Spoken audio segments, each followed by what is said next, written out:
and all the time. We are here because we are alive, and we want to thank the Almighty.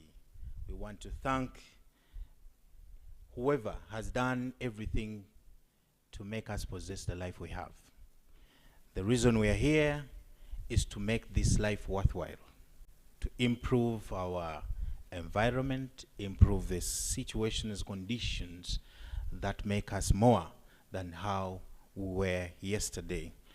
I want to welcome you to the International Conference on Green and Sustainable Development.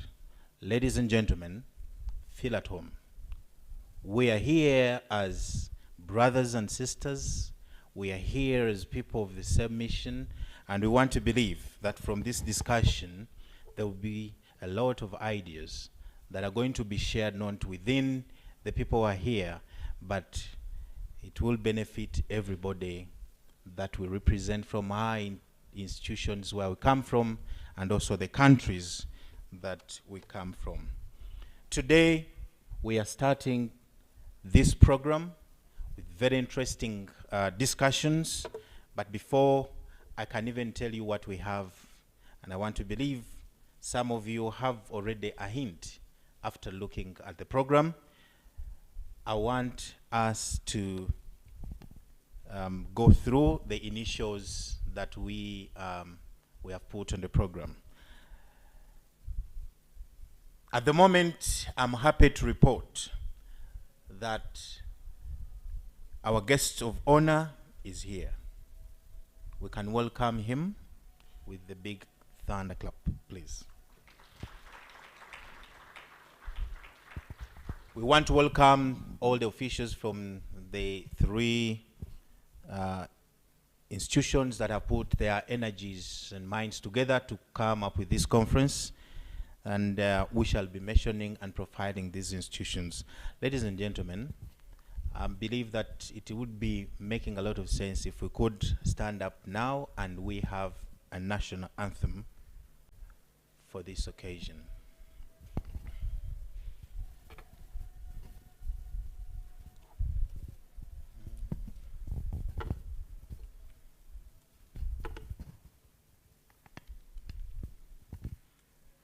You can guide us accordingly.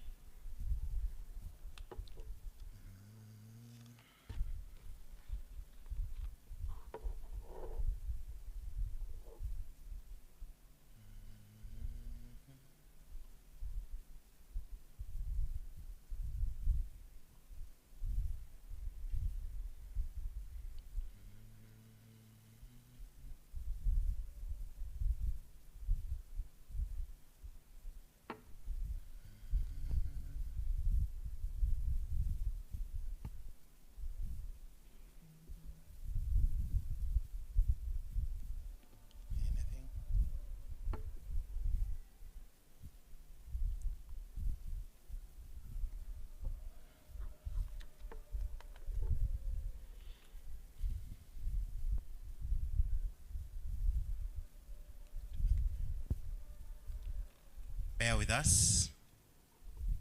I think within a minute or two,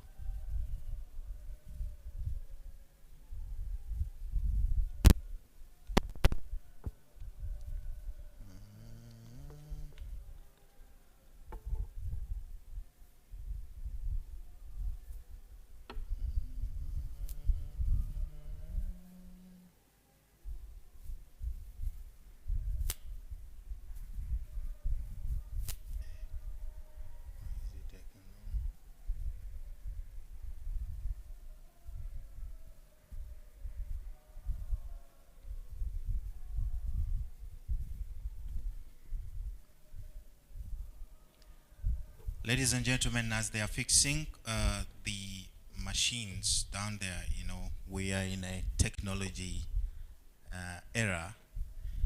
I want to recognize the delegation from South Africa. Please, you can wave to us. A big delegation from South Africa. Please let us welcome them. Thank you so much. I'll be breaking down the countries one by one, but a delegation from Europe. Please, can you wave? Thank you so much.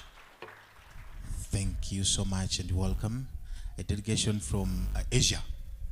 This is the World International Conference delegation from Asia. Yes, thank you. They're at the back. Ladies and gentlemen, let us welcome the delegation from East Africa. East Africa, can we wave? Thank you so much. And I'll be breaking down the different countries that are involved in this. And then we have a delegation from West Africa. West Africa, please. Yes, yes, yes, I can see. The entire world is here today to celebrate the world, to celebrate the issues that involve with our environment. And I want to believe at this moment, if I'm not mistaken, Mr. Paul?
We put this congregation in the hands of God.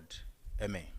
We can sit. Ladies and gentlemen, at this particular moment, let me welcome the Vice Chancellor of the University of Kigali to officially do the welcome and give us the path that we need to enter into this conference in Jena. Thank you.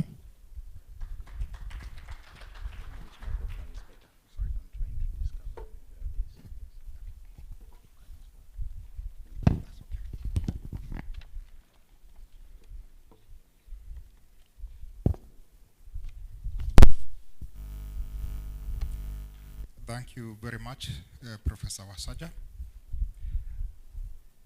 I am really delighted to be here today to witness Virginie Mugoreyimana from REMA, Dukuze Marie Dali, Director of Advocacy and Multilateral Environment Agreement Monitoring from REMA.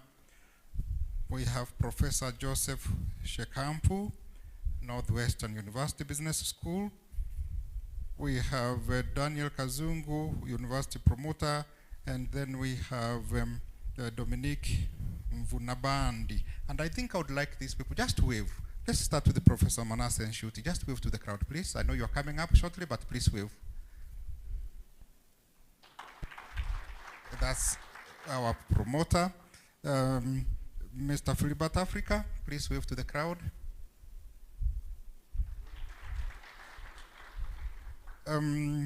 His Excellency, Ambassador Professor Ngure. High Excellency, Ambassador Ainat Weiss. Dr. Thierry Kalisa, National Bank. Is he around? Okay.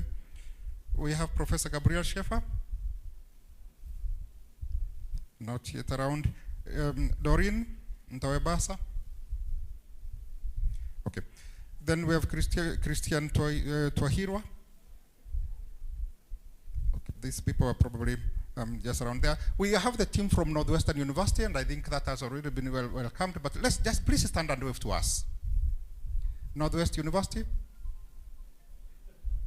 Stand and wave to us, please. Thank you so much for your support that has enabled us to organize this conference. University of Fort Hare.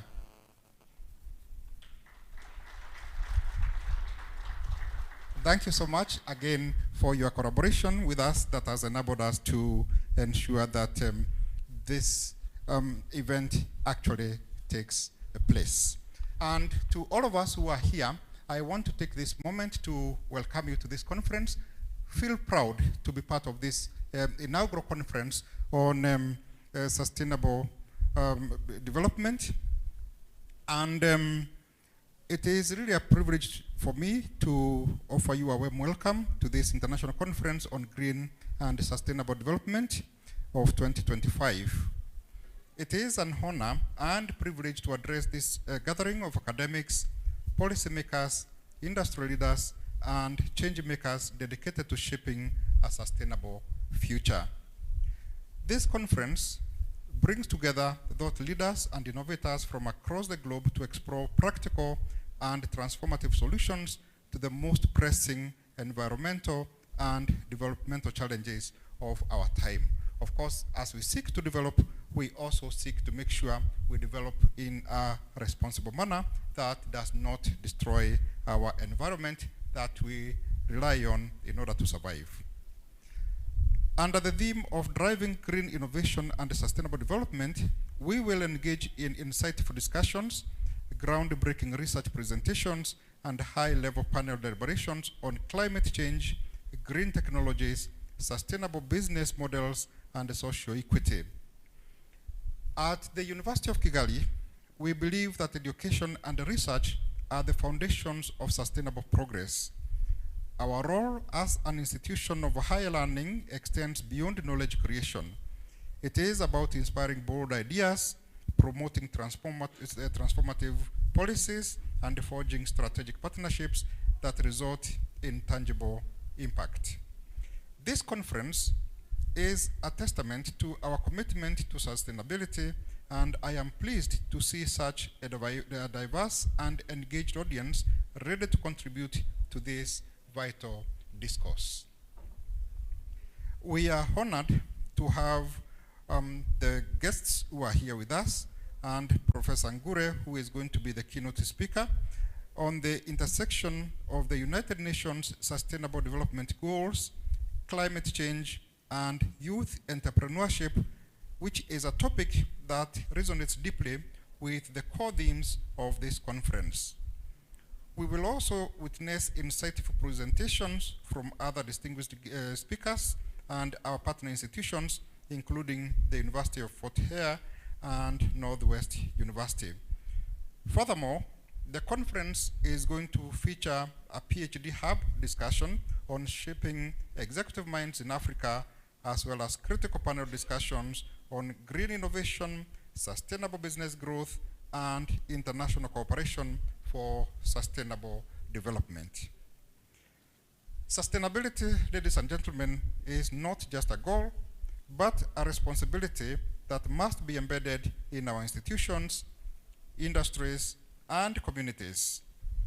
Every paper presented here, every partnership formed here, and every dialogue that takes place within this conference has the potential to reshape our approach to development and environmental stewardship.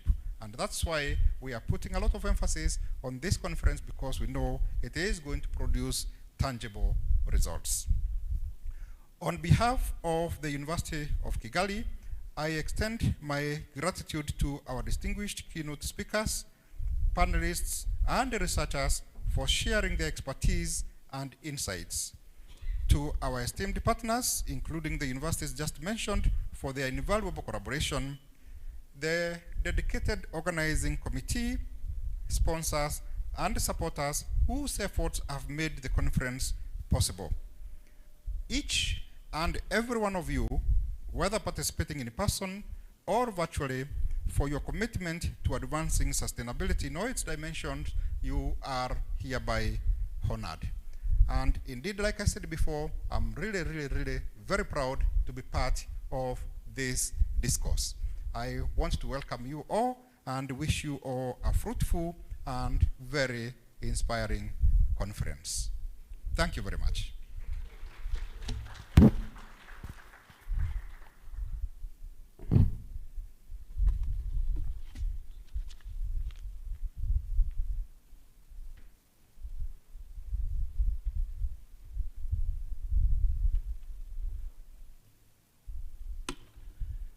That has been the Vice Chancellor of the University of Kigali, and we are very grateful to have you, sir.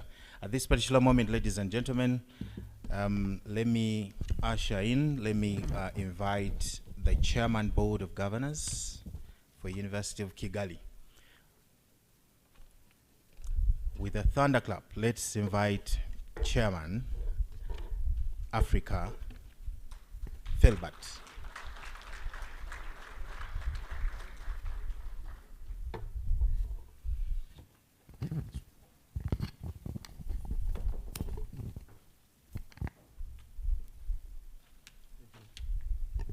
Thank you.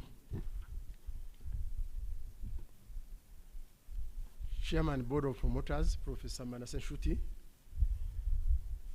ambassadors who are joined us today,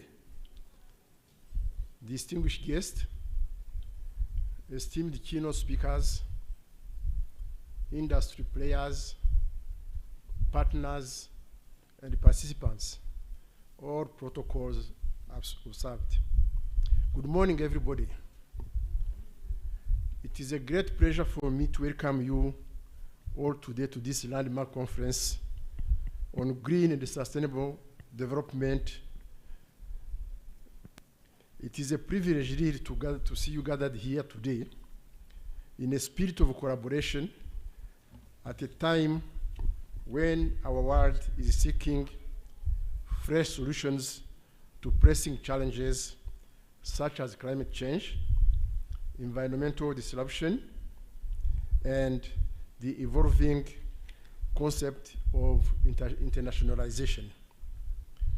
This conference shows a shared commitment towards exploring together the international pathways that will drive us toward a more sustainable, equitable, and prosperous future for all of us.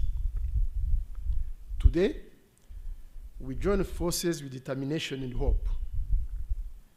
I would like to emphasize that today's shared commitment is a good signal of how internationalization extends beyond attracting international students and staff.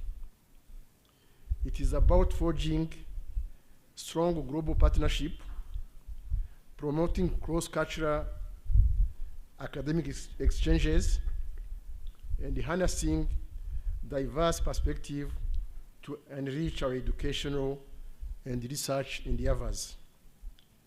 Nowhere is this better illustrated than in this gathering, which brings together experts from across the globe and unites us today and unites high-ranking universities, key industry players, and top government officials to address the challenges of sustainability. At the University of Kigali, we have just completed our next 5-year strategic plan, which wants to make the University of Kigali a green university, which is going to be the first green university in Rwanda. We want it to be a center of excellence for green science research and innovative education that is deeply rooted in global challenges, social engagement, and sustainable human capacity development.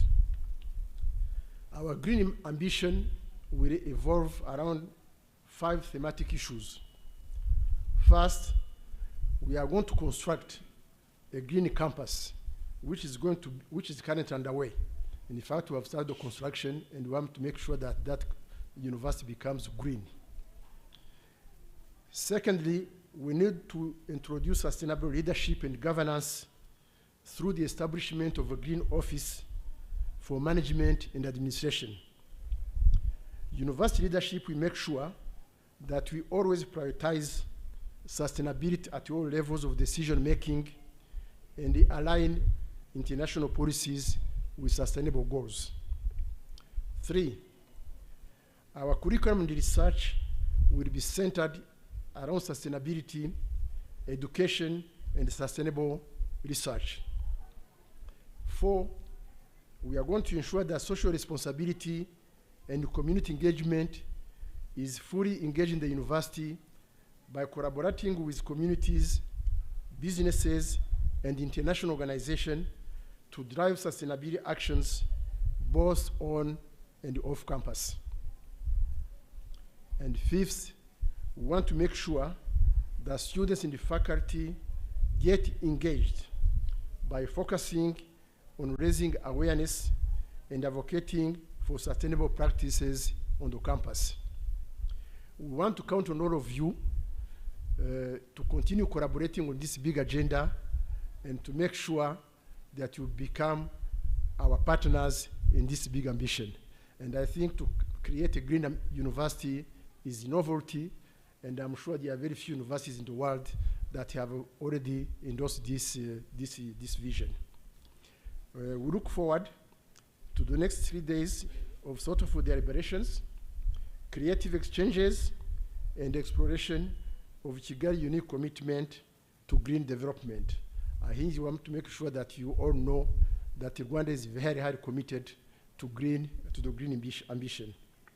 Let's take this opportunity to gain experience from one another and work together to shape a resilient and inclusive future. I thank you all, and I wish you a good stay in Kigali and a good work relation with the University of Kigali. Thank you all.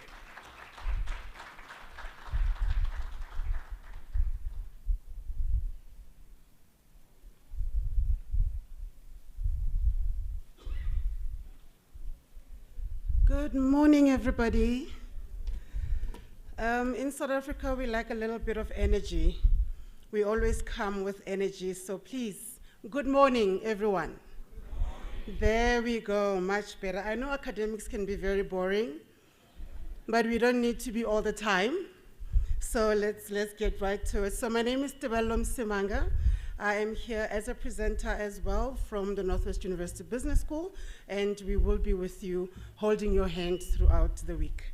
And I really, really hope that you take something from it, as I am looking forward to doing the same. So I've got the honor in introducing our next keynote speaker, His Excellency. He is from Kenya.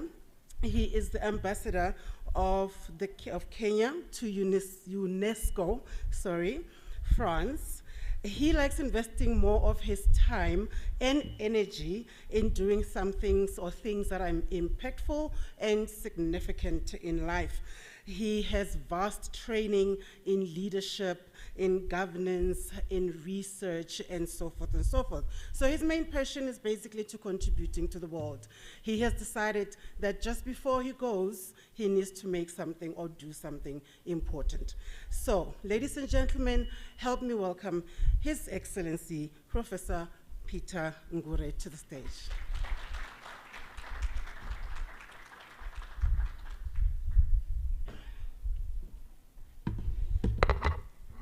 Thank you very, very much. The person managing the slides will follow. I'm using my own laptop, so you'll just follow through my conversation. Good morning, everybody. Good morning again. It's really a pleasure to be here in Kigali. In Kenya, we call it Kigali, to participate in this international conference. And I would want to first begin by deeply appreciating the promoters, the managers, and the governors of the University of Kigali, and the two universities that have collaborated with the University of Kigali in organizing this excellent international conference, the University of Fort Hare and NWU. I've already noted that NWU individuals are very proud about their university. You can see their brand all over, which is a great thing. I would also want to thank all participants from across the world for joining us here, and allow me for 30 or 35 minutes to take you very quickly through the intersection of the UN Sustainable Development Goals, climate change, and youth entrepreneurship. When I was preparing this presentation, I realized that I would be the first keynote speaker, and with humility thought that I should not bring too much English in this presentation.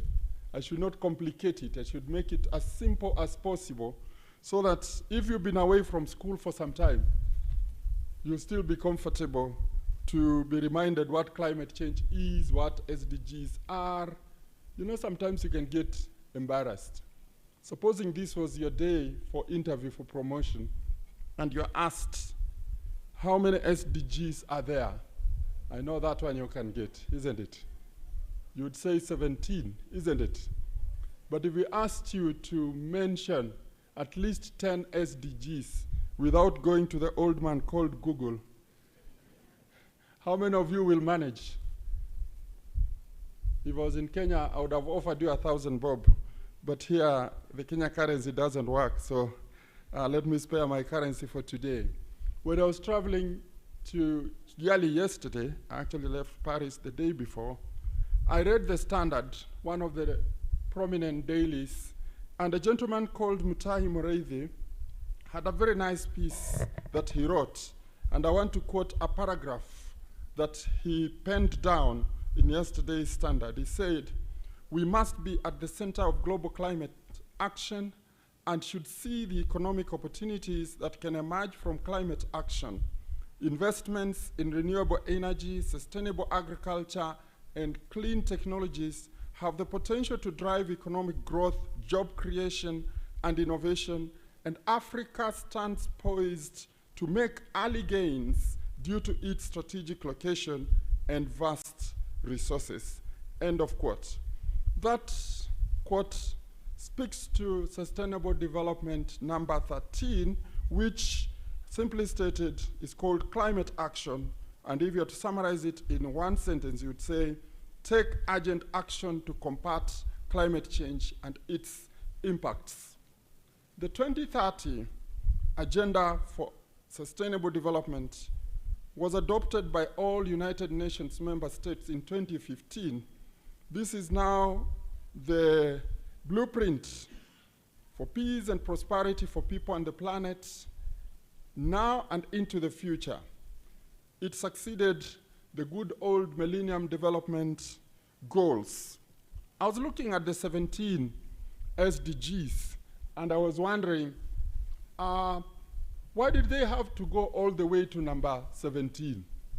And yet, if you look very carefully, you realize that there are few goals here that can actually be able to take care of many, many other goals. For example, the first goal, no poverty.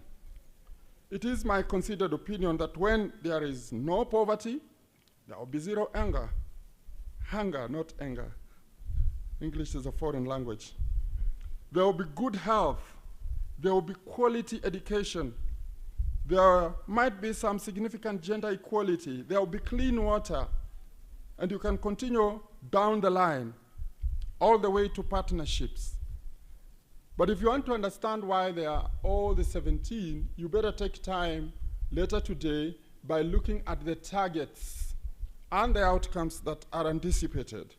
There has been a lot of debate globally, and not to engage so much in the debate, many people argue that there is one SDG that was left out.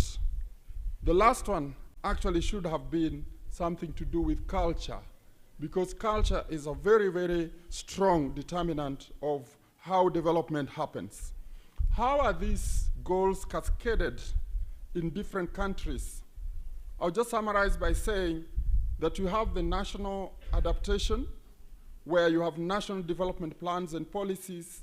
Then you go down to the different sectors: agriculture, education, health, energy, etc. Then you go down to the regional, county, district, and municipal governments, then all the way down to the civil society, businesses, NGOs, and academia. If I'm to pick the example of Kenya, where I come from, the government has integrated SDGs into Kenya Vision 2030 with a focus on poverty reduction, quality education, and clean water. When you look at these slides, which I will ask Dr. Kwena to share, you will see what Bangladesh, China, and Mexico have done. When you go back to the SDGs, you realize there are quite a number of SDGs or goals that are related to climate change. Number 1, 3, 4, 5, 8, 10, 12, 13, 16, and 17. All of these SDGs speak in one way or another to the topic that has brought us all the way. But then, since this is day one, let's attempt to remind you what climate change means. Climate change refers to a long-term shifts in temperatures and weather patterns. So anytime we speak and engage on this topic, just remember that we are looking at how temperature and weather patterns have changed over time. If this was 1800, we would have blamed it on nature. For example, the changes in the sun's activity or significant volcanic eruptions. But since this is the 21st century, the tide has changed. Human activities are at the center of climate change, and specifically the burning of fossil fuels like coal, oil, and gas. This make us to produce what we call the greenhouse gases, and these are the gases that are responsible primarily for the greenhouse effect and ultimately climate change. The two most important gases are carbon dioxide and methane. I know CFCs and others are worth a mention, but if we were to tackle the levels of carbon dioxide and the levels of methane, would be home and dry. Let me remind you the consequences of climate change, which you probably already know. Intense drought, water scarcity, severe fires, rising sea levels, flooding, melting polar ice, catastrophic storms, and declining biodiversity, among others.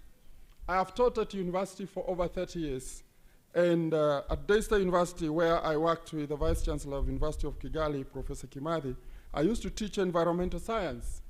And just around the year 2000 or thereabout, in a typical environmental science class, we would start debates. Those days, there was this big question as to whether climate change is a hoax.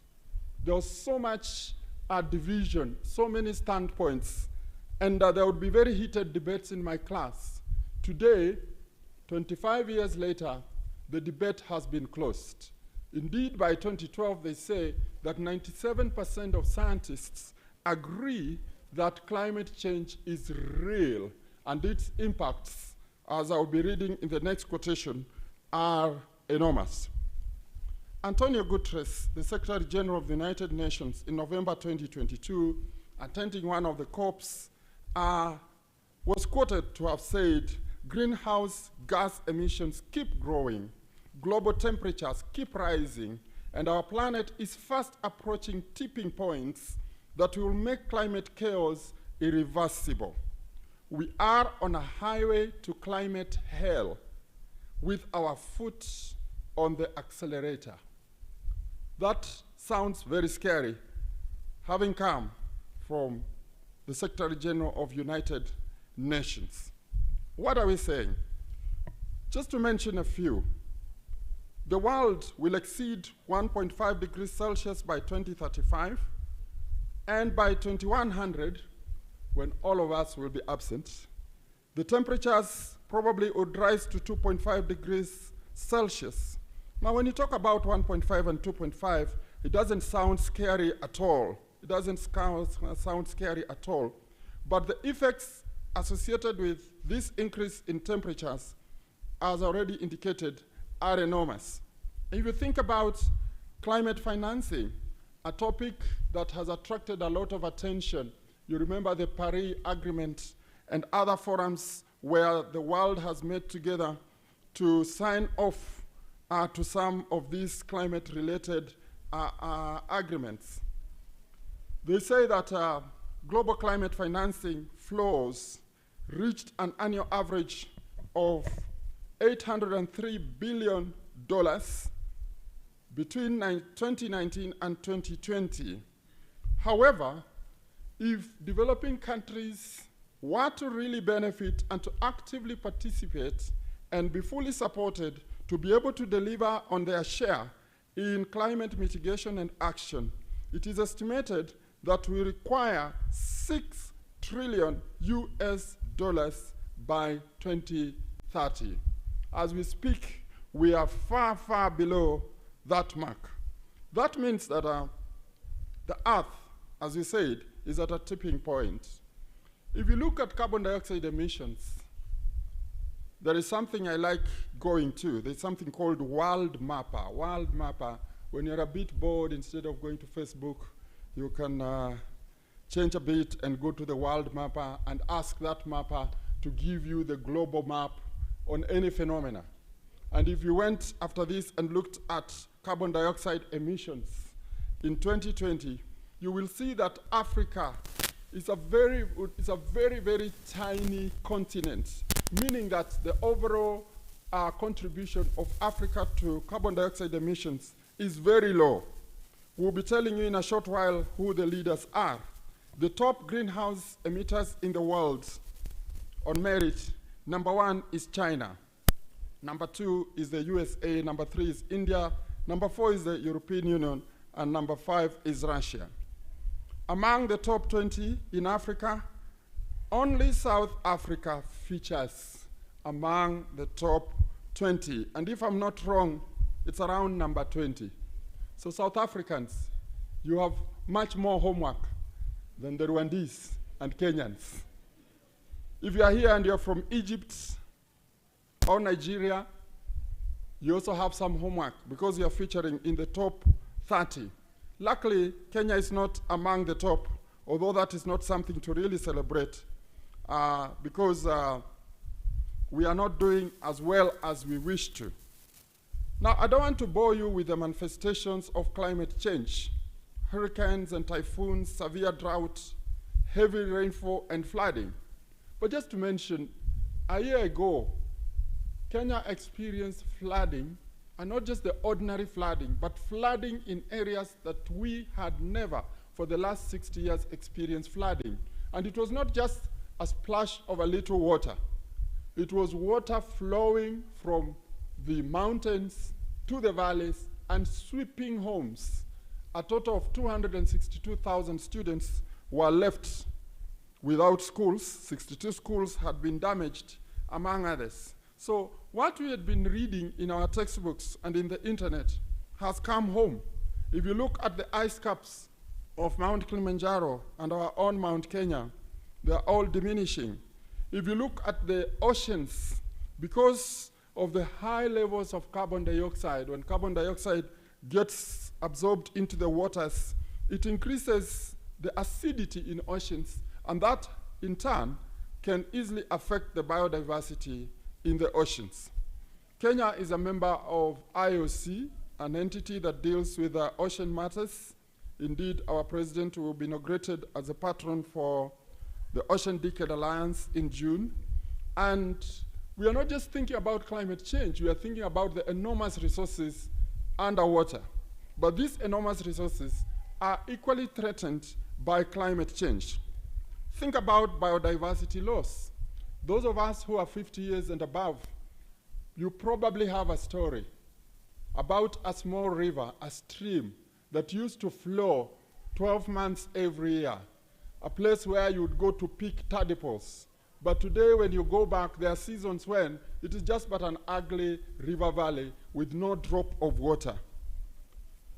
It's common for us to see dead domestic animals every year because of drought. It is also common for us to look at the mapping of malaria. I'm a parasitologist, and with the boundaries changing, places that were malaria-free are now suffering from malaria, and I'm just mentioning one disease. What are we saying? We are saying that the effects of climate change have come home, and we need to be serious in terms of mitigating them. Now, thinking about climate mitigation, there are several broad steps that we need to take. The most promising one is reducing carbon emissions. If we are not so much able to reduce carbon emissions, and we said Africa does not emit as much, then we have a duty to maintain the carbon sinks by protecting forests and oceans. As we do that, we need to shift from fossil fuels to renewable energy. And since we have many, many disasters around us associated with climate change, it is my considered opinion that we need to strengthen disaster preparedness. One of the assignments that I've been undertaking the last 1 week is to have discussions with the Embassy of Japan at UNESCO. They have donated $1 million USD to Kenya, specifically to give us the latest tools and training on disaster risk reduction. To bring it home, their ability to predict or to forecast the weather has become so precise to the extent that the Japanese can now, and I believe it's elsewhere also in developed countries, can now be able to tell you how much rain will rain on Serena Kigali, not just Rwanda, what time the rain will start, how much water it will produce. And if there's a possibility of flooding, they can even be able to predict how much flooding will happen. And this is in advance. And those technologies that we'll soon be using are very important, especially in capital cities like Nairobi, where flooding really maroons our brothers and sisters in the slums. So you are able to tell people and move them to higher grounds in a timely manner. What has the world been doing about climate change? If you have been following this story, and I'm sure you've been following it, you probably know the UNFCCC in 1992. This is an international framework for addressing climate change. You can read the details later. The famous Kyoto Protocol, a legally binding document for developed countries to reduce emissions back to what we had back in 1990. Read more about the Kyoto Protocol because it's one of the best protocols. But to bring it closer, because for some of us, one way you discover you've grown old is when you talk of 1997 and you're seeing as if it's the other day, and somebody tells you, I had not landed. So let's bring it closer. 2015, the famous Paris Agreement. In the last few weeks, you heard President Trump say that the US has exited from this great agreement. That's a big loss for the planet, although China and the European Union, I'm aware, are moving very quickly to fill that void. The summary of the Paris Agreement 2015, it was based on limiting global warming to well below 2 degrees Celsius, ideally 1.5 degrees Celsius above pre-industrial levels. There are other COPs, and when you think about COPs, somebody might wonder, what does COP mean? It's Conference of Parties. These parties, member states of the United Nations. That's why they're called COP. And the number against it, like COP26 in Glasgow in 2021, means that was the 26th meeting. In Glasgow 2021, over 140 countries committed to reaching net zero emissions. When I was looking at the current literature, these net zero emissions are not forthcoming so as fast as we wanted. Probably the earliest some of the countries that are really committed, they can achieve this is by 2050. In Dubai 2023, we were able to conduct the first global stocktake to assess progress since the Paris Agreement. Of course, it was not as glorious because we acknowledge the need to transition away from fossil fuels. And those of you who have been attending COP meetings, you know how serious lobbying happens. Those who are environmentalists and climate scientists and the rest do their best to push the agenda. But on the other hand, those who make petrodollars, and they have a lot, they have much more than we environmentalists, push the agenda for things not to move. Sometimes the agreements that are eventually signed off are not anywhere close to the original wording and the aspirations of environmentalists. I don't want to go into global politics, but we can't avoid politics. So if you are thinking about current debates on climate change, you would be asking several questions. Probably some of these questions will be posed to some panelists. For example, should fossil fuels be phased out completely or transitioned gradually? Who should pay for climate change mitigation and adaptation? Should Africa pay? Should China and the US and the European Union pay? Is nuclear power a solution to the climate crisis with all the misconceptions and myths about nuclear power? Do climate policies hurt economic growth and jobs? Of course, for developing nations, that can be very, very dangerous because the guys in other continents already had their share. They have created their jobs. Actually, they are looking for people to work. And yet for us, we really need these jobs. So what do? Do we slow down our socioeconomic development to save the planet? Then we die of hunger. There are different things we need to consider. But the pertinent question, thinking about the COPs that I mentioned, I was told that in Dubai there were 45,000 participants in 2023. In fact, the organizers, for you to organize a COP, you must really be having, I don't know how many Serenas, for you to be able to host 45,000 plus. And so some people have posed a question. Are international climate talks, like the one I'm making, actually making a difference? You can answer that. Allow me now to move to the exit lane and pick some few pointers in the intersection of climate change and youth entrepreneurship. Our youth, who have not so much contributed to climate change, stand a very privileged position to contribute to reversing the adverse effects of climate change. Some of the things that they can be able to do is advocacy. They are very good in social media, community engagement, activism. Our youths are serious innovators and entrepreneurs, and I'm going to mention a few things about entrepreneurship in a bit. They are in the forefront of technological advancement and social entrepreneurship. They can also offer leadership in climate action. We used to tell youth that they are leaders for tomorrow, but I want to say that leadership begins now. They are also agents of social change and can contribute so much to volunteering and community service. Allow me for 5 minutes or so to just pick a few trends and ideas from what has been observed in matters green entrepreneurship in Kenya. And this is derived from a report by USAID. So USAID estimates that climate change will lead to losses of about 2.6% of Kenya's GDP annually by 2030 due to its harm to key sectors of the economy. When you think about the key sectors of the economy that are directly hurt by climate change, you're thinking of agriculture, which is really the backbone of Kenya, tourism, which is the most promising sector, and other ecosystem services. When USAID undertook this study, they brought some of very critical data. For example, 90% of Kenyan-based support organizations in matters climate change and mitigation are actually headquartered in Nairobi.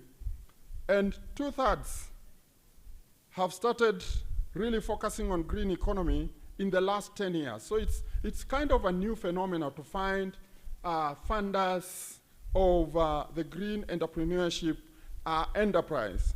When 90% of these organizations are headquartered in Nairobi, and we have a total of 47 counties. It means the other 46 counties do not have their rightful share. If you are to think about support institutions, you're thinking of those who are involved in capacity development, donor agencies, financial institutions, academic institutions, media, research, advisory providers, etc. This reminds me that we should thank the University of Kigali for the great ambition that they have to become the first green university in this country. We support you and we wish you well in this enterprise because that is where the future is. There are several sectors that provide opportunities for youth entrepreneurship. And allow me to mention the broader sector where we deal with low carbon energy. Here, youths in Kenya are producing solar lanterns, they are producing solar mini grids, some are even producing solar home systems. Others have innovated and produced biofuels using biogas, bioethanol, briquettes, etc. On land and ocean management, specifically sustainable agriculture and aquaculture, there's so much promise there, and we are deploying technologies in providing sustainable fertilizers, soil sensors, drone technologies, among others. Then on water management, we have an acute shortage of water in Kenya. 38% of Kenyans do not have access to clean, potable water. On waste management, apart from the good old opportunities to do waste picking and sorting and plastic recycling, there are many, many new innovations that the youth are already engaged in. On the built environment, again, the University of Kigali leading the way, green buildings are the in thing, and that provides an opportunity for the supply of green construction materials. But then, as I said earlier on, there's also a great opportunity, although unfortunately, in the arena of disaster management issues. We need to motivate our youth to think about innovative solutions for predicting and managing disasters that are attributed to climate change. There are challenges, however. The number one challenge is limited access to finance. These are new business environments. There are so many unknowns when you think about innovation and entrepreneurship related to climate change. And so banks and other financiers are not too sure whether to invest or not to invest. Then the policy environment in this part of the world is not really concrete. And we need, those of you in this room, including me, need to roll our sleeves and develop very contextualized policies that will help us to develop small and medium-priced enterprises. Opportunities for collaboration and best practices. There's not much clarity on best practices, and there's a lot of duplication of businesses and lack of tools to measure their impact. Lack of dedicated support for women and locally led green enterprises. We know our women are in direct contact with the environment, and they stand the best chance to lead in climate mitigation.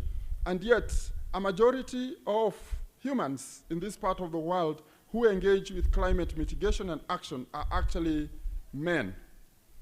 In terms of talent, we lack experts in this arena, energy technicians, machinery operators, battery maintenance staff, etc., etc. But we can't finish the et ceteras without saying we also have very few consultants. I usually tell people when you read the word consultant, pay attention to the first three letters. There is limited local awareness of the importance of sustainable practices. Thank God for this forum where we are all here. And I want to conclude by saying youth entrepreneurship then is a key in fighting climate change by promoting sustainability and social impact. We need to give our young entrepreneurs the appropriate climate knowledge, skills, and competences to support them and help them to make a more significant difference. And in support, it should not just be moral support. The best chance for turning around the adverse effects of climate change is by supporting youth who probably have more than 70 years to be around the planet. Governments and organizations need to come together to offer very strong foundations for the green economy and to make sure that we are pointing our youths and women to a resilient future. With those many remarks, I thank you again and I wish you the very best. Thank you very much.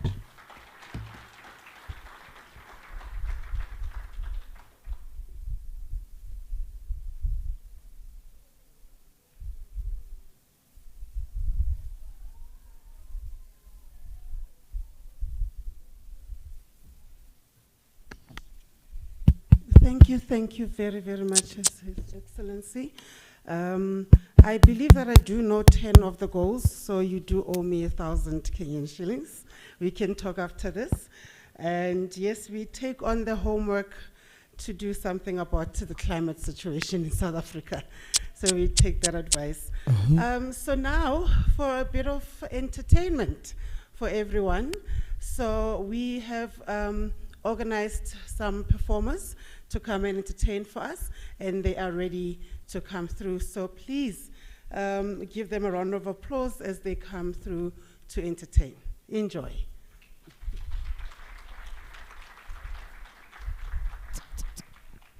Karame nanone Karame mushumbura ginya Ninyanga mutsirwa tumuimpundu Narambe mu Rwanda Karame nanone Karame mushumbura ginya Ninyanga mutsirwa tumuimpundu Narambe mu Rwanda Karugahamburu gahangaza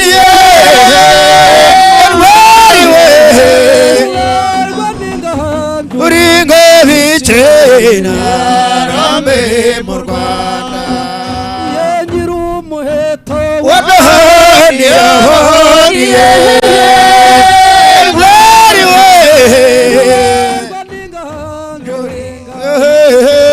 Narambe mu Rwanda Karame nanone Karame mushumbura ginya Namutsindo tubaha impundu Narambe mu Rwanda Yaciye mu Rwanda zahana Naravumeriye Ntwari we Yeho Narambe mu Rwanda Mushesha mushengo Mushirabwoba Ntwari we Mushengura babishashema ry'u Rwanda Narambe mu Rwanda Karame nanone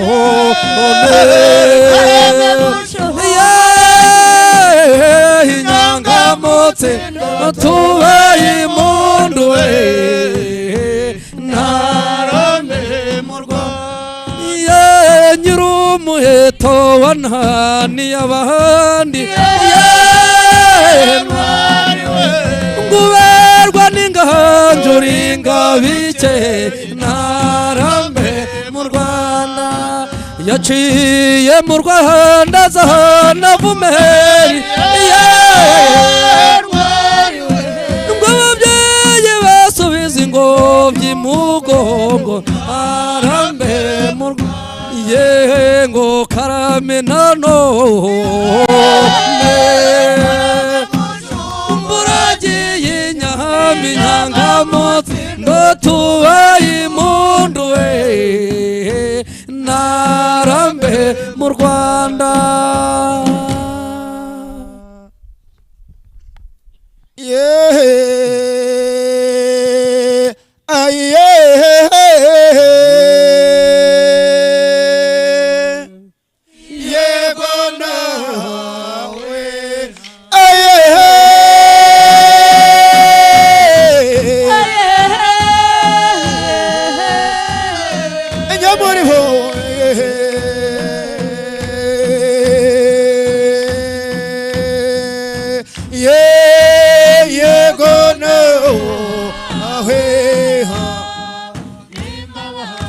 nje nyiricumu ryaje rirangamiye kunesha iyo arijyanye umubisha mu gihumbi we ati ndekera icumu rishira ijunju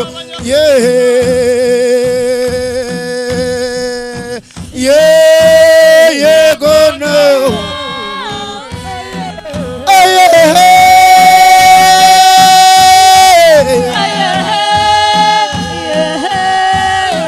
nizo ni impunzi z'u Rwanda mboneza makuza ya Rugina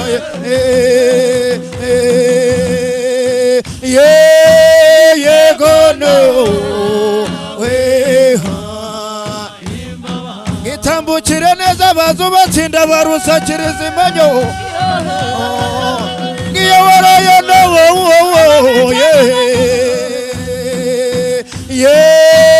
yego no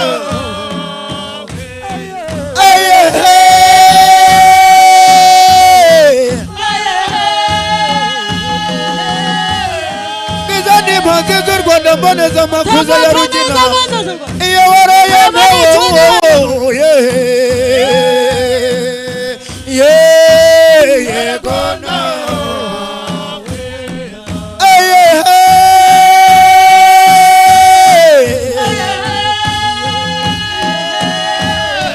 nizani impunzi z'u Rwanda mboneza makuza ya Rugina iyo waraye ntarungo igitaramo ni icyanyamanza z'u Rwanda yego no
dukesha we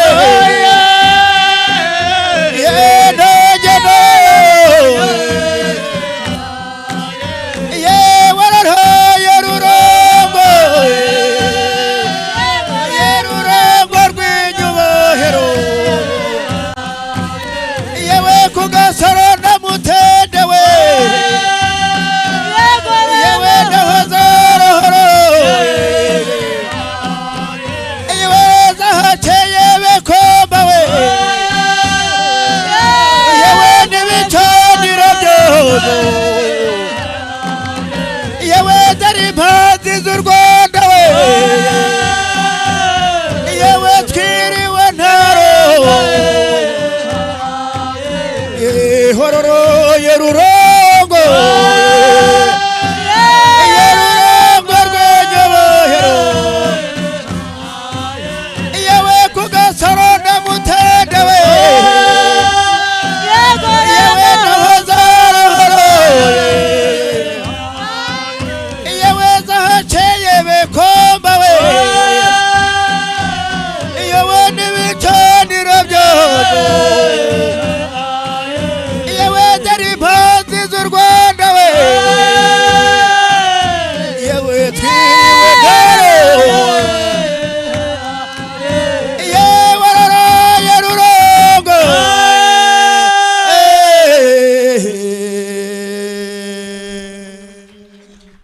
ibabaza we ibabaza we araye we ibabaza rye nkaregera ndore ye ni muratima iwacu barantuma nkagarama araye we nanjye nawampamagara nkaza ye ni muratima cyembabara we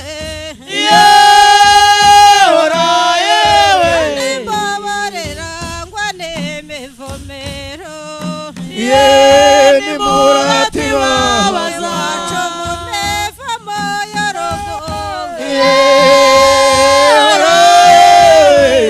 amameyeze yorobogorezo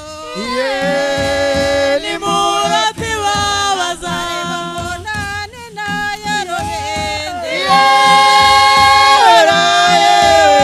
none yoyoheye n'umuryango ni muratima bazateka kare nka nyawera none ko keza amata ntameza we ni muratima baze kibabaza we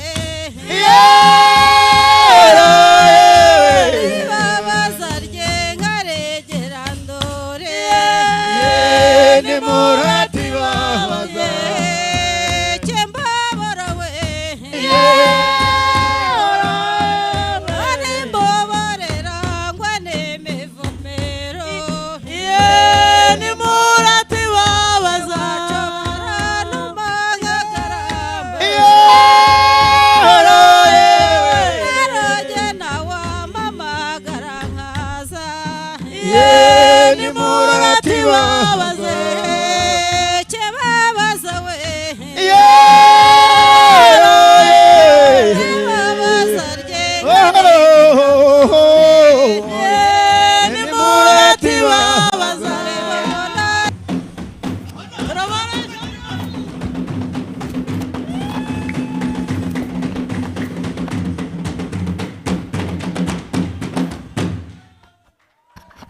Thank you so much. Thank you so much. Thank you so much.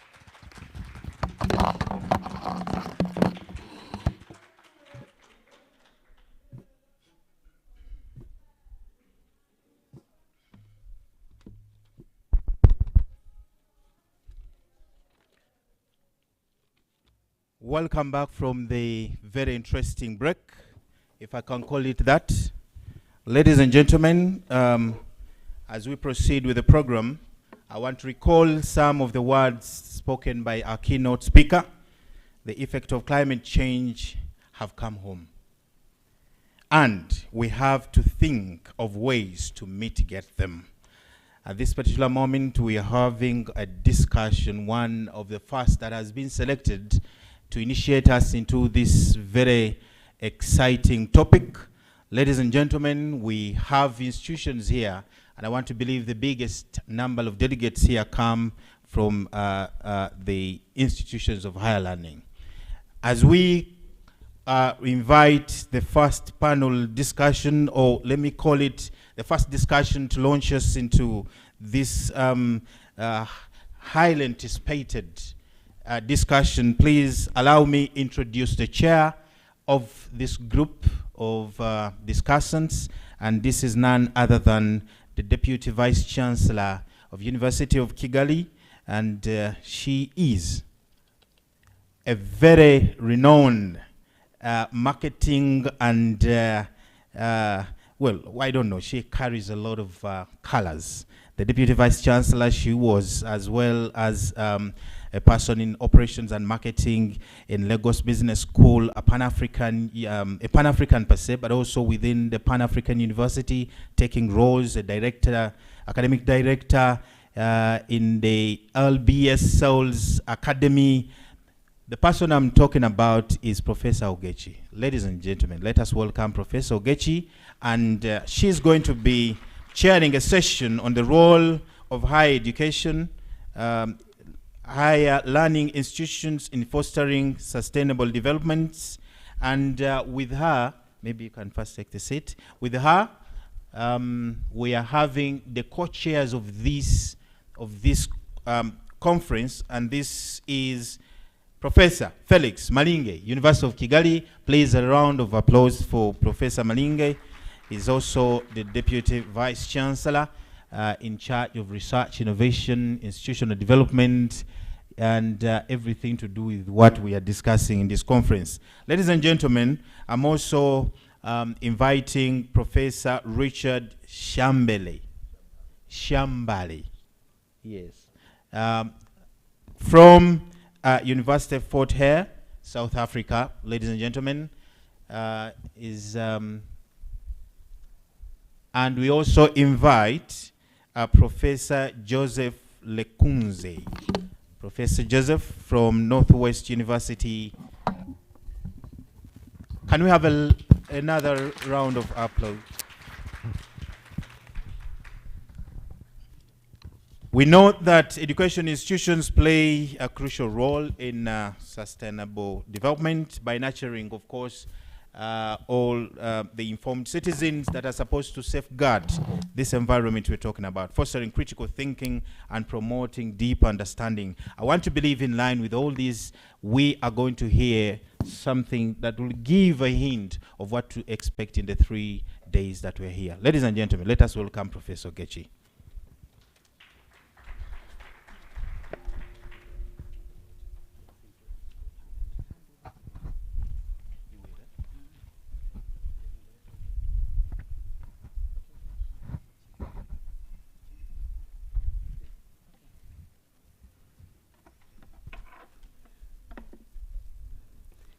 Good morning, distinguished ladies and gentlemen.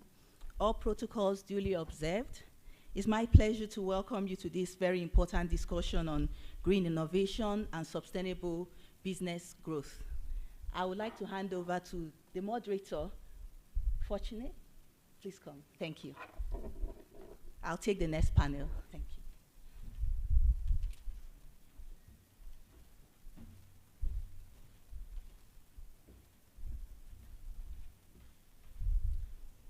Thank you. Good morning, ladies and gentlemen. All protocols observed. I would like to first point out some changes. It does say in the program that there is Professor Richard Shambare from University of Fort Hare. Unfortunately, he is not here and he has been replaced by Professor Tendai Chimucheka, who is also sitting here. So I'll be the moderator of this panel. I will allow the panelists to each first talk briefly about their university, introduce their universities and what they do and anything they feel is important for us to know. I'll start with the hosts, Professor Felix Maringe. Thank you.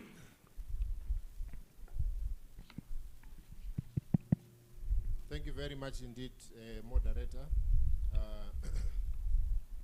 Colleagues, ladies and gentlemen, and our guest speaker, thank you very much indeed, sir, for a most wonderful exploration of the idea of climate change in particular, but also highlighting to us that we have a responsibility.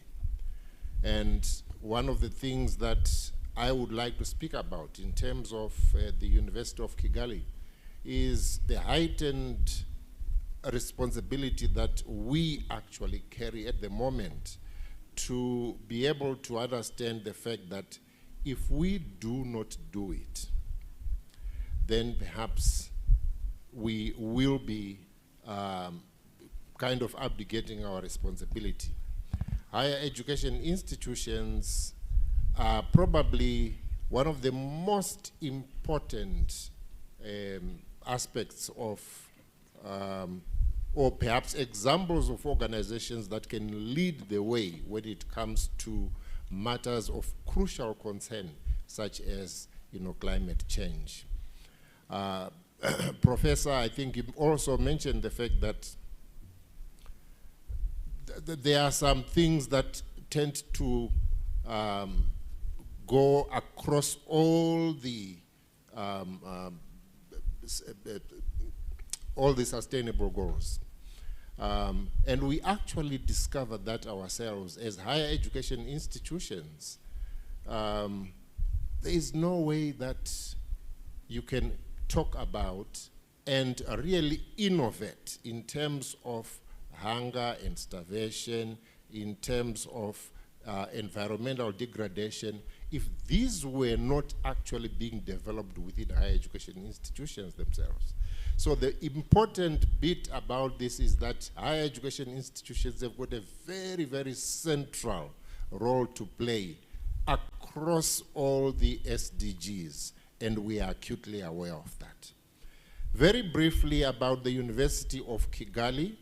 University of Kigali started back in 2013, and it only started with 35 students. Today, ladies and gentlemen, we are talking about a university that now has over 8,000 students. It is a private university, and it is a university that has got several schools and programs. In fact, the university is running on the basis of 6 schools, the business school being perhaps our biggest school in the university, followed by ICT.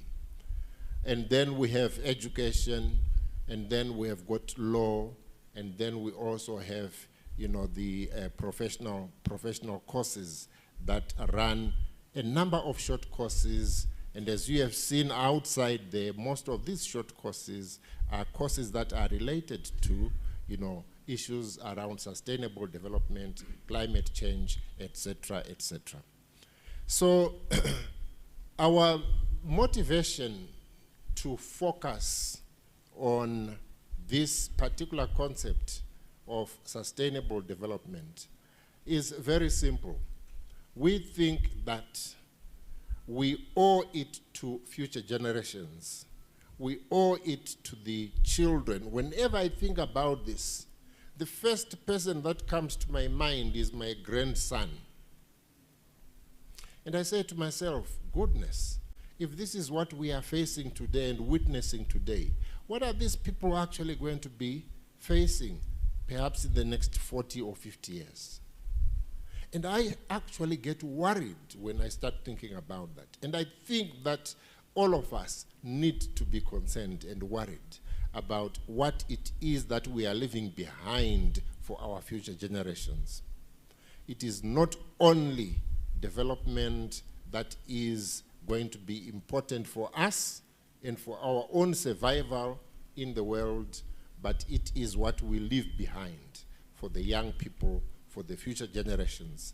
And University of Kigali is extremely uniquely aware of that kind of obligation, which is why, as Chairman Africa mentioned, and also as our Vice Chancellor mentioned, that our university has actually chosen to become the first green university in Rwanda. Perhaps I should stop there for now and allow other colleagues to say a bit about the same things in their institutions. Thank you.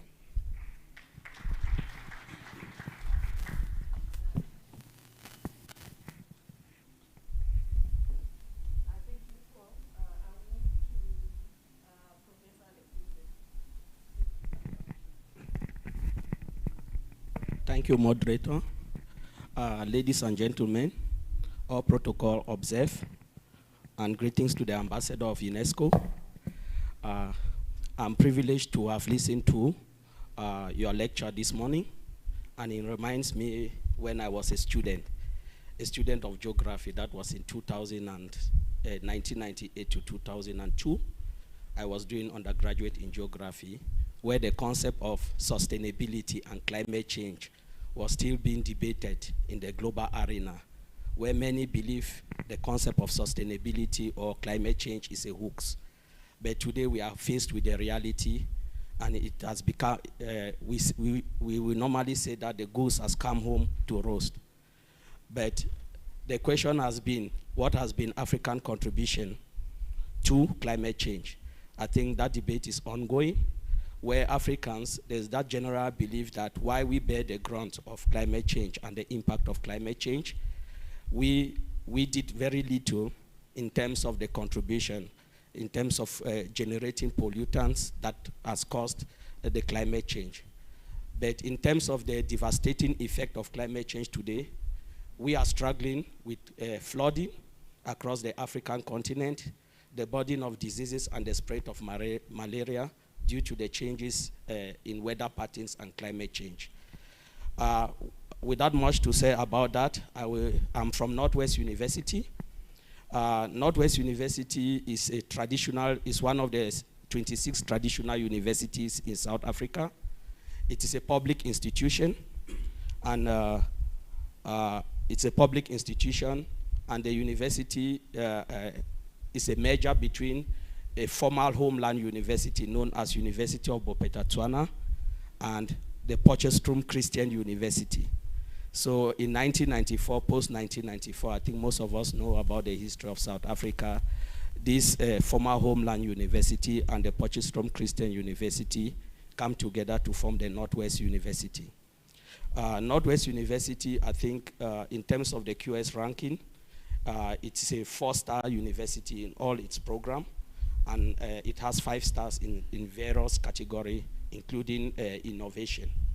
It is spread across 3 campuses, with the main campus in Potchefstroom. Potchefstroom is about 150 kilometers from Johannesburg, and we have the Mafikeng campus, which is about 350 kilometers from Johannesburg, and it is located in the Platinum Belt of the Northwest Province in South Africa. And we have a 3rd campus, which is located south of Johannesburg, which is known as Vanderbilt Park. The university has approximately plus or minus 70,000 students, with 8 faculties spread across the 3 campuses. In terms of sustainability, I think looking at the Sustainable Development Goal, and as a public higher institution, one of our key priority is SDG 4, which talks about quality education. And embedded in that quality education, I believe, is the concept of sustainability. And what, in the Northwest University, what we have decided to do is very intentional in trying our best to incorporate the concept of sustainability and climate change in the curriculum across all the different disciplines. Why do we do this? We do this because most of our students, the over 70,000 students, they come from the community.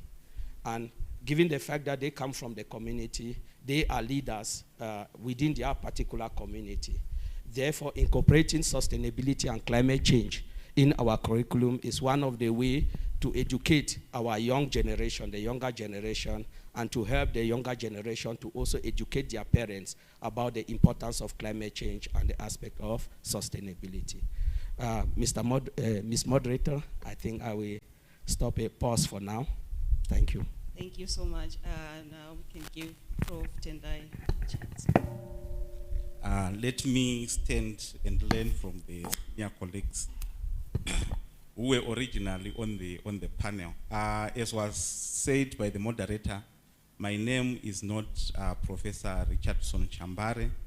I am Tendai Chimcheka, an associate professor in the Faculty of Management and Commerce at the University of Fort Hare. So I'm standing in for the Dean, who is the co-chair for this session. I will speak briefly about the University of Fort Hare in general, then I will move also, as was done by the other panel members. This is a university, the University of Fort Hare that you see there. It's a university that has existed for over a century. So we are more than 100 years old as a university, and we have a rich African heritage as a university. I think, just to brag, we are one of the few African universities that has produced a number of heads of states in Africa. We can mention 5, Nelson Mandela of South Africa, Robert Mugabe of Zimbabwe, I see their colleagues from Uganda here, Yusuf Lu from Uganda is also an alumni of the University of Fort Hare. Then Tsum Ketle from Lesotho, and Se Seresekama from Botswana. Just to speak to the ambassador also, we are the university that produced the first Attorney General of Kenya, Sir Charles Mogane Njonjo. So we are not only ending at African heritage, we are actually in the decade of renewal. So currently we are pursuing excellence and innovation in teaching, in research, in community engagement, to ensure that we continue to respond to the social challenges that we face, particularly in Africa, also in our context, where we are located and beyond. We have 6 faculties as a university, the Faculty of Management and Commerce, where I come from. Then we also have the Faculty of Science and Agriculture.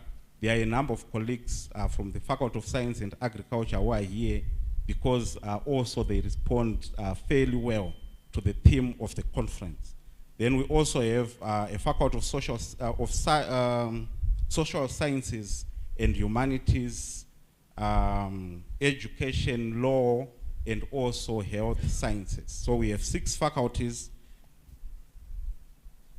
In terms of, I think the other thing that I may want to quickly refer to are other strategic objectives that we also have as the University of Fort Hare. Our research themes, they actually fall in that context of responding to SDGs. So be it research that is conducted at the University of Fort Hare, it really responds to our context and also to issues of sustainable development, responding to the SDGs. Our centers of excellence, centers of research, research institutes, they also do much work that responds to sustainable development. I think for now I can pause there. Thank you so much. Before I start with my questions, I have to inform you, you don't have to stand. You can all just sit comfortably. I will start with my questions. I have to admit that I am finding some joy in doing this because it's normally the other way around for me, the professors asking me questions. I will start with you, Prof. Maringe. I would like to know what inspired your institution to co-organize this conference and what other key outcomes you hope to achieve. Right. Thank you very much indeed. Some of the issues I think have already been raised by my colleagues and myself in our introductory remarks, which make reference to why we have actually thought about this as an important joint venture. But first of all is our belief, our very, very strong belief in the power of partnership thinking.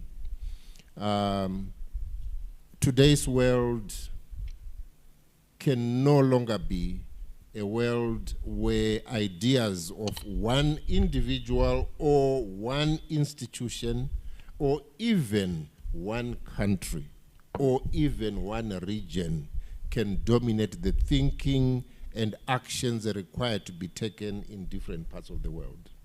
And therefore, I mean, we all know that climate change, and Ambassador has told us very clearly that we are the least producers of carbon dioxide in the world as an African continent, and yet we are the most vulnerable in terms of the effects of climate change.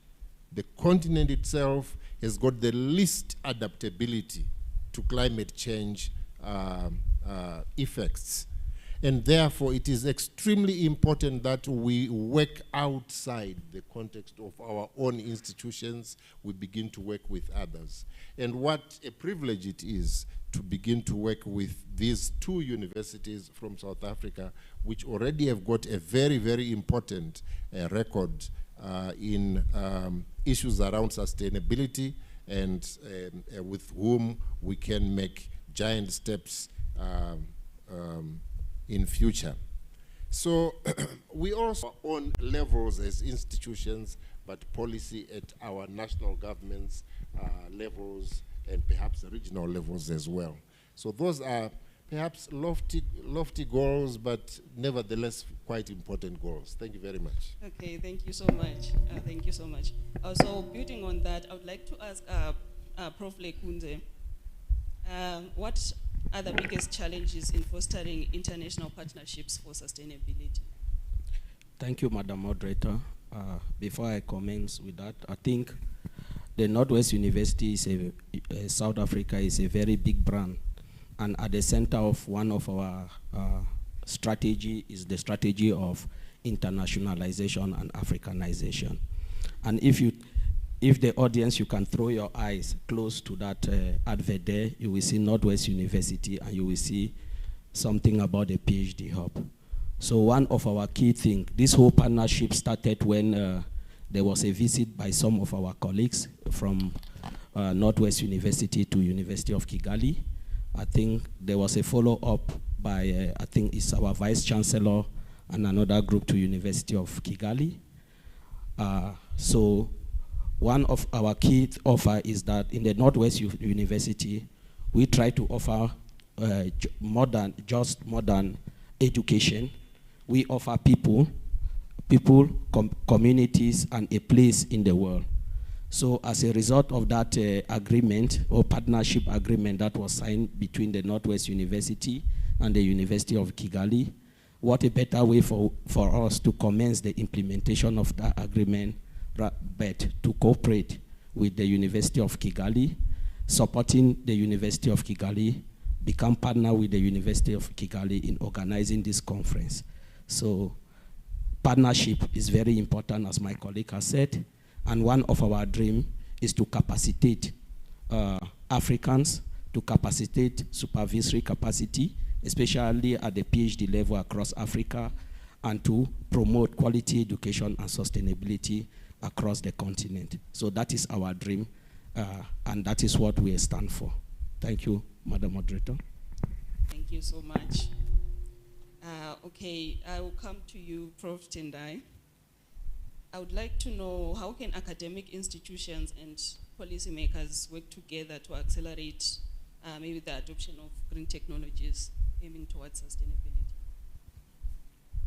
Okay, I am tempted to answer your previous question, but I think Prof. Maringe had responded fairly on that, also addressing our goals.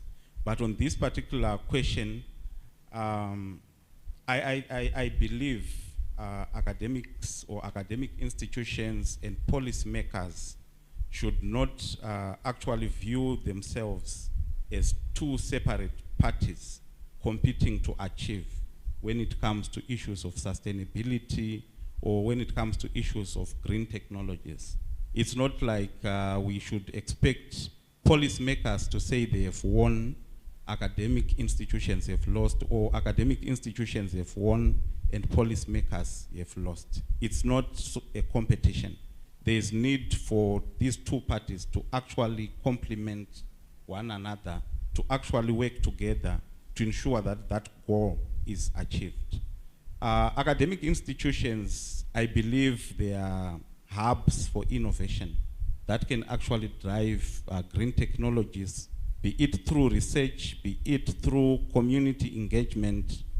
By community engagement, I mean instances where academics themselves or students actually interact or engage with the community members to co-create knowledge.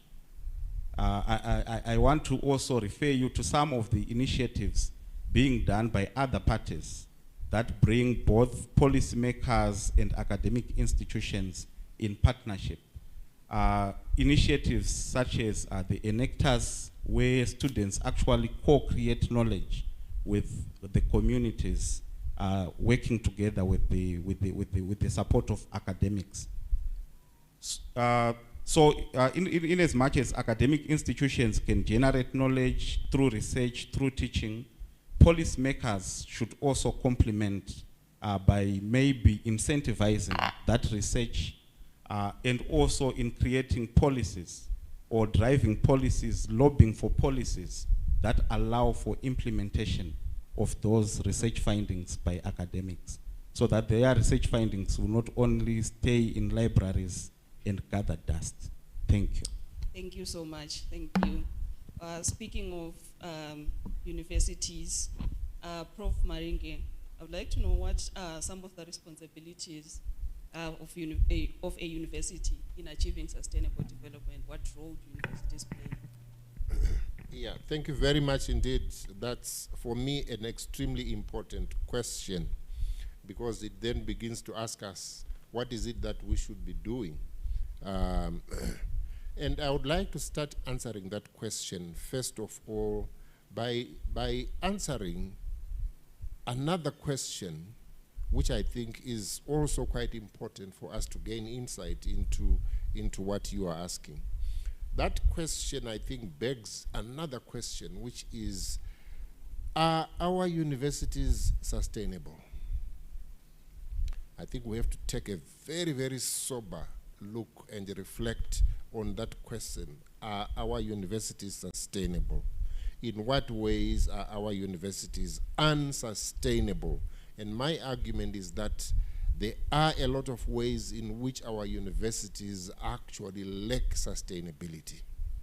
And if we are going to be championing sustainable development without being sustainable ourselves, then perhaps, you know, there is something that we need to do first. So, my colleague here talked about SDG number 4, which is about quality. And I think that one of the biggest questions, and this is not about Rwanda, this is not about South Africa, this is about, you know, the global kind of context of higher education. One of the biggest questions asked about higher education institutions is the question of quality. Quality and academic standards. How can we stand up and really be proud and say what we are doing, what we have in our universities is of the highest quality and highest academic standards? And I think when we reflect on those things, perhaps even at individual levels, we begin to find ourselves saying, I do not think that this aspect of our university is actually showing the quality that we desire. I think the next question about our universities is the question of relevance. relevance in terms of what we teach. How relevant is it? To a very large extent, I've been in education for the last 30 years. And I look at the education syllabus. What I was taught 30 years ago as a teacher is probably the same kinds of things that people today are still being taught to a very large extent. I can comfortably go into a teacher education class and still teach with very little preparation because I still remember what I was taught 30 years ago. And so we have to begin asking ourselves the question of relevance. And of course, there is the question of insecure funding. And I think in South Africa, for example, is the question of non-inclusive funding mechanisms. That's also quite a very important one. I think staff capacities is also a very important one. We all want to have 100% of our staff as PhD holders. But if we were to look at our statistics, perhaps we do not quite have that in our universities. And so we begin to ask ourselves the question, is there sustainability being shown in our own staff capacities? In terms of resource deficiencies, in terms of, ladies and gentlemen, senior level academic positions being held to a very large extent by men, and very few women being part of the senior academic levels. And I think that there is a sense in which, that also speaks to issues of sustainability. And I can say this quite confidently. In South Africa, I'm sure that my South African colleagues here will agree with me that outcomes in education can be predicted along the axis of color of your skin. They can be predicted along socioeconomic background axis. They can be predicted along, issues around wealth and privilege. So, all those things, I think, demonstrate the unsustainability of what we are in higher education. But I would like to end this by saying that the opportunities that are created by technologies and the AI in particular are very unevenly distributed amongst our students and amongst ourselves. Extremely highly, unevenly distributed. And if they are unevenly distributed, it means people are going to benefit differentially. And if they do benefit differentially, it means their progress will be different. And therefore, I would argue, that is unsustainable.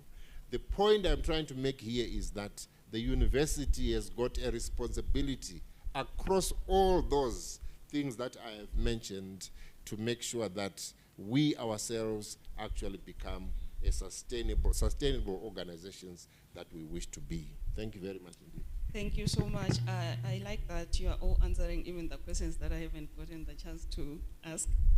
So you spoke briefly about funding in your explanations. I would like to ask Prof. Lekunze if any strategies you found effective in overcoming funding and resource constraints in sustainability projects.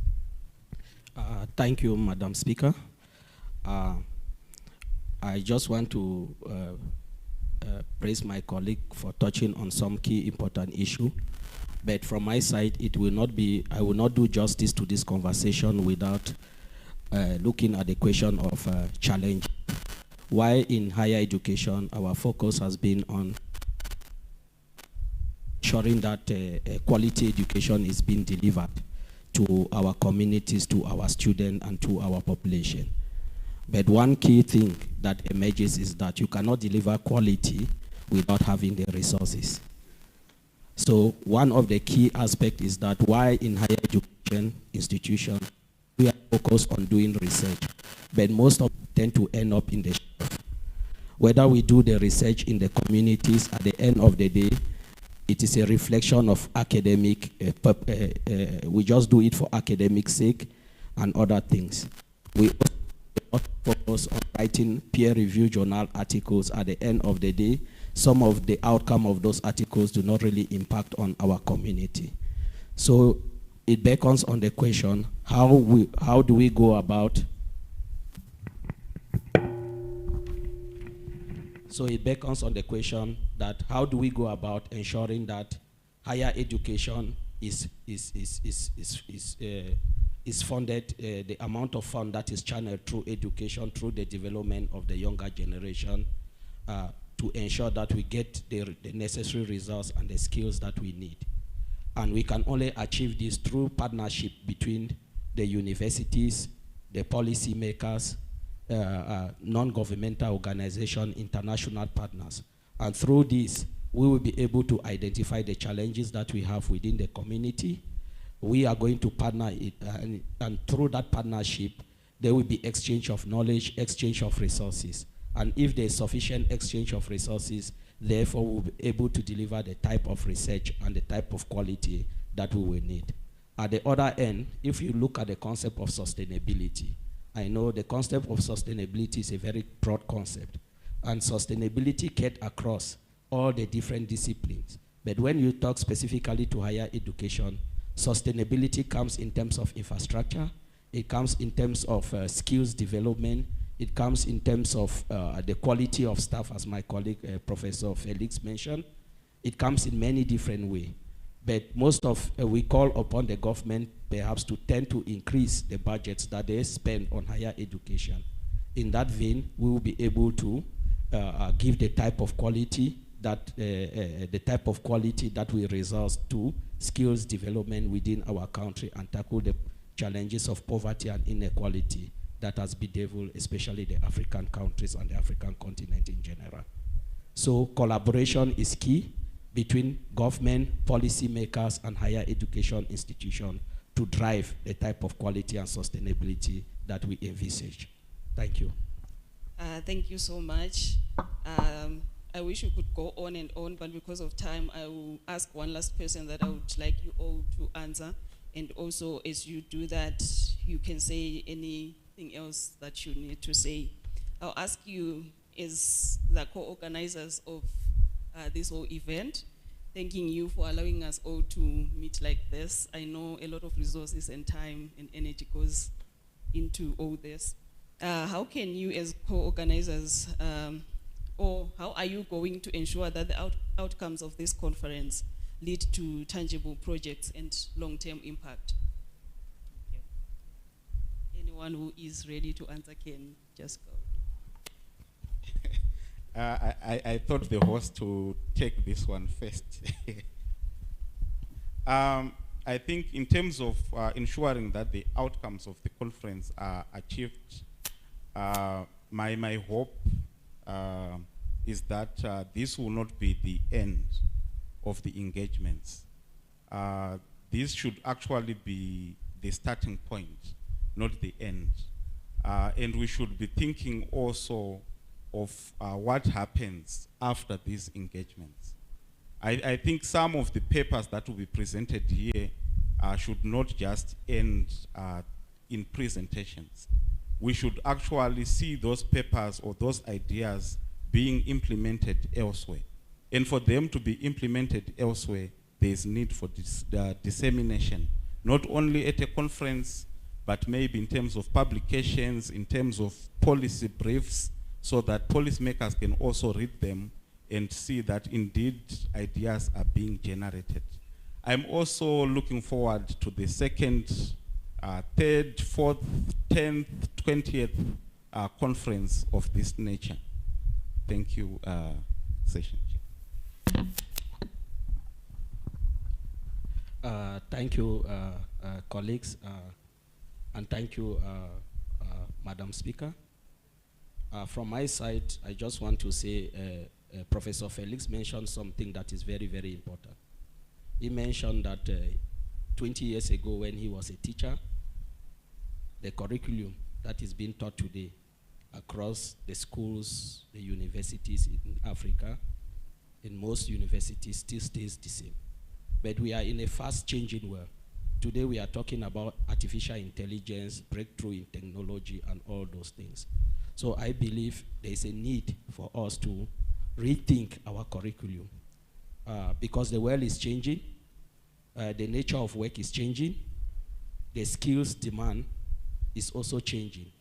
So as universities, when we come to conferences like this, we shouldn't only just sit and present papers, but beyond this conference, what should we do?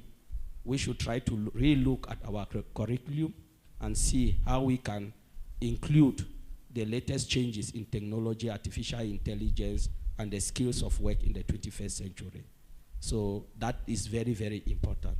So my hope is that this is the first conference which is jointly organized and co-chaired by these 3 universities. And we hope this is clear evidence of a good partnership. And our partnership, we are hoping, is not going to end about organizing conference and presenting papers.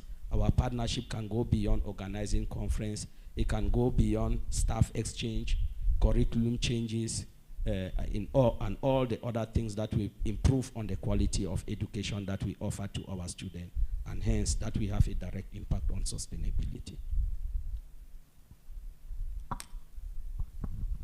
Thank you very much indeed. I don't think I have got anything else to add to what my colleagues have already said. But I just want to seize the moment and say, to my colleagues, thank you very much indeed for gracing us with your presence here, and also for sharing with us a lot of useful and wise strategies and things to think about in the future.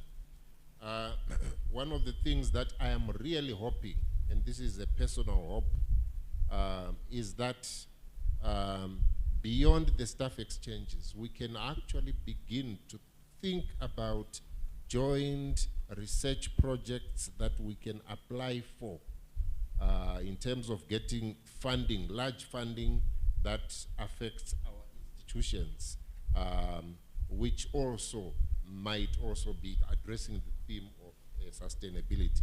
I think if we can do that, I think we would have actually sealed the deal for our institutions and for the sustainability of this particular conference.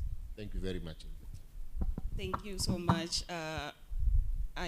Unfortunately, I also don't have time for the audience to ask questions, but I believe they've seen your faces. They can just grab you during that tea breaks and ask questions, because I also have a ton of questions for you that are left. Thank you so much.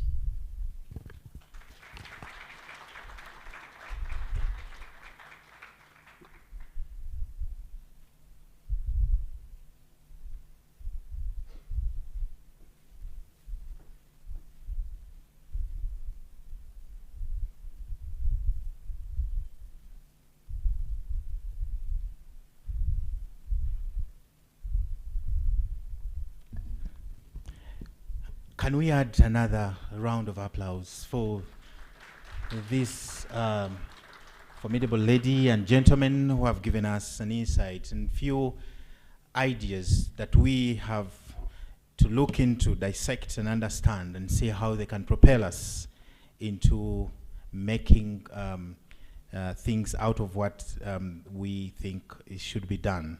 Ladies and gentlemen, we need to look into our curricula, making it that which is having enough quality and also content that align with the current challenges that we're facing. The resources, they talked in details about the human resource, how it needs to be that which matches the necessity of the needs that we have to sustain our environment and all the issues that pertain to human development. In the infrastructure, they went in line of technology and way far before we can reach that area. And we see research being amplified in the discussion, that all research should be that which can guide us into undertaking so many of the challenges, but I also hint on community engagement. And I want to believe institutions of higher learning here have enough information and policies that are to guide in making us have the future that we want. Ladies and gentlemen, as we prepare to go for a break, there is a lot which is coming on, but I want to Madam Dorcas, if you are somewhere near, we need to spend less than 20 minutes just basing on the nature of time that we have spent to make sure that we have a small refreshing break, and then we come back for another session of discussions.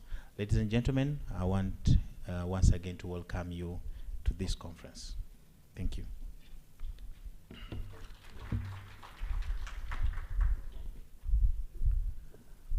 I'm putting you in the hands of Madame Dorcas, and you'll find her outside, just she's waiting for you to give you more guidance. I'm also reminding you that if you want a copy of the program, you can scan the barcode on your card, and then you can find you can access the program on your phone or whatever gadget you are using now, please.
those who are outside, please, can you come in?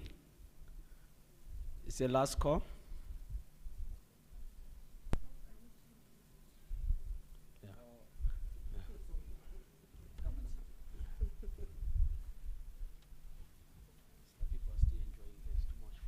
There's too much snacks.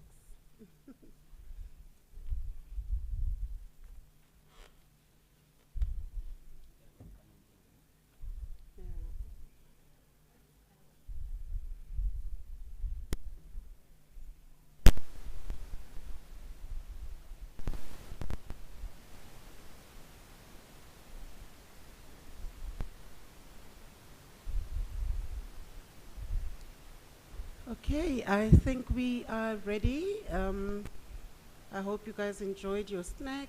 It was quite lovely, I must say. So this is now coming, might come across very biased, noting that I'm also from the Northwest University Business School, is the best business school in the world. So these, the steering committee will then discuss with you our PhD hub. In our steering committee, we've got Professor Joseph Lekunzi. He's sitting here on my right. And then on my far right, we've got Professor Emmanuel Mutambara. And then the lovely lady of the steering committee, Professor Yvonne Duplessis. So can you guys welcome them with a round of applause?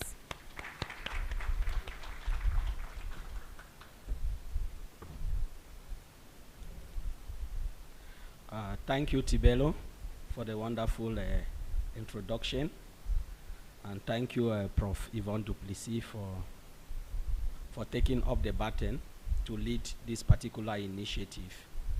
And Professor Motambara for heading our research, being the program leader of PhD in Northwest University Business School.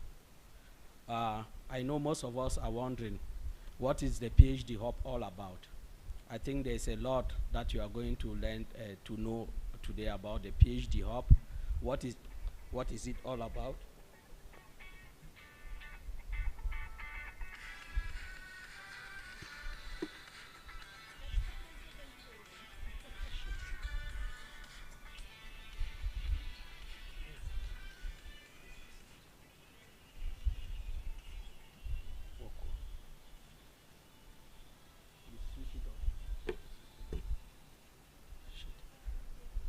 So today you are going to know a little bit more about what the PhD Hub is all about. What the PhD Hub is all about. I think the PhD Hub is an initiative of the Northwest University Business School, and it is a strategic project that aims to increase the number of PhDs across Africa. So here in Rwanda today, we thought about it and we said, what a better place to launch this particular program, since our objective is to make sure that we increase the supervisory capacity across Africa, and secondly, to increase the number of PhD holders across Africa, especially in the field of business administration. So the most important thing is that we want to be seen to create an impact. We know one of the key issues around Africa is the issue of skills, especially at the level of a PhD. So today we are going to talk about that. So I just want to take this opportunity to welcome all the delegates and all the distinguished guests present. This will, as you can see on the board, this will be the table of content. And the next question is, this is our emblem, the PhD Hub. This is our emblem for this particular project. Now the question is, a lot of people, it might sound a little bit of repetition, but we are trying to bring forth what the Northwest University is all about. But our focus in this presentation will not be in for our broader university. Rather, we will focus on the Northwest University Business School. The Northwest University has about 8 faculties, and the Northwest University Business School is one of the 6 schools under the Faculty of Economics and Management Sciences. As you can see, I think some of the information there, we have 26 public universities in South Africa. Out of those 26, 21 of those universities do have a business school, and then 4 of the business schools in South Africa are private business schools. So what is our vision? You can see on the board there, the vision of the Northwest University Business School is to shape executive mind in Africa. And what a better way for us to do that than to launch this particular special project that targets academics or corporates or any other interested NGOs and non-governmental organizations, staffs of those organizations who wish to build their career to a higher level by becoming taking on PhDs as an end product. So what is our mission? Our mission is to provide transformative business and management education that equips delegates with the competencies required to become responsible leaders. We strive to create an environment that promotes continued learning, personal responsibility, empathy, and collaboration. So through our commitment to excellence, impactful education, innovation, and ethical leadership, we intend to create value for our stakeholders and make a positive impact in Africa and beyond Africa. So you can see Northwest University Business School, as we said, it is an internationally accredited business school. So you can see those are some of our accreditation. We are AMBA accredited. Our PG postgraduate diploma program is also AMBA accredited by the Business Graduate Association. We are SAPSA accredited. SAPSA is an association of South African business school. We are APS accredited as well, which is Association of African Business School. We are CHE. CHE is the accrediting body of South Africa higher education. So CHE, we are accredited. We are also member of PRIME, which is Responsible Management in Education. And finally, APS, AACSB accredited. So currently, we are in the process of being accredited, AACSB accredited. It's a 5-year process. We are in our 3rd year. So we are still in the process, but and our reports and everything following the first report, self-evaluation report that has been approved. So we are on the way. So this is our accreditation. And that's why we said we are an internationally accredited business school.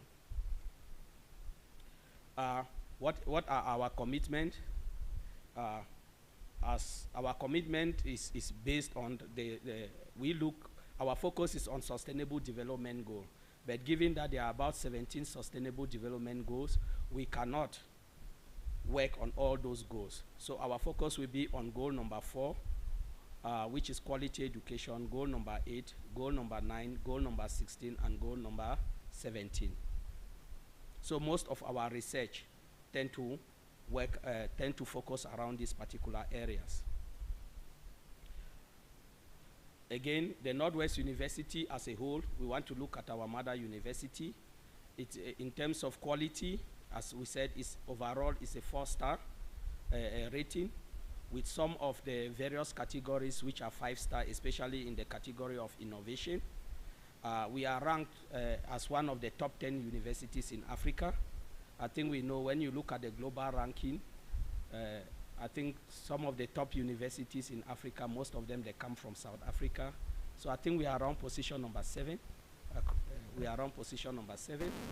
So the Northwest University, as we say, is a traditional university. When we talk about traditional university, it's a university that is research focused, especially at postgraduate level with masters and PhD.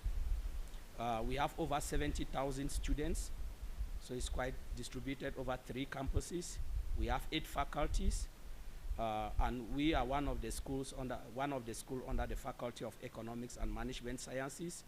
We have Faculty of Education, we have Faculty of Engineering, Health Sciences, Humanities, Law, Natural Science and Agriculture, and I know we also have a Faculty of Theology. of recent, I think they have also approved a medical school. So our medical school, they are busy constructing, doing construction. The school will go operational in 2028. So we are a very comprehensive university. So one of the key priority of Northwest University as a whole is the aspect of internationalization. And embedded in internationalization is Africanization. And how do we intend to do this? We intend to do this through cooperation, through partnership, in terms of research, in terms of culture, and in terms of sport. So through collaboration with other universities and institutions internationally, we intend to become part of the global higher education community. And this conference today in Rwanda is part of that drive. So the Northwest University, we offer more than just an education. We offer people a place in the world. Academically, students benefit from great choice and flexibility, which enable them to fulfill their potential and start preparing for their careers. So I think I will stop here for now, and my colleague, Professor Motambara, will give you more detail about the PhD Hub, what were the intentions, and all the other detailed information that you might need. Thank you.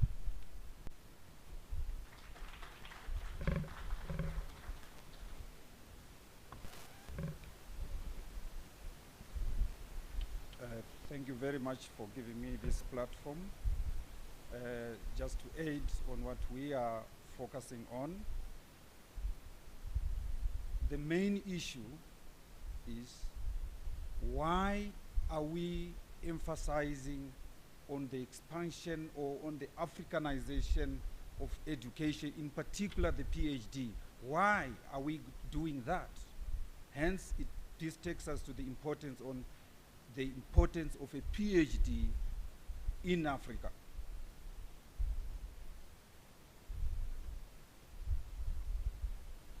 You can see that we are dotted right round in terms of the presentation. Our alumni is scattered throughout Africa.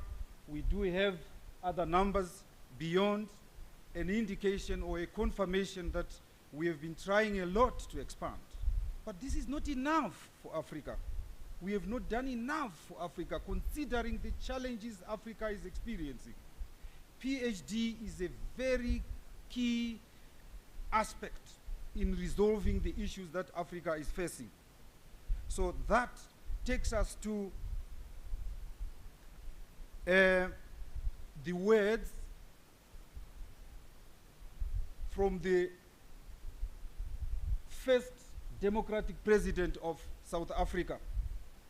Education is the most powerful weapon which you can use to change the world. But with a PhD, it's possible to change the world because PhD is involved in issues of policy. PhD provides solutions to the challenges that we face. And considering our focus on the SDGs, we are taking a deliberate action to address the issues which Africa is experiencing. Perhaps you might need to have a look at what is the situation regarding the current standing in terms of PhD. As of 2022, South Africa produced 3,690 doctoral graduates, equating to 61 PhD graduates per million. But that is not enough. Coming to East Africa, just some statistics. In 2024, the University of Rwanda celebrated the 10th graduate with 8,068 graduates with only 6 PhDs in 2019. And that is not enough for Africa. We go to Kenya, we have, as of 2015, about 7,145 PhDs with 7,146 students with only 10,000 graduates, and that is not enough. The same goes for Uganda. what we are producing still falls below. So we are taking a deliberate action to say, let's move into the greater part of Africa through collaboration. We are not stopping only in Rwanda. We are going to engage with Kenya. We are going to engage with Uganda. We are going to engage with South Sudan. We are going to the north. Because the intention is to ensure that we capacitate Africa. What's the point of us being known for producing or having endowed with resources? We have the gold, we have all the raw materials that you can think of, but we have nothing to show. We buy finished products from Europe. Let us use the PhD in these areas, in matters of policy.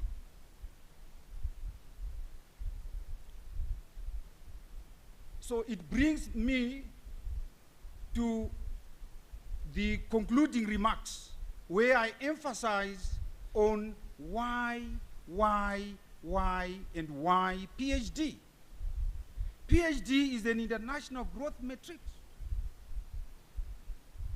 Without it, countries that have more PhDs are bound to perform better than the countries without.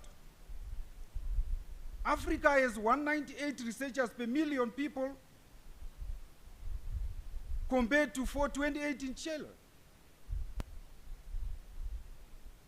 As much as Africa needs 100,000 PhDs in the 10 years or to expand its PhD production rates, it also needs more and more PhDs.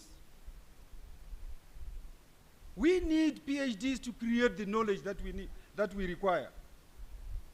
We need PhD to solve the problems. We need PhDs to cascade into the greater part of Africa, sharing skills.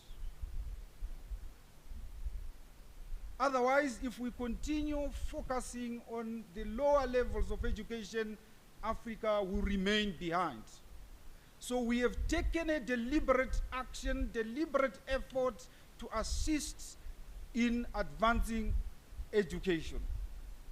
Otherwise, in line with the SDG goals, those 17, we are making a deliberate effort to say the students that we are going to recruit through this PhD hub, their topics, they should be aligned with those 17 SDGs. In doing so, we will be able to solve the challenges Africa is facing. In conclusion, I would like to say, let us work together. Let us try as much as possible here in East Africa, the greater part of Africa, to expand the PhD education. I thank you.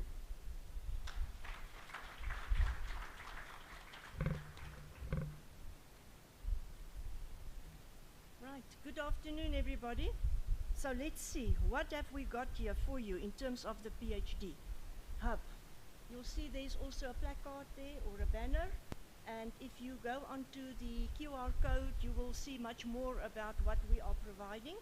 But first of all, is that the whole initiative of this PhD hub is a strategic initiative, not for the Northwest University, for Africa. And this is why we are saying is this PhD hub is in Africa, it's for Africa, and it's by Africa.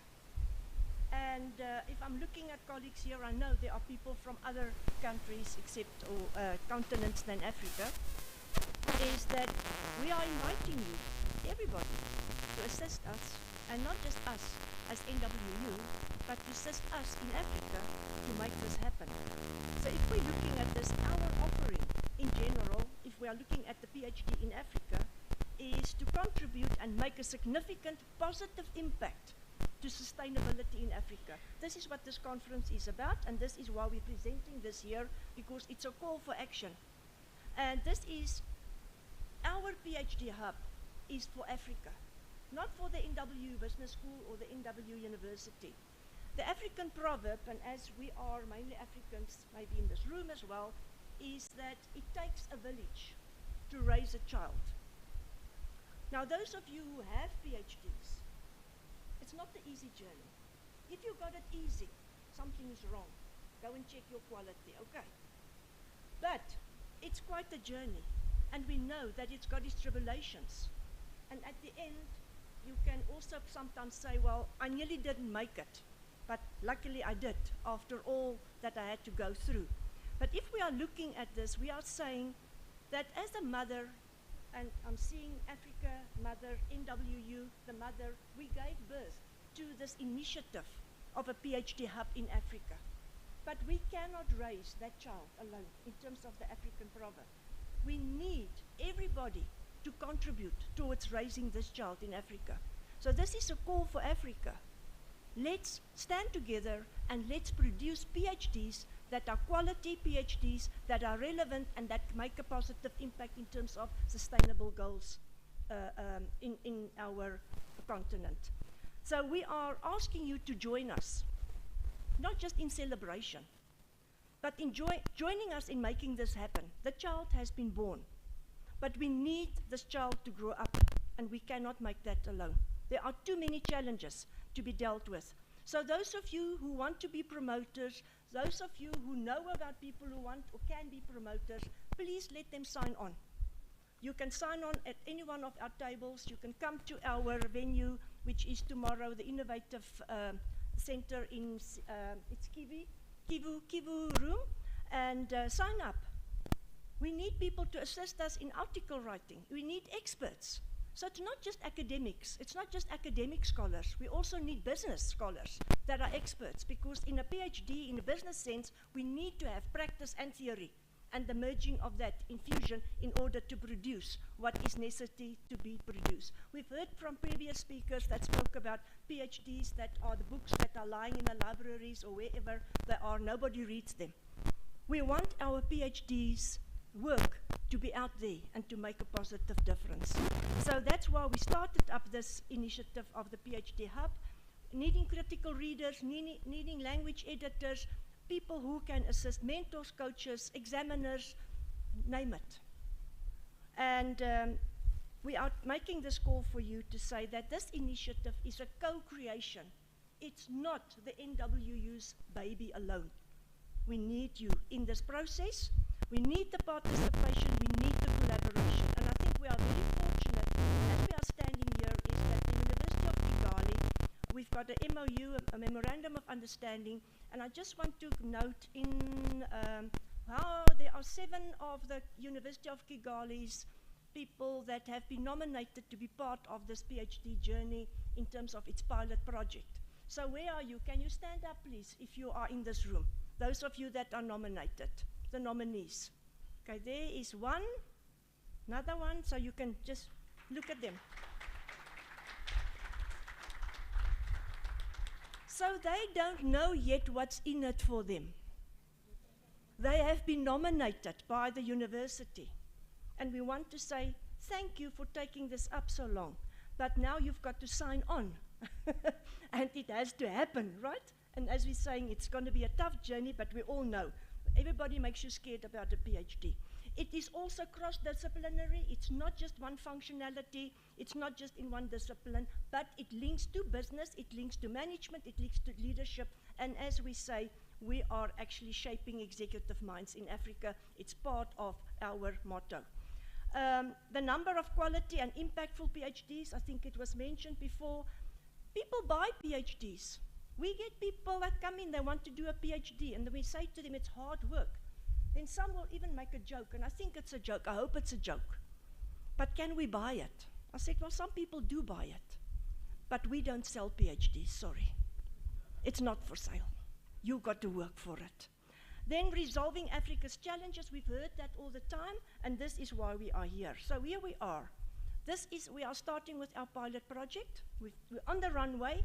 We have taken off in January 2025 already. We started now. We've got our first group nearly ready, not 100% yet, but nearly ready.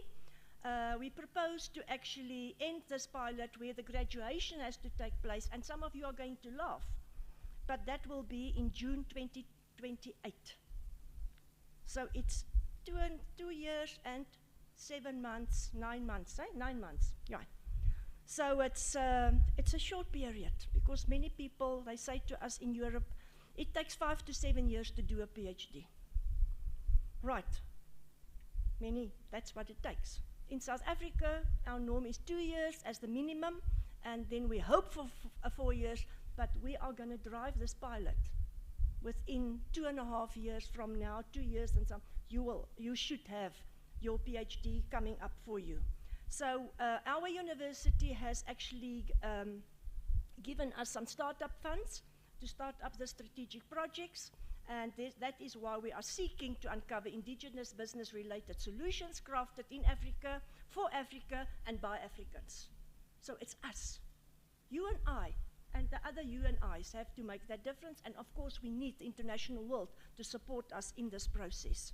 So without further ado, is that it's volunteering. It's not a forceful process. It's volunteering and universities that want to partner with us and establish this collaboration and this effort, taking it forward, part of our internationalization strategy. At the moment, we've got 16 prospective PhD candidates nominated to be part of our pilot, of which Kigali, University of Kigali is one, so Rwanda is on the list, National University of Lesotho, so that's in Lesotho, Botswana, Porto Private University, and then KCA in Kenya, and then also in the South African space, there are a few students there as well that are nominating, that were nominated for this. So if you look at this, we are there, we are taking off, but we have to stay there and somebody has to pay the petrol, okay, whatever you call it, that drives a big Boeing. So the purpose statement we've mentioned already, establish PhD hub, to create a center of excellence in Africa over time, and you are part of that. It will be our crown in Africa if we get this right. It's not an individual university's job to make this happen, but we are inviting you, please come to the fore, assist us, make this happen. It will involve intensive reading, research, and writing, obviously, in the field that we've mentioned. Primary focus, SDGs, but of course within that also the African Union's 2063 strategies are linked to the SDGs, so don't forget about that, that's entwined there. And then obviously that there will be committees and steering committees, etc., to drive this as an ethical and a good governance process, quality governance process in this as well. So without any further ado, this is where we are going. Sorry, I just want to make that one. So there you can see, this is exactly what this whole conference is about. It's innovative pathways for sustainable futures, and if we really want to make that significant difference, we need to build on our acumen of better knowledge in Africa, improving the knowledge out there, sharing with the world what Africa can do, and do it, and actually then make sure that we are reaping the benefits of that. So our invitation to you, this is our biggest plea in this presentation, is that invitation to you to come and join us in this journey, talk about it, spread the word, become a custodian of PhDs in Africa, for Africa and by Africa, and yes, join us in the innovation room or catch up with us, as you say, we are well branded, and talk to us about this so that we can take this forward. So that is, if there are any questions and answers, I know we are running behind time, but as I said, we are there. If there's anything you want to know, please engage with us. I think I can take maybe 1 or 2 questions. I don't know if there are any. So Tobelo, you are our timekeeper.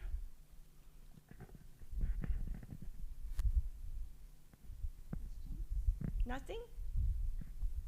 There's one.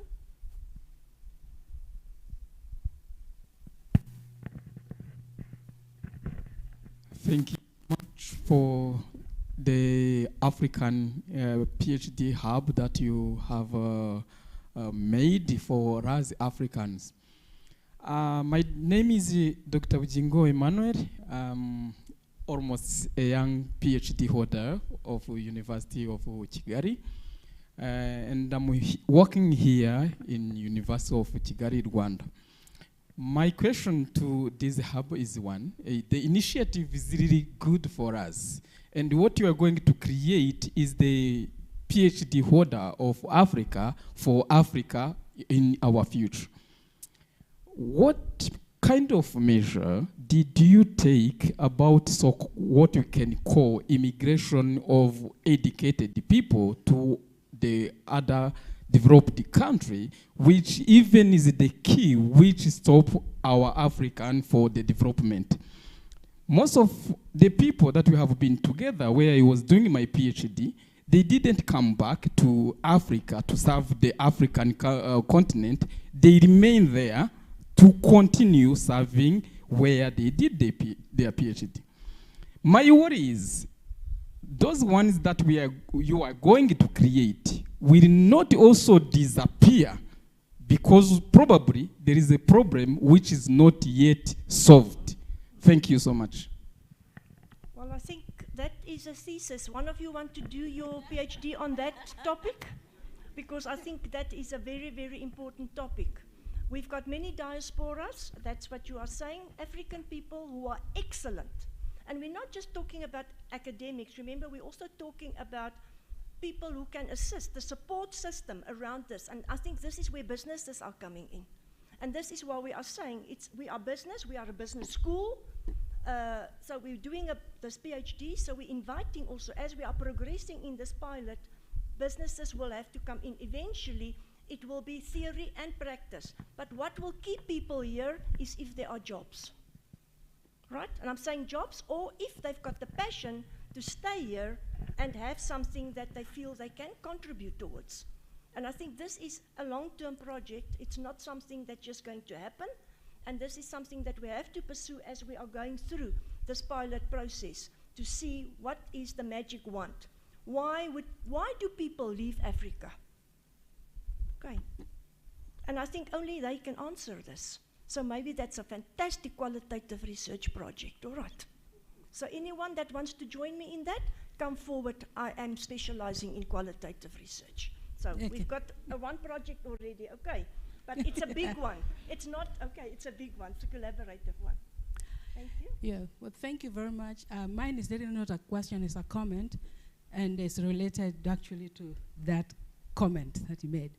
My name is Professor Lucy Ojode, and I'm actually one of those diaspora who went to study and stayed there. Yes. But I'm here on a Fulbright scholarship, serving at the University of Kigali. So we are coming back. So, but the key question that he asked really relates to interest, and that's why this initiative is very important, because it shows that we want to engage, and I can't speak for everyone, but I'm assuming that most people want to engage. And really, most PhD researchers want to do something that is relevant, that makes sense and is linked to their interests, and that contributes. And I think that this is exciting because it's opening up, and even though you talked about Africa for Africans and in Africa, but I really believe that we are having a very unique opportunity as Africans in Africa to really engage our African American colleagues, because particularly when things are kind of chaotic like they are now, some Americans want like dual citizenship somewhere. They want a place to go and breathe a little, and most of our African American, brethren have no that option. And so opening up such kind of opportunities, not just for Africa, in Africa, for Africans, but really every African in the diaspora, I think this is a good opportunity. And I hope, and by the way, we met in 2023 here in Kigali, and actually, I gave you my contact, and just to know that last year, I became one of your PhD examiners. So it's working already, and I'm very grateful to have been given that opportunity. So I just want to thank you. Thank you very much. Well, it's exactly what you are saying, and as I said, I don't want to take any more time, but there is an example. We are not excluding the diasporas. Please don't get me wrong. They are on our list. Most of them want to contribute. Many of them want to come back to Africa that speak to me, But they're married, you know, you get silly and you get married to people in other countries, and then they have families, and it's difficult to come back. But also, if you are used to a certain way and you've got a job and you've got career, difficult to come back, we know that. But you can stay. In Australia, I've got people in Australia, I've got not just in America, UK, we be there, but you are still African in your blood, and you can still contribute. So we see that as well as a contribution. So it's not excluded. Even if you are not physically black, you can still contribute as well. But all I'm saying is, at the end, Africa must take ownership of its own direction. And we need to start making that happen. And I rest my case. Thank you very much.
Thank you so much for this very wonderful session.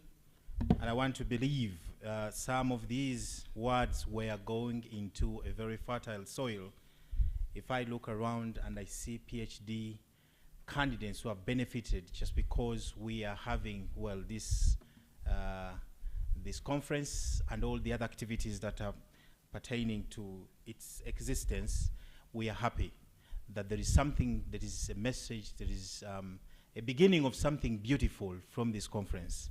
We have already seen a partnership from the discussion we had with the co-chairs, where we believe it is not ending with the conference, but these three institutions are going to come up with a pattern that will drive this theme way far beyond the conference. Ladies and gentlemen, PhDs are needed to advance knowledge, to go into research, specialized careers, and of course, academic advancements. And I believe as long as we are able, as it has been tabled here, to have local solutions, if I can call them that, Africans dealing with specific problems that are coming from the Africans, or from Africa as such, then we're on the right path. And I want to take this opportunity to thank the members from Northwest University, and we can also maybe thank them with another round of applause. Ladies and gentlemen, once again, we are going in for another discussion, one of the highlighted discussion to bring us deep into understanding the green innovation and sustainable business growth. And I want to believe this is key and relating perfectly with the theme or the major topic of our conference. But in order to enlighten us and give us more in this kind of discussion, please let us usher in these people who have been noted into this to be very important and maybe expert in this area. And let me call them to take their seats. Let me start with Professor Gechi Adiola. Let's welcome her with some round of applause. Mrs. Doreen Ntawebasa, you're welcome. And I'll leave the profiling of these people to the chairperson. Yes, we have Mrs. Dukuze Mari Zali. We have Engineer Dominique Mvanabandi. Let me hope I'm sounding it right. And then, of course, we have one and our own Professor Joseph Sekampu from Northwest. A pleasure. Ladies and gentlemen, yes, this is the moment we've been waiting for. Professor Jola.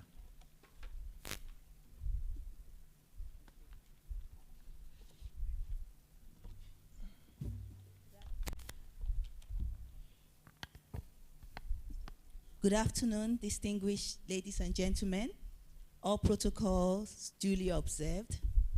It's my pleasure to welcome you to this very important discussion on green innovation and sustainable business growth. As we navigate the challenges of climate change, economic resilience, and sustainability, Rwanda stands out as a nation that has proactively embedded green policies into its development agenda. Through strategic investments in science and technology, policy innovation, and strong global partnership, Rwanda is paving the way for and towards a more sustainable future. Today's discussion brings together experts from government, environmental advocacy, academia, and international business to share insights on how we can collectively drive green innovation. We will, in this panel, explore how policies shape sustainability, how technological advancements drive impact, and how global partnerships accelerate green business growth. I'm honored to introduce our esteemed panelists. I'll start with Doreen Nawabasa. She's the Director General, Trade and Investment, Minicom Rwanda, Ministry of Trade and Industry. Thank you. Maria Dali Dukuze, Director of Advocacy and Multilateral Environment Agreement Monitoring, Rwanda Environment Management Authority, REMA. You're welcome. Engineer Dominique Mvunabandi. I had already written it well. I'll pronounce it again. Mvunabadi, thank you. Yes, I got it. Thank you very much.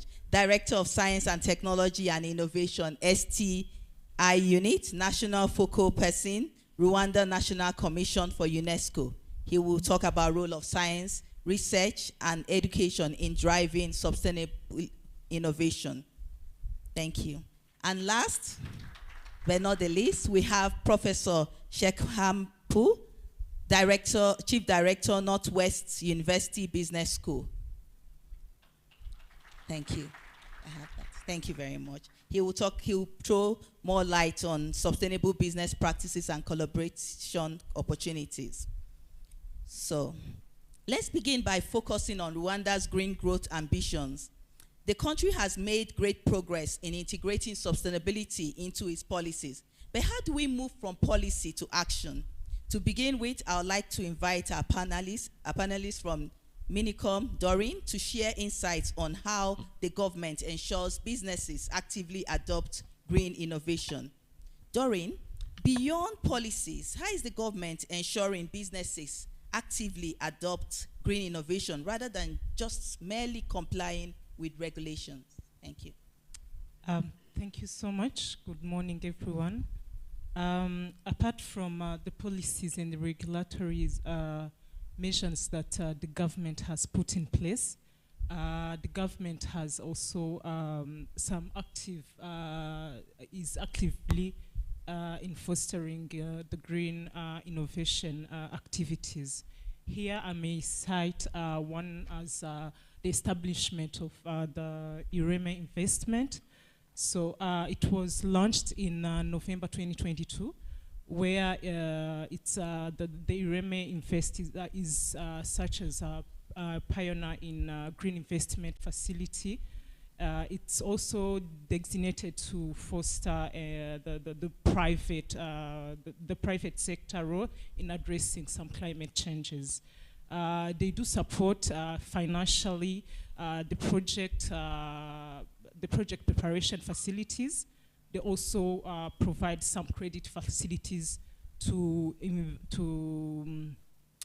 projects that are under this sector, but also support them throughout the whole processes. Apart from that, the government is also, as you all know, into the circular economy initiatives. As you all know, Rwanda is and has been also increasingly focusing on circular economy principles, encouraging businesses to reduce and moving from the linear to one that is emphasizing reusing, the recycling also of also in reducing the waste, the reducing waste. Also, we have the Green City project. As you know, we are also focusing on the sustainability of urban development, such as the Kigali, which is here in Kigali. We have some green spaces around Kigali. We have also energy efficient buildings and sustainable transport option as the Kabisa project, as well as the e-mobility project, which is also run here in Kigali. Apart from that, there are some initiatives that are also supported by Fonera and REMA. All these projects are backed initiative that provides financing for green projects, focusing on climate change, but as well as mitigation. So apart from that, there are also training and capacity building that which are also offered by REMA. Maybe they will touch on it, but a lot of is being done with the government. So the reason why maybe I didn't touch on what the Ministry of Trade and Industry is doing, for the moment we are developing the trade policy, and one pillar of the trade policy include environment and trade. So that's it for what I can say on this. Thank you very much. Great examples and incentives provided. Thank you. Marie, Dali, can I ask the next question? And what role does public-private dialogue play in strengthening environmental compliance while maintaining business competitiveness? Yeah, thank you. Thank you very much, moderator. Maybe allow me to take this opportunity and thank the organizers of this conference for giving us a platform to discuss this important topic, but also for inviting REMA to be part of this discussion.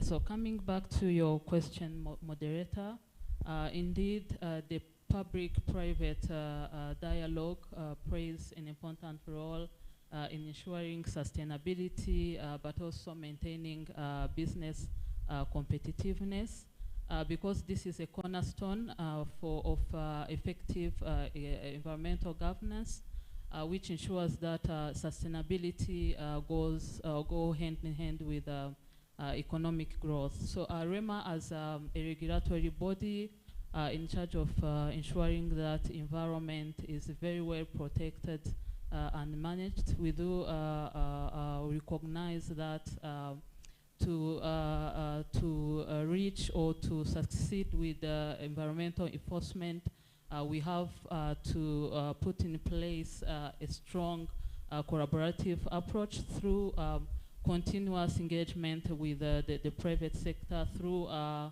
putting in place platforms for dialogue.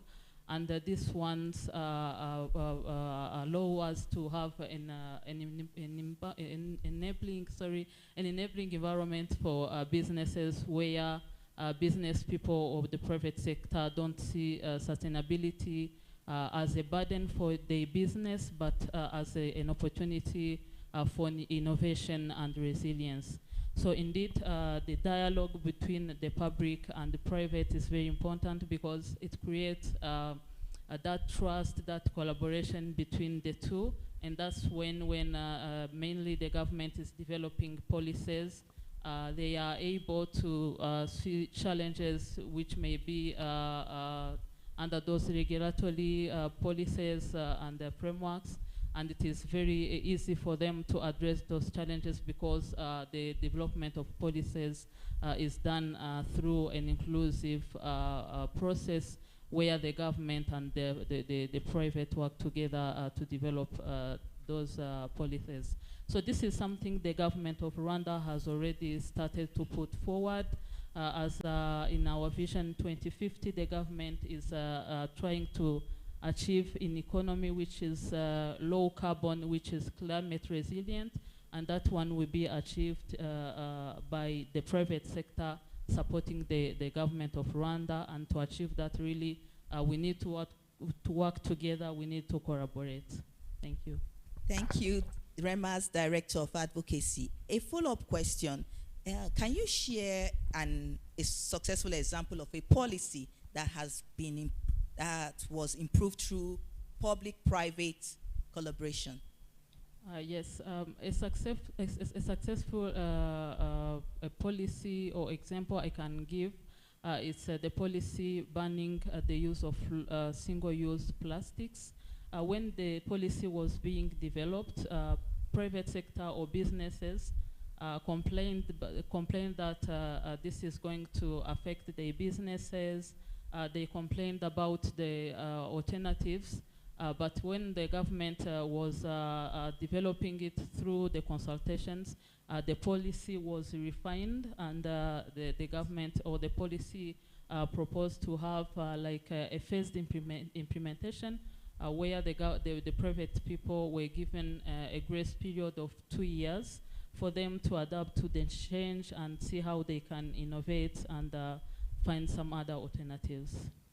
Great example. Thank you very much. And we've explored Rwanda's green growth ambition. Let's focus on the role of science, technology, and innovation. These are key enablers of sustainable development.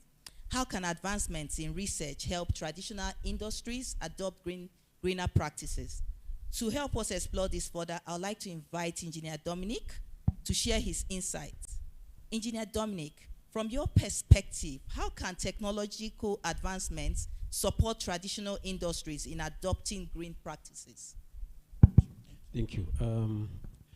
First of all, I want to recognize the invitation from the University of Kigali and the conference organizers addressed to UNESCO.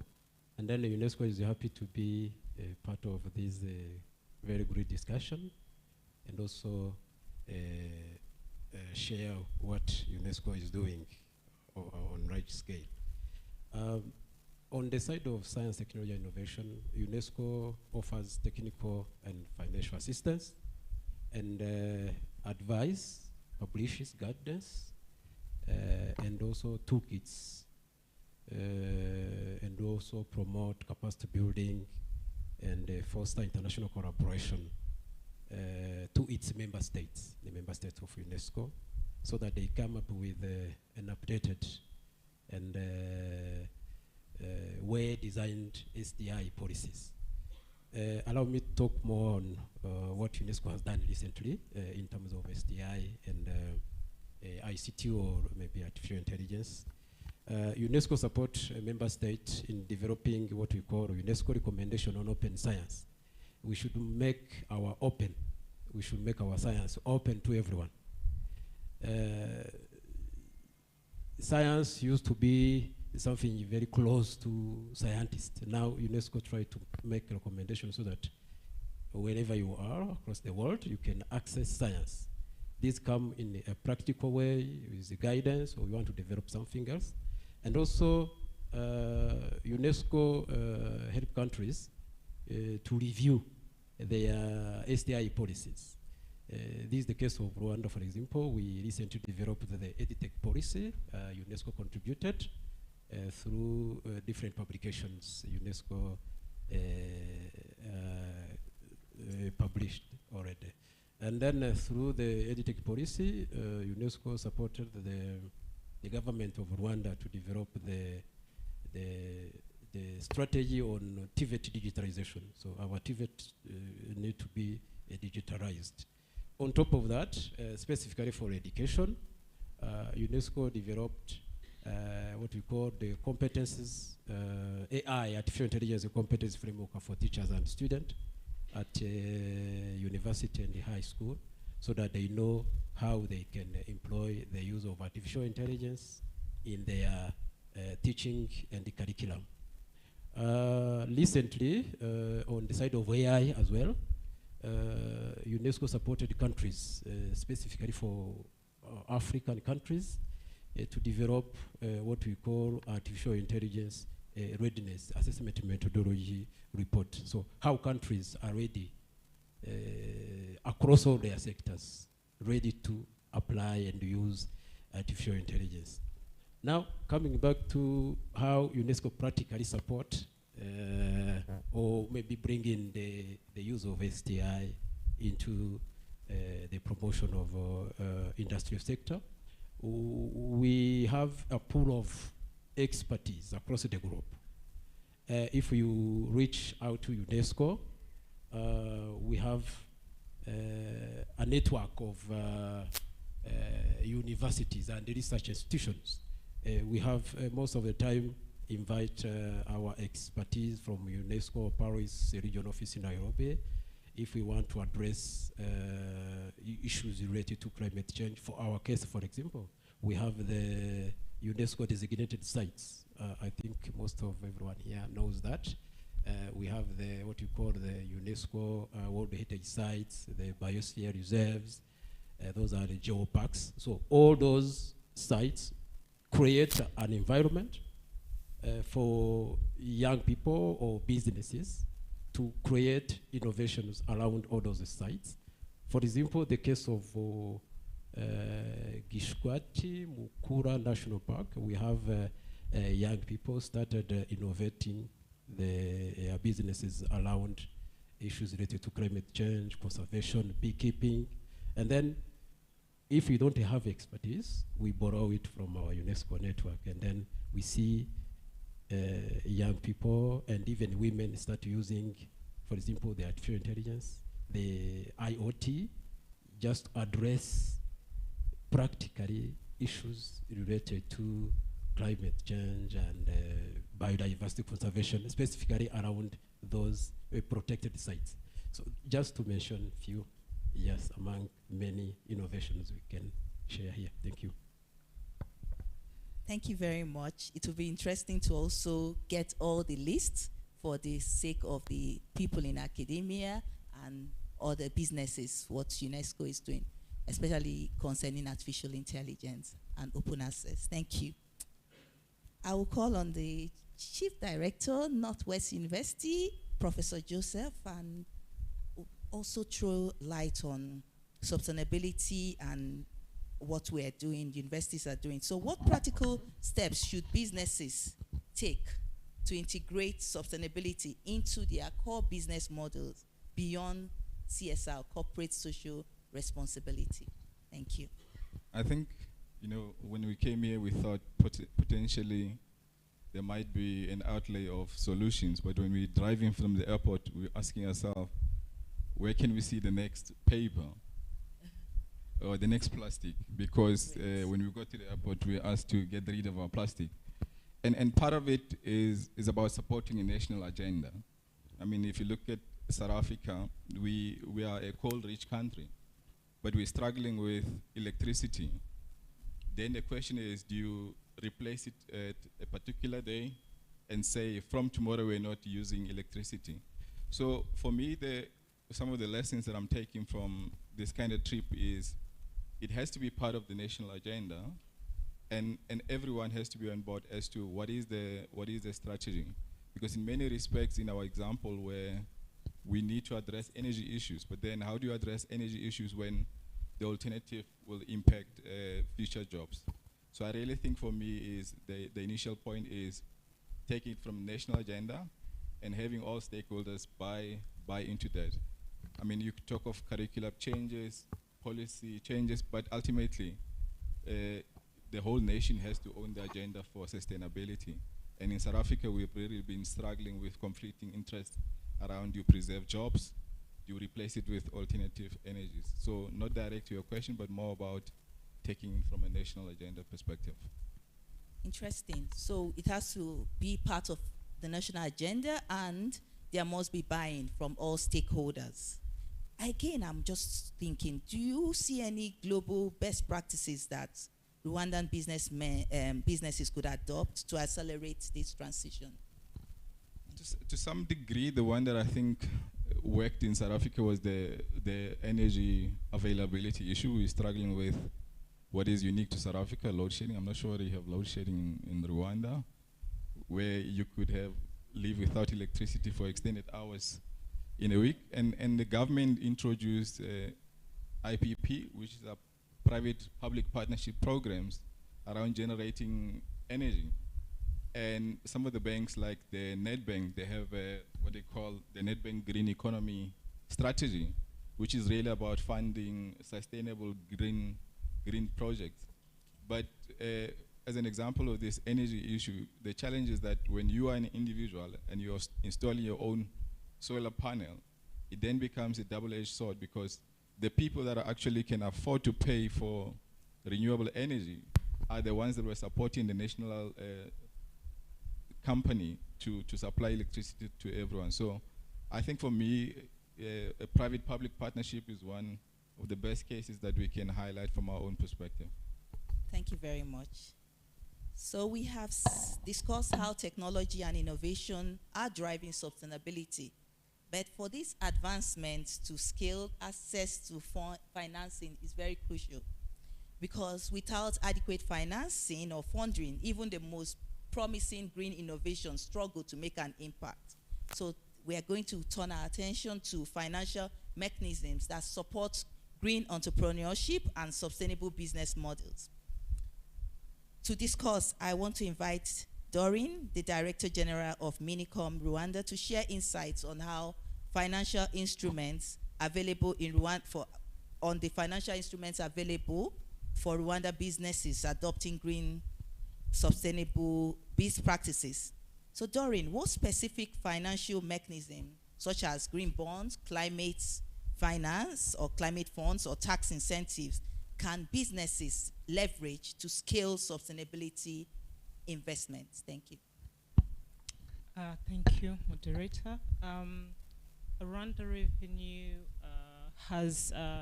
Revenue Authority offers some tax incentives to businesses that are engaged in the green and sustainable practices. For example, for businesses which are involved in renewable energy, the project, they do get and they benefit from some tax exemptions, some import duty reduction, or maybe some accelerated depreciations on equipment for sustainable practices. Whenever you are here, or if you have established a company in the renewable energy, agriculture, or the green thing, you get some incentives through the Rwanda Revenue Authority. But also, without forgetting the Rwanda Development Board as our key pillar for investors. They do provide also some incentives, which is also embedded in the investment code. As I said, these sectors are such as one is the renewable energy, agriculture, the green infrastructures. Whenever you are in these businesses or projects that involves sustainable practices, the Rwanda Revenue Authority is here they are there to support and also bring loans, or also do some awareness campaigns to those who want to these incentives to bring them here in Rwanda. I can also mention the public-private partnership.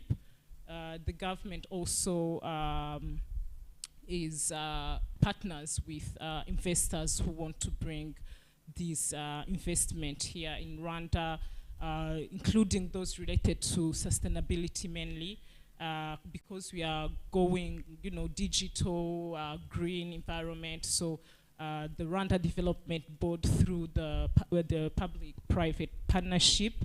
They also collaborate with international organizations and other projects that bring on board the climate resilient project here in Rwanda. As I mentioned also before, there is the project called Ireme Investment Circular, which also finance entrepreneurs and support businesses which are also focused in waste reduction as well as improving waste management. But we also have another project that bring financial incentives called Coolies Financial Mechanism, which was also launched in 2019. They do help and support, and they enable all the suppliers and consumers under the air conditioning or refrigeration product from the transitioning from the energy efficient and climate friendly technologies. Yeah, thank you. Thank you very much. Professor Joseph, this is what you refer to as national agenda, I believe, because you can see a lot of buying and government being very proactive in supporting all these initiatives through different agencies. So I'm just back to you. Many sustainable startups fail due to lack of funding. How can academia and business schools better prepare entrepreneurs to attract green investors? Thank you. I think it's about thinking about how we improve our curriculum and include sustainable measures or practices. In our case, we adopted selected SDGs, and part of the agenda is that when someone is doing work, the question is, how do you address particular SDGs? But also doing community-based projects where, as an example, in our MBA students will go to local institutions, understand the challenges, and potentially suggest a solution that is more sustainable. And as part of measuring success is to determine the extent to which their solution addresses more long-term outcomes. Interesting. Thank you very much. So, what key factors do you think investors will look for when funding green startups? It's more about bankability and sustainability over time, and also alignment with the company's priorities. As I mentioned as an example, one of the banks is known as the Green Bank, and they've got a green strategy. So if they're looking at your potential proposal, the idea is, does it align with the company's strategy or ethos, but also ultimately is what you're producing a sustainable and long-term solution. Thank you. Interesting. Thank you very much. So we've seen how financial instruments support sustainability. And we also know that Rwanda is a key player in the global sustainability agenda. Let's discuss how or explore how international commitments shape local business regulations. Mari Dali, Director of Advocacy, REMA Rwanda, could you share insights on Rwanda's alignment with global sustainability frameworks and their impact on domestic policies? Thank you. Yeah, thank you very much, moderator. Rwanda is now a signatory to 18 different global environmental conventions and agreements. And really, the government is trying to align its policies, its local policies, to those international agreements. The example I can give, the country signed the Paris Agreement, and now the country developed its national determined contribution, setting or committing the country to reduce its emission by 38%. The country also signed is a signatory to the Kigali Amendment on Montreal Protocol, and this one informed the policies related to phasing out HFCs. Again, the country is a signatory to the Convention on Biological Diversity, and this convention is informing national policies which are promoting biodiversity conservation, And that's the main reason why mainly the country is putting more efforts in rehabilitating wetlands. For some of you who will be getting time, you can visit an eco park rehabilitated just for the sake of promoting or conserving the biodiversity. Additionally, the country also is the signatory to the UN Convention on combating desertification, and this one's informed the national law related to the forestry, where the country set a target of having its national land covered by the forest on 30%, and that target was already has been already achieved. So these are typical examples, but the country is doing the same for all the 18 conventions it ratified. So these international agreements are not affecting the businesses in a negative way. Rather, the country is doing its level best to ensure that the policies are developed in an inclusive way. As I said earlier, the government is working together with the businesses to ensure that if a new policy is developed, it has or it provides for enough time for the businesses to adapt, but also the government also ensures that the capacity building is provided and technical assistance for the businesses to be well versed with those new concepts. For instance, the law banning the single-use plastics. So the government is really putting more efforts in building the capacity and providing the technical assistance. Additionally, as my colleague mentioned, the government is also providing some financial support. She mentioned the establishment of the Rwanda Green Fund, a fund established mainly to support the government to mobilize domestic and international resources to be able to implement the sustainable agenda. Thank you. What is resonating is support, technical assistance, and helping businesses, particularly I believe also SMEs, to ensure compliance and also helping them navigate all barriers. Thank you. Engineer Dominic, we focus on UNESCO's role. How does UNESCO support knowledge sharing across nations? And this would help us learn from global sustainability pioneers. Thank you.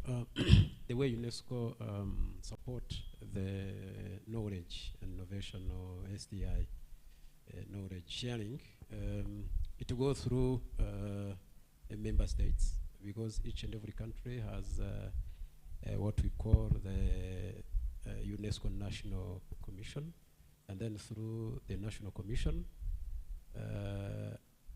everything related to UNESCO goes through the National Commission and reach different government, specifically government institutions, because the National Commission represents UNESCO in the country, in all UNESCO aspects: education, science, communication, and culture.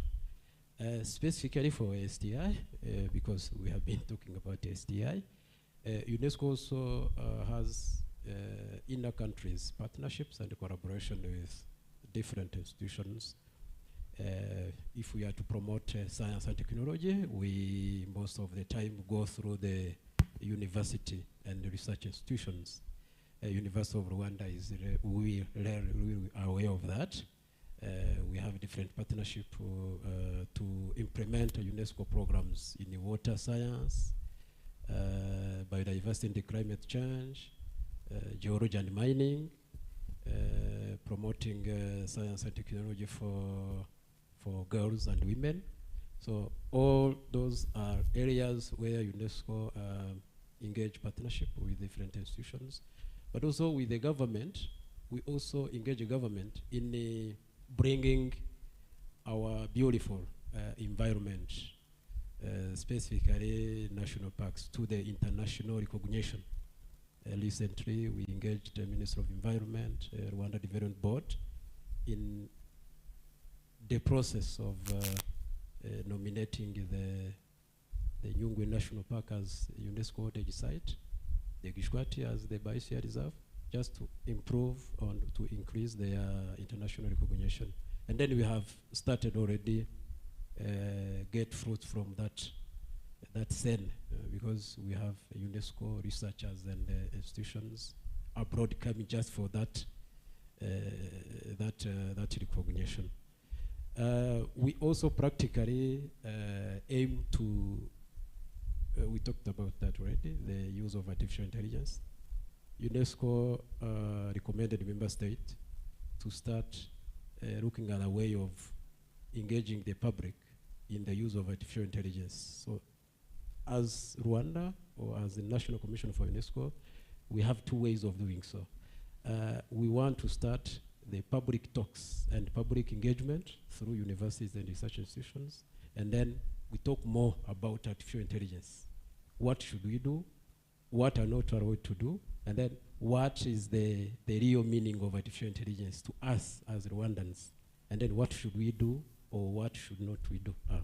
And we also use the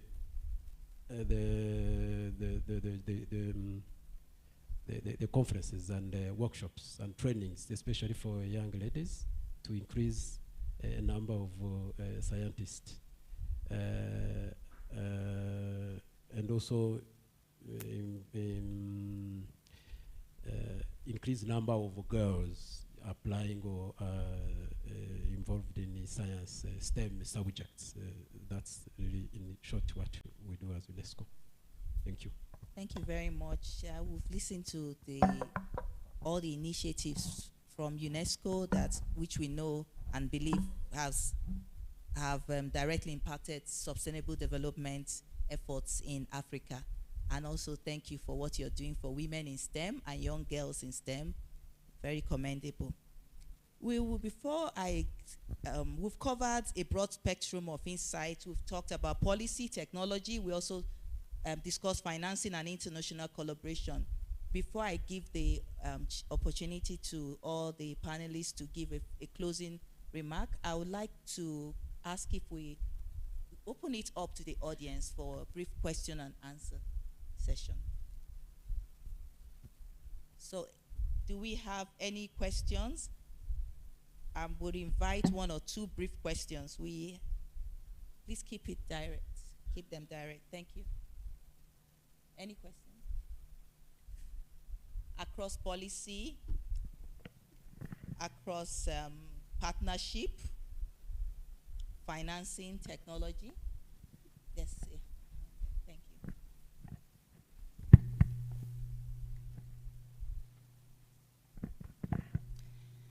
Thank you very much. My name is Dr. Catherine. I'm from East Africa. My question is about sustainability, and I like the fact that we have people from across the departments or sectors in the panel. When we talk about sustainable development goals, and we are talking about the term sustainability, we are saying that this is going to withstand the test of time. So we say that we are talking about sustainable development goals up to 2030. Now, probably we have already started this. We have introduced policies. We have stopped like single-use paper bags here in Rwanda. How do we ensure that that is sustained over time, that it will actually never be repeated, so that we stay there with good policies that are working for us? So also when it comes to other aspects like education, like in Kenya we said, all children must be taken to school by the drive of SDG. But how do we ensure that actually we stay there up to 2050, 2060, 2100, until such a time that we are sustainable? We can, our systems themselves can be able to actually prove that we have started this and it's actually sustained throughout the time. And this is in terms of technicality. Are we going to support it? Technical sustenance. Do we have financial sustenance, social and community sustenance over time? Thank you very much. Thank you very much. I think I'll pass this question to the ladies. Marie? Thank you, Marita. And Doreen. Thank you very much for the question. I think to sustain this, we need three main things. My colleague also will supplement. The first one is to have a good regulatory framework. When we have local policies, strategies, ensuring that the environment is well protected, ensuring that the countries have adaptive capacity to the impact of climate change. That's one of the ways of ensuring that what we are doing today we sustain over the time. The second thing is collaboration. We have been discussing about collaboration, partnership. When what we are doing is not something done by the country or the government alone, but when we ensure that the government is collaborating with the private sector, it is collaborating with the different partners, then we ensure that as this is something everyone is taking as his or her own responsibility, then we are sure that we are sustaining our activities today. And the last thing, but not the least, is education. You touched about that. So when we want to ensure that what we are doing is really sustained over the time, we have to ensure that people are educated. We have to ensure that people have the knowledge sufficient enough for them to understand. For instance, if the country is banning the use of single-use plastics, the community, the kids, everyone have to understand why the country is banning that. And once they are educated, once they really understand the main reason the country is shifting from using single-use plastics, then it will be easier for everyone to contribute and ensure the sustainability we are all working together to achieve. Thank you very much. Doreen? Yes, thank you very much for your question. I think my colleague has touched on the three main points that we can do to sustain all this initiative. I may add that we need to also engage the national development banks to support all this initiative, because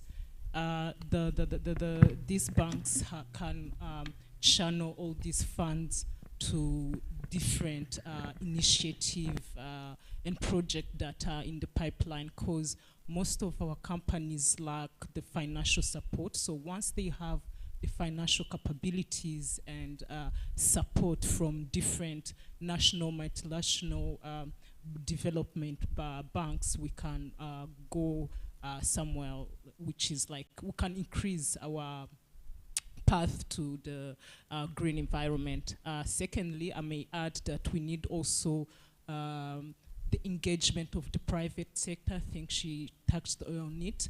Our private sector are like our intermediaries. They can bring investors to the country, but also do some the GAV, so that our project, which are into the green practices, also get support from different investors, and they got support from different entities. Lastly, I may say that we need also capacity building with this initiative. So if we know the know-how and technical assistance with the capacity building, we can go really far with these green initiatives. Thank you. Thank you very much. So I would like to hear from the panelists. If you are to give one piece of advice to businesses transitioning to sustainability, what would it be? And we'll just go up this way. Thank you. I think for me, it's taking everyone along the journey. Great. It's really about that. Thank you. Taking everyone along the journey. I was about to say that as well. So we have buying. Thank you. So not leaving everyone, because we are going green, so we should take everyone, either big or small companies on board, so that we go in the same way. Thank you. Leave no one and behind. Yes. Thank you. Yes, so mine would be to remind everyone that we don't have planet B, so we have to act today, start small, but start today and lead the way tomorrow. Great. Save our planet. We don't have an option. Thank you. Yeah, for us, UNESCO, we refer to inclusiveness. You have already talked about leave no one behind. Yeah. Everyone should be included. Thank you. Thank you very much. So we have inclusivity, leave no one behind, getting buy-in. Thank you very much. A special thank you to our esteemed panelists for their invaluable contributions and to all of you for your engagement in this important conversation.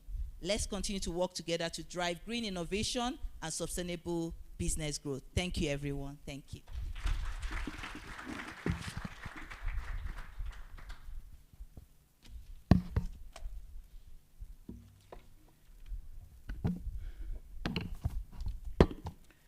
There is no planet B. Yes, indeed. We only have this planet and we have to safeguard it with all what we have. Thank you so much for this enriching discussion. Ladies and gentlemen, can we give them another round of applause for such a contribution worthy noticing. I was going through the focus areas of a smart city. Of course, the majority of people have been, those who have come in Rwanda for the first time, we've been hearing Rwanda is the smartest city. And well, there are two things. There is being clean, there is being smart, but it's kind of find its way in both. And I was looking at the focus areas of sustainability, digital infrastructure, the innovation, but more key, the citizen engagement and the urban mobility, the data management. Of course, Rwanda has tried its level best. The few years I've been here, I've learned that I must participate with others in making this life, in belonging. I just call it that, belonging with others. We do community work, and you don't have an option. As long as you stay in this country, you have to do community work. A day will come and they will tell you, it is community work day. Everybody gets a notice. You wake up knowing we are going to dig, clean, do a lot of stuff. Then the other day they tell you, tomorrow is sports. You have to be healthy. And the country says, so this is key, and of course I recognize that under this list, of course, we have smart cities, those that have gone ahead. And as I said, we can't leave out the smart sensors and all kind of traffic developments in the Cape Town. Yes, Lagos can as well be brought in the list because of its rich heritage. But again, we have to thank Nairobi, which is also coming up with a lot of technology to involve people in making sure that people are safe. I don't know if they're safe yet, but at least there's a lot going on out there. Ladies and gentlemen, before we can break for lunch, let us have a photo shoot first. Maybe, yes, we should have a photo shoot, and then I'm going to hand over you to two ladies. That is Dorcas, Miss Dorcas, and I want to believe you have already encountered her. And then Miss Esperance, who will be taking us through the next session. And we have around 40 minutes to make sure that we refresh ourselves and come back for the next afternoon session. Ladies and gentlemen, I'm just calling upon these people to start with, as we go into this session. Are they ready, Mr. Fields? Good. The Vice Chancellor, please. The Vice Chancellors, the Co-Vice Chancellors, can we call them Deputy Vice Chancellors? The presenters, please, can we step forward? And we have our first group and the session chairs. Everyone who has been here today or will be here soon as a session chair, a discussant, please come and we'll first take these photos, and then later on we are going to have all of us here in one way or the other. I think they will be guiding us. Thank you so much, ladies and gentlemen. As we see, we are pulling forward, we are pushing forward, we are trying to make sure that we balance up everything and get the best out of this conference from the brains and minds that we have in this room. We get as much as we can. I appreciate the presence of our ambassador who has been here, and he has shared a lot and is still sharing a lot with us. Makerere University. Business School. I think I've already seen you seated in the right position. And we have the team from Zimbabwe, University of Zimbabwe. So this is all in the main room. Now, in the side room, in the side ballroom, just around, let me call it the right-hand side of the main ballroom, we do have sustainable business management and economics.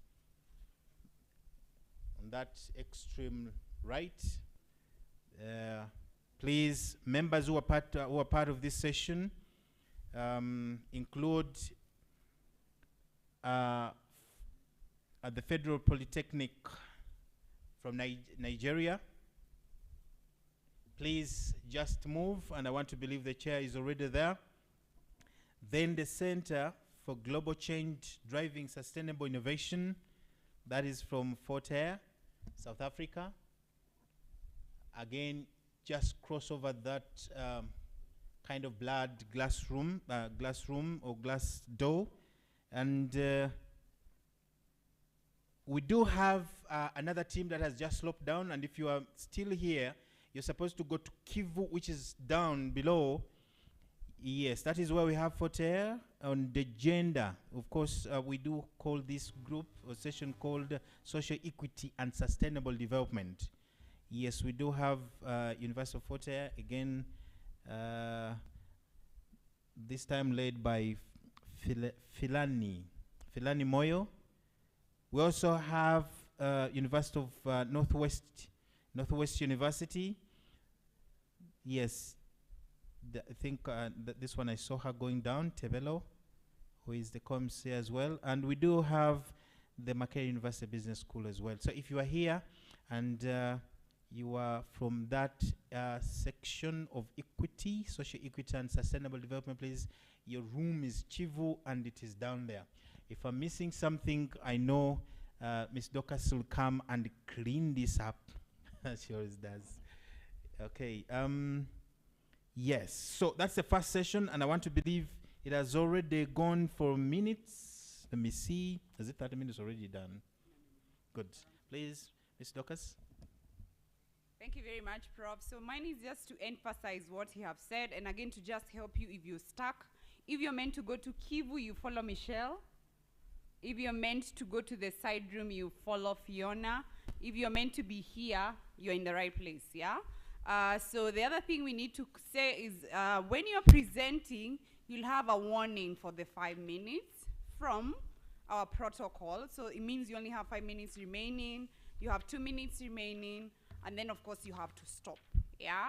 Then after stop, you are going to have a question and session, a question and answer session, which takes 5 minutes, and again the protocol team will raise for you the stop. So over to you, Professor Ogechi. Thank you. Yes. Okay, ladies and gentlemen, we are now ushering in the session chair for climate change mitigation and adaptation. And the chair is Professor Ogechi Adiola, the Deputy Vice Chancellor in charge of Administration and Human Resource at University of Kigali. Ladies and gentlemen, I want to believe that we have already heard from her before, and now she comes to give us more. A round of applause as we welcome this formidable lady, and she will do the needful of profiling the members on her panel, if we call it that.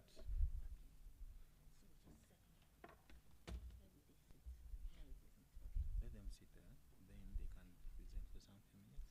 Should they all come up? Yeah, all of them. They should all come up. Then you give them a few minutes to present, and then you question them. Okay, or thank you.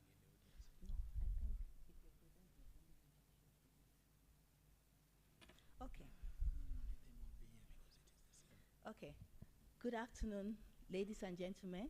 I understand all the presenters should step forward and join me. Please, can I have the presenter of the paper entitled Drivers of Green energy consumption in the East African community. A fully modified ordinary least square from Makerere University. Francis, thank you.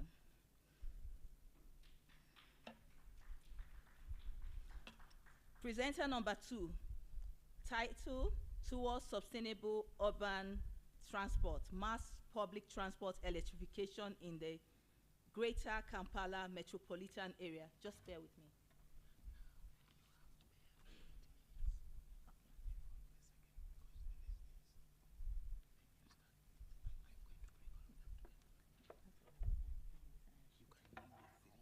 Okay.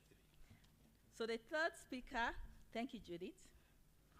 The third speaker, the topic is a sustainable supply chain framework to enhance environmental performance in the cleaning detergents manufacturing industry, case of Zimbabwe.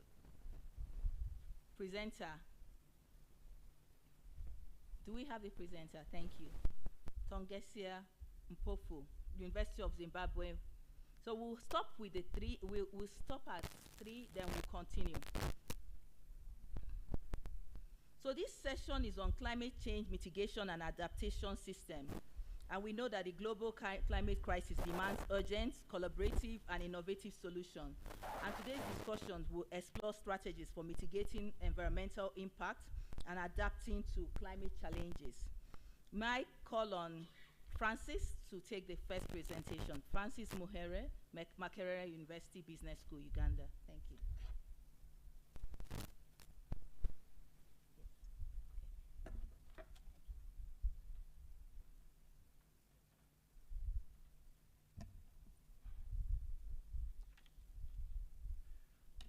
Good afternoon, ladies and gentlemen. Thank you, Chair, for this opportunity. Allow me stand here. I want to follow the slide with the audience. My name is Muhire Francis. I am a PhD candidate at Makerere University, specifically Business School. And I'm here to present my study, which is titled Drivers of Green Energy Consumption in the East African community. Next slide, please. My presentation is going to follow that outline. Next presentation slide. So, why green energy consumption? Why is it an important phenomenon?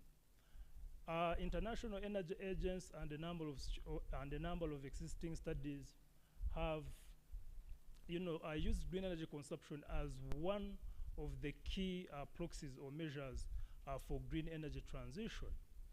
And a number of scholars have defined green energy transition as a shift from the global energy system from the traditional energy sources to alternative sustainable energy sources. Green energy transition is driven by a number of global frameworks, most especially the Sustainable Development Goals, especially SDG 7, which calls for affordable and accessibility of clean energy, but also the Paris Agreement, which calls for carbon neutrality by 2050. But regardless of the importance of green energy consumption and green energy transition, we see that traditional energy sources continue to dominate. While in the developed world or the global north, fossil fuels dominate, when it comes to the global south, where East African community belongs, it's the unsustainable solid biomass. Here I'm talking about the direct firewood and charcoal that dominate. And when you talk of this kind of trend, it is contributing to over 75% of the global greenhouse gas emissions. And here I'm talking about carbon dioxide emissions, which is responsible for climate change and global warming. So this definitely has consequences. We see over 13 million avoidable deaths per year. Economic costs, which amounted to $2.9 trillion just alone in 2018. and of course, environmental degradation and deforestation. So what is the picture in the East African community? When we talk of green energy consumption, we are talking about a region that, when it comes to total final energy consumption, traditional energy sources, especially charcoal and charcoal and firewood, account for over 80%. So when we are talking about green energy consumption, we are really still doing badly. Next slide, please. So my research objectives, or the main purpose of the study, is to investigate the effect of quality of environmental policies, national income, population growth, regulatory quality, quality of policy and institutions, access to electricity, and research and development expenditure on green energy consumption in the East African community. And my study fills the knowledge gap. First, most of the existing studies tend to focus on renewable energy consumption, which is a whole which entails even the unsustainable solid biomass, such as charcoal and direct firewood. Yet we are trying to move. So the focus has to be on green energy consumption rather than renewable energy consumption, which also includes the charcoal and firewood. My study is in line with the East African community's strategic framework, including the ESC Bioeconomy Strategy 2022 to 2031, the ESC Climate Change Master Plan 2011 to 2031, and of course the ESC Vision 2050. Next slide.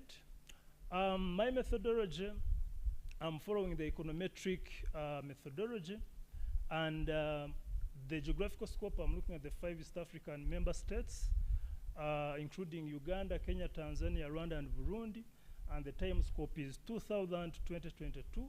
And this time frame is unique in a way that we saw the initiation of a discussion about green energy transition starting as early as in early 2000s, as someone already mentioned about the Kyoto Protocol, which came toward the the end of 1990s. Next slide, please. So now this is the main gist of the study. I'm sure everyone is waiting to see what happens.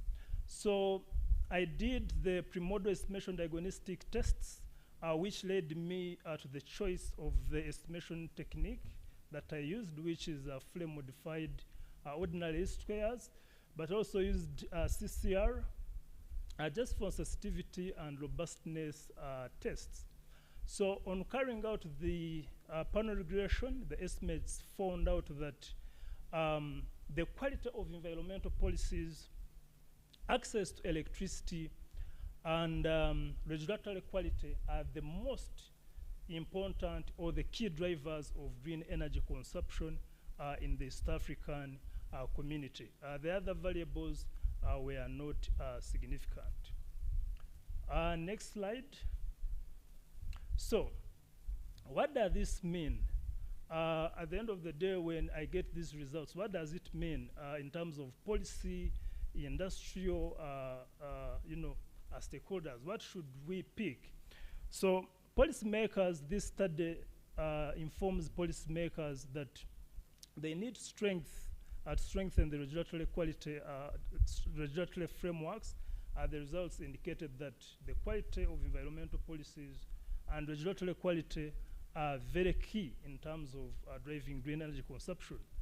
But also, the policymakers should focus on expanding electricity access, most especially in the rural and poorly served areas. And we all know that in the East African community, access to electricity is still a challenge. What should the industrialists pick from this study? Industrialists or people or stakeholders engaged in business or industry should align their business or come up with strategies that support the regulatory environment and also government incentives. They have to be on the lookout to take advantage of the opportunities presented by the green industry in this aspect, green energy consumption. Well, a limitation for this study is that my study, the geography scope, is about East African community, looking at only 5 member states. As we speak, we are now about 8, and maybe even tomorrow another country might join the ESC. So the results may not be generally used or applied to other regions, but I can assure you that most of the regions that share or that have homogeneous characteristics with the East African community, these results can really be applicable. Next slide, please. Our conclusions are based on the results of my study. A strong regulatory framework and well-designed environmental policies are critical for promoting green energy consumption, and not forgetting about access to electricity, most especially to the poorly served areas, especially rural areas. Therefore, green energy consumption is dominated by a combination of factors, including the quality of environmental policies, regulatory quality, and access to electricity. Next slide, please. Recommendations for policymakers, they need to strengthen the regulatory framework, mostly focusing on the quality of environmental policies and regulatory quality. And for practitioners or those in the industry, should align their strategies or business strategies with regulatory incentives and innovate to improve energy access and affordability. Our researchers, the area seem to be still having a big room for study, so researchers can look at other areas and, for instance, go and investigate why the other variables were non-significant in the case of my study. Maybe it could be about expanding the geographical scope and also the timeline. Next slide, please. Thank you for your attention. I hope I have used the time very well. Thank you. It's going to come up now. We know. Okay. So thank you very much, Dr. Francis Mohere. He introduced the title of his presentation, which was well presented. It's Drivers of Green Energy Consumption in the East African Community. We're going to ask some questions now. I'm throwing it open to the audience. The questions you're going to ask would help us understand fully and also help him improve in any way you think it should be improved. Who would take the first? Okay. Sorry?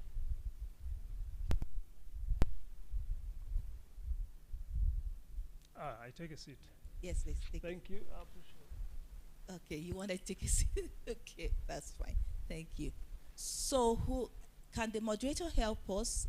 Or anybody help us? Who is going to the first question? While we are waiting, I want to ask you, Francis, what is the what do you say is the immediate policy or practical applications of your findings? Most immediate or immediate policy or practical applications of your findings?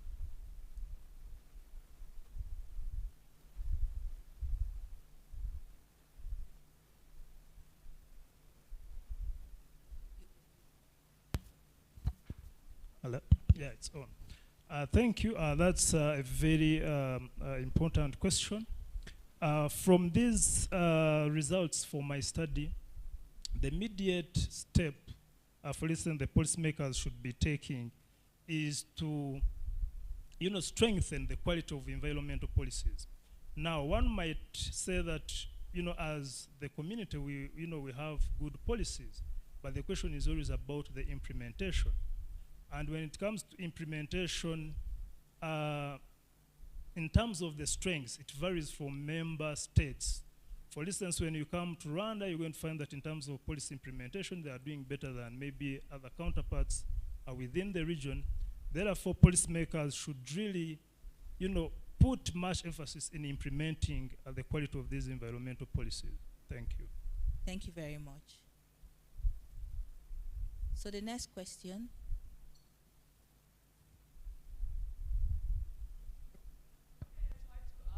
Yes. Okay. Thank you very much for this very interesting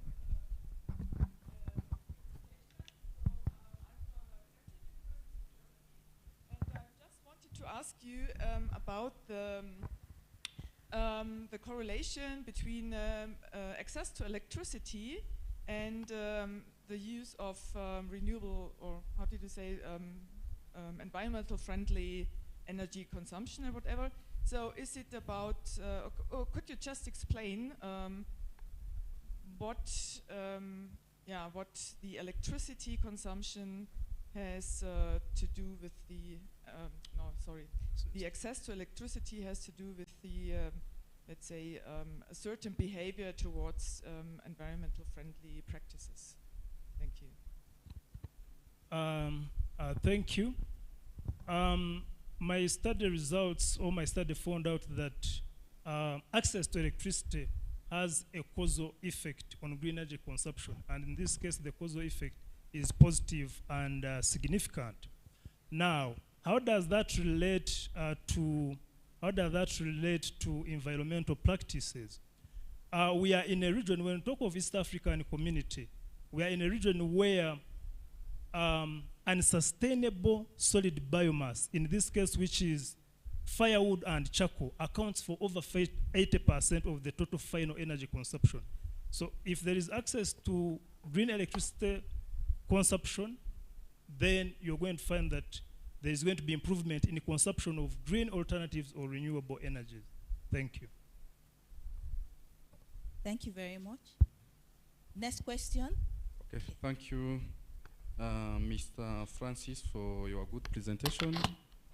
And of course, having good topic for answering some questions, mainly from East Africa. My question is about, you said during your presentation that you have used the data from 2000 up to 2022, right? I would be happy if you could describe some characteristics of data you have used. And again, is like comments, is about, you said you use the econometric models. Also, it would be better if you can highlight why you have used this kind of models, why not others, and again, to highlight the tool you have used during your analysis of data. And again, another question, you said it is a limitation because countries of East Africa, of course, they are changing, so it is one of the limitations. By the way, thank you very much. Thank you for that wonderful question. Starting with the properties or characteristics of my data, one is that my panel data was or is strongly balanced, and also the time dimension is larger than the cross-sectional dimension. And these properties actually guided on the, for instance, the pre-model estimation techniques or tests I had to follow. And when I talk of the pre-model estimation tests I did, for instance, I did the cross-sectional dependence, I did the panel unit root test, I did the panel co-integration test, and these are the ones that guided me to the final analytical or model estimation techniques I chose, which were fully modified ordinary squares and CCR, of which I had to go ahead and run the Hussman test to get the most effective, in this case, which was the fully modified ordinary least squares. Yes. Thank you. Okay. Thank you. That's what all we can take from the first presenter. Thank you very much. Thank you. Okay. You have a question? Okay, quick one. Just a second. Quick one. Since we're just two here, I'll just take a quick one. Yeah, thank you for the presentation. Mine is very simple. I want to ask on how your results compare with similar studies in other regions. Of course, even if you are focusing on the East Africa, What about the other regions like Asia and the others? Thank you. Thank you. My results, especially in the part of discussion, my results are not alien to, for instance, existing studies from other regions, because I looked at studies, for instance, from not only global north but also global south, where we tend to have a lot of similar characteristics. And a number of studies from, let's say, Latin America and Southeast Asia, they almost speak they speak the same language.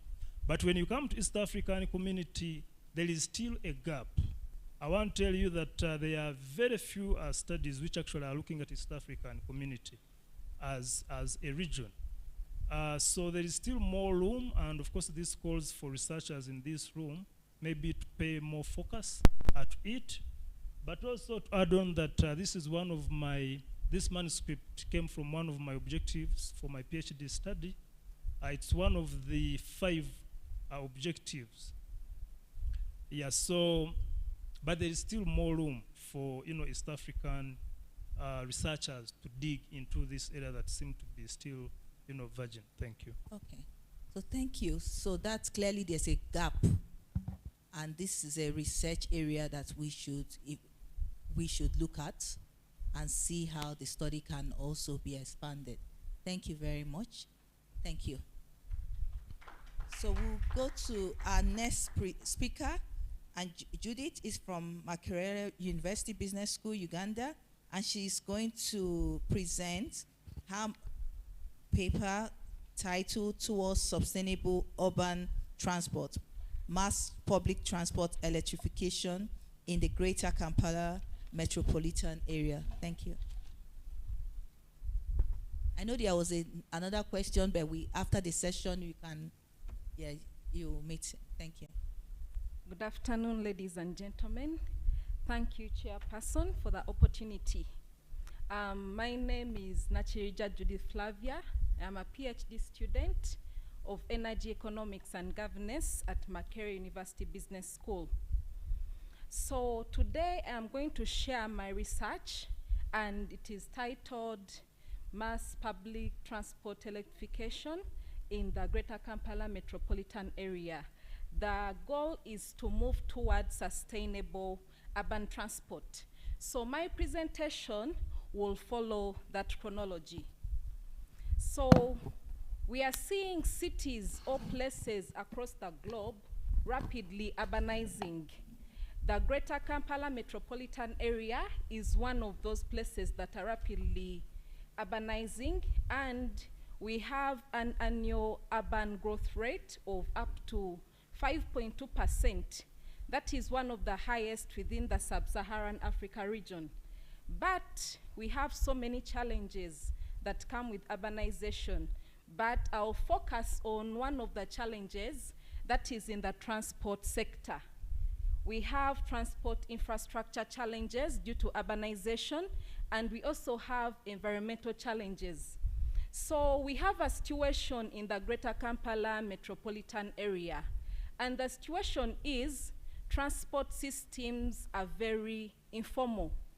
And an example of the informality, we have the boda motorcycles and private cars.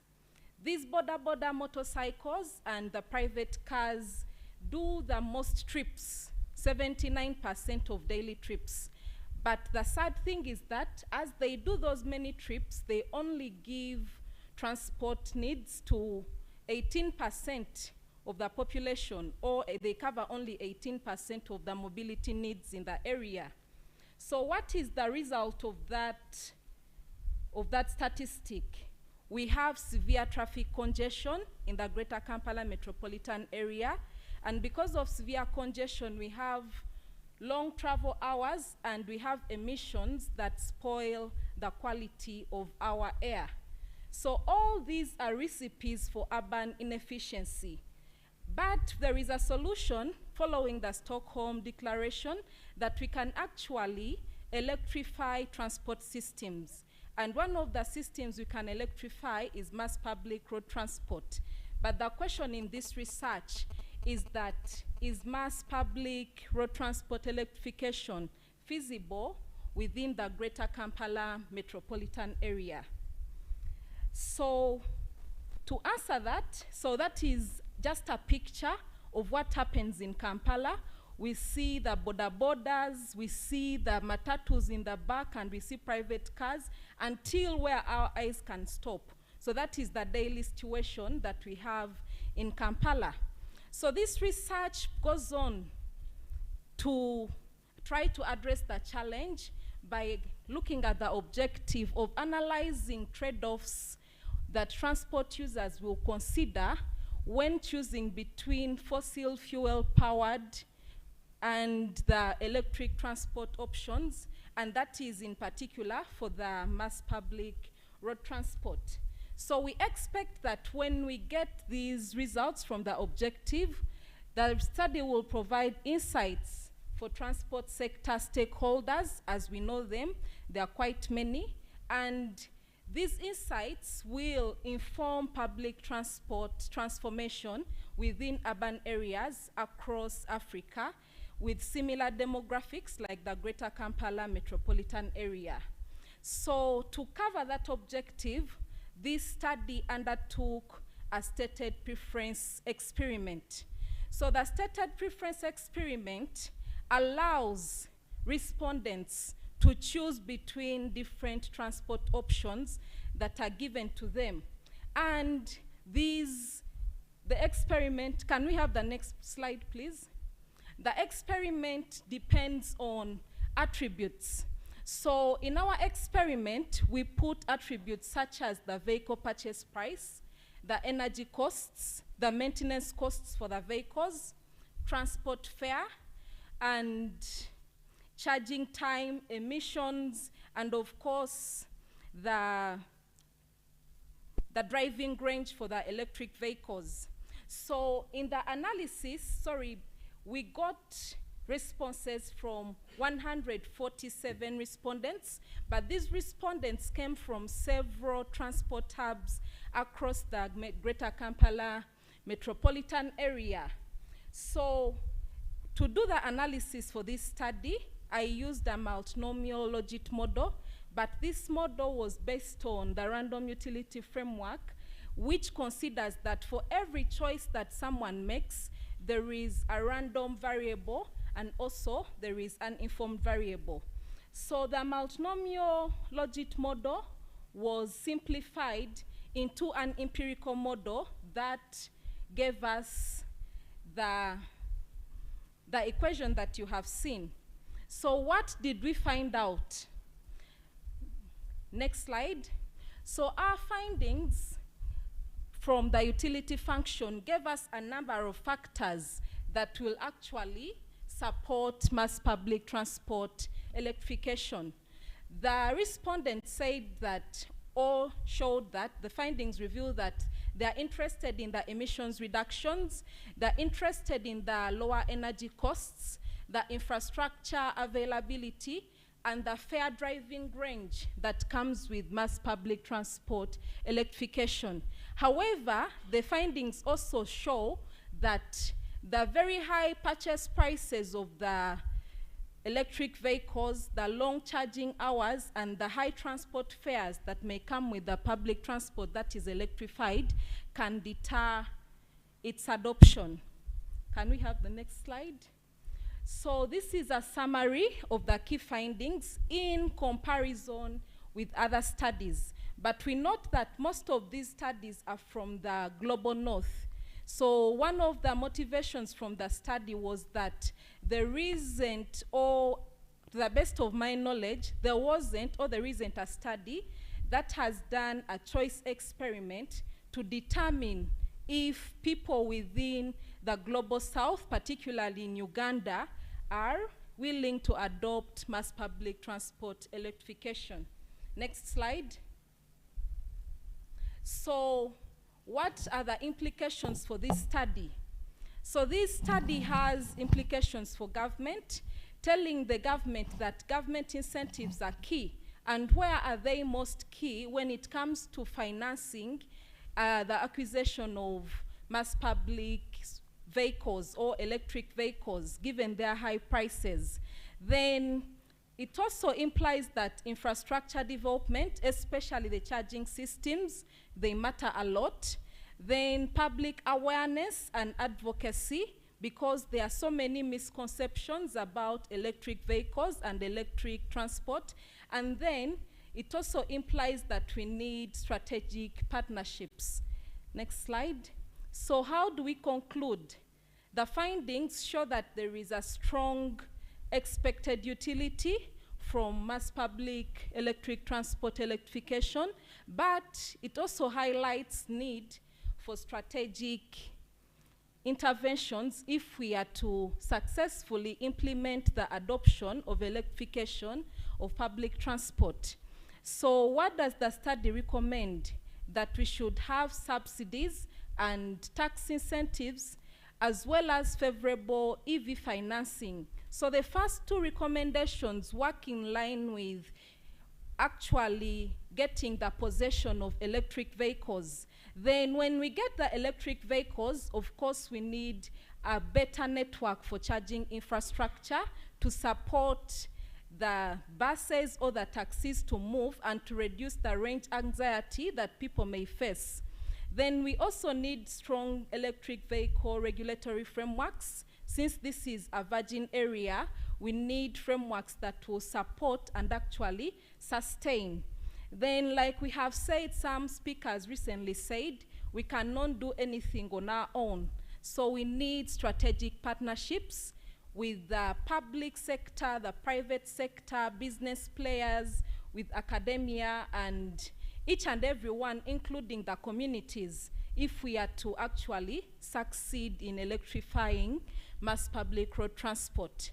So this study recommends, since financing stands out in the acquisition of vehicles, I thought that it is wise that some people could explore, or future research could explore, cost-effective financing models for electric vehicle acquisition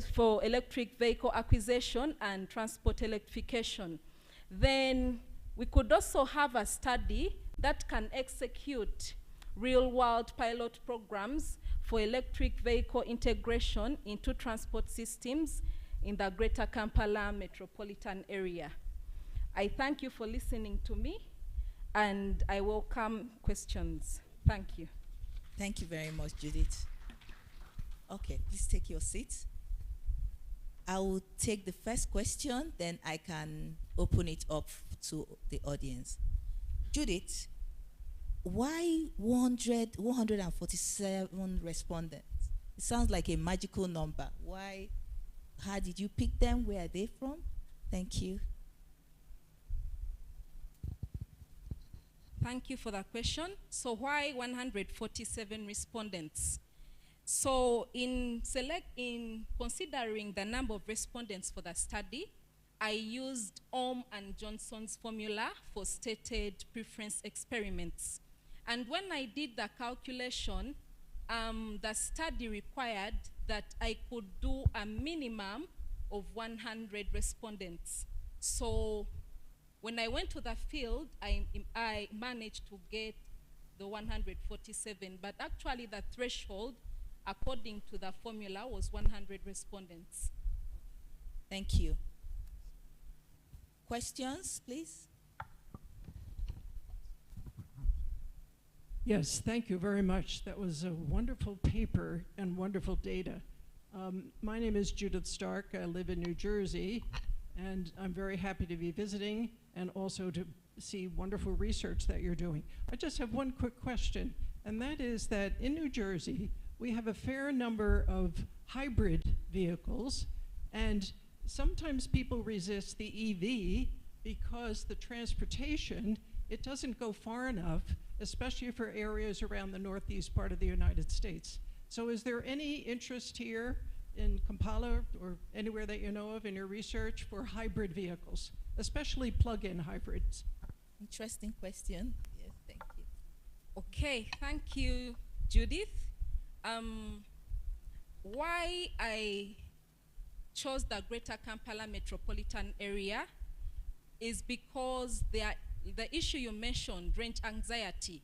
The Greater Kampala metropolitan area is, if you go to the center point, it covers a 30-kilometer radius.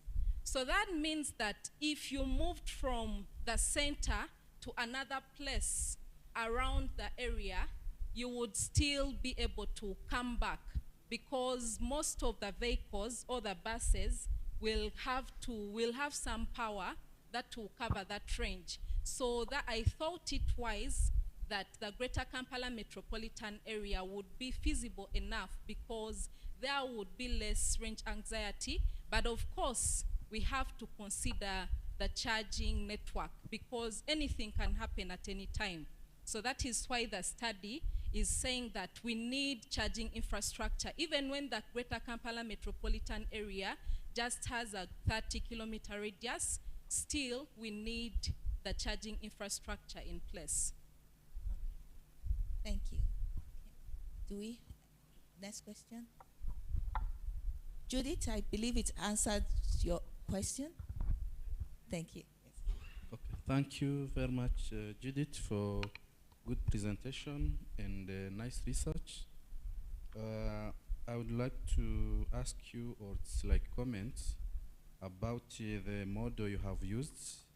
During your presentation, I have seen you have one model.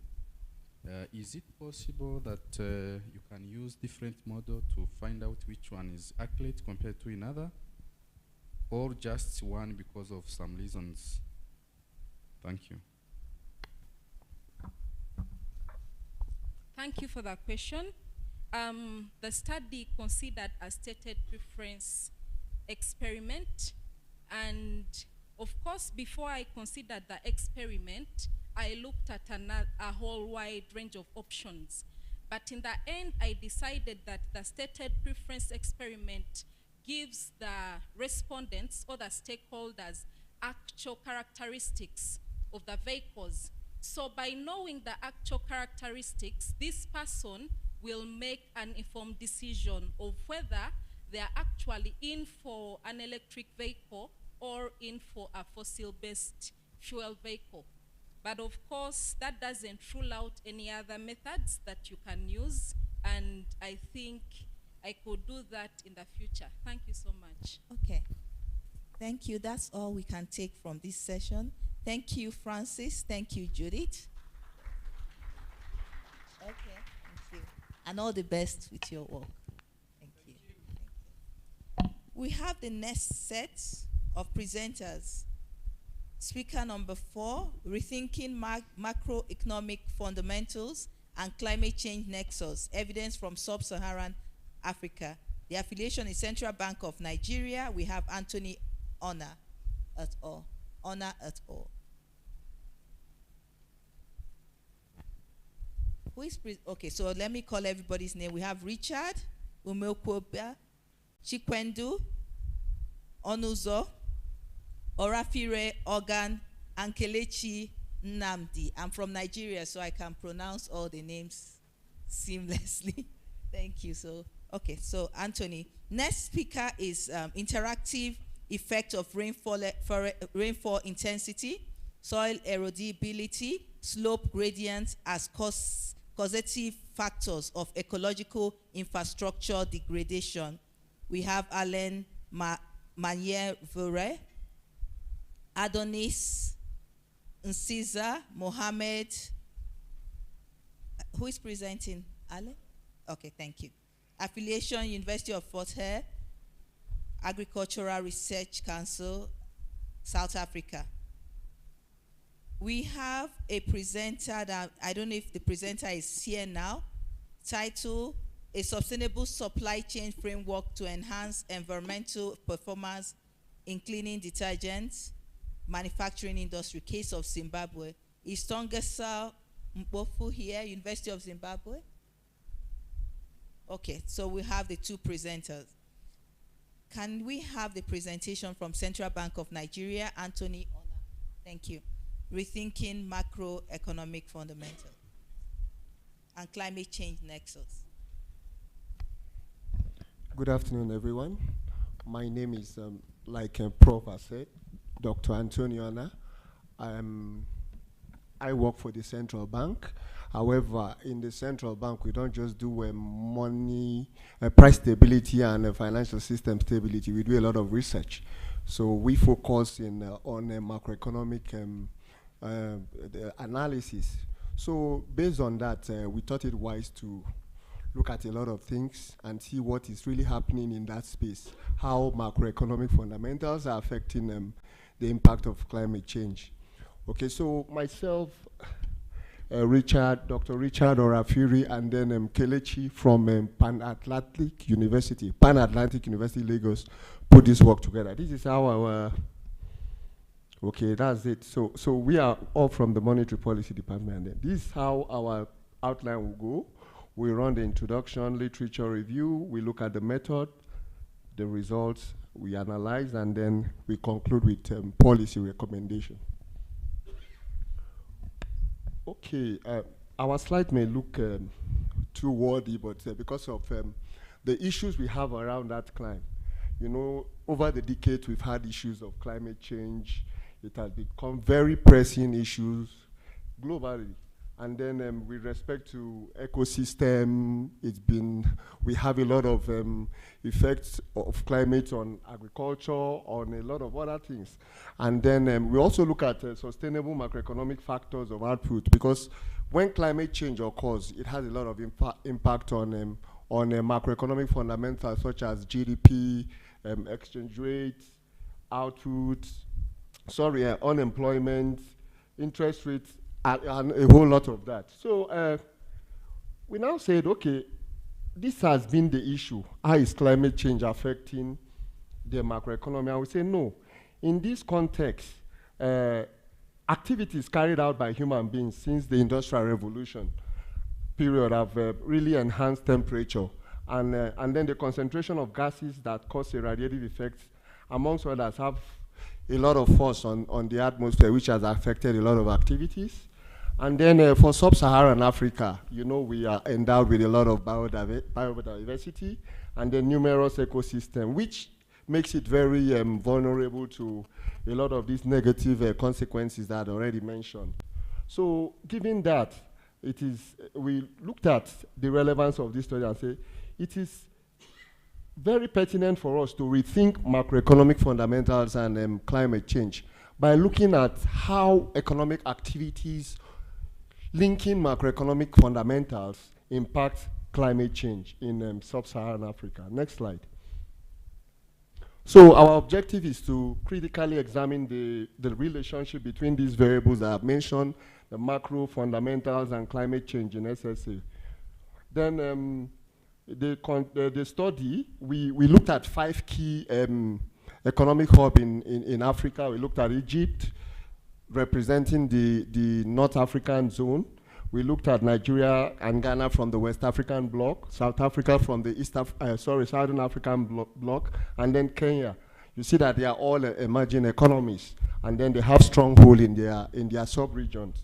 Okay, so then the study, when we look at it, it's going to contribute to the expanding corpus of literature in that area, because we have very little literature in that area. So it recommends strategies that can minimize the negative consequences of this climate change, and then, you know, profile very critical policy options. Next slide. Okay, this is our theoretical underpinning. We looked at greenhouse. We looked at anthropogenic influence, solar radiation, climate sensitivity theory, and a lot of other theories. Next slide.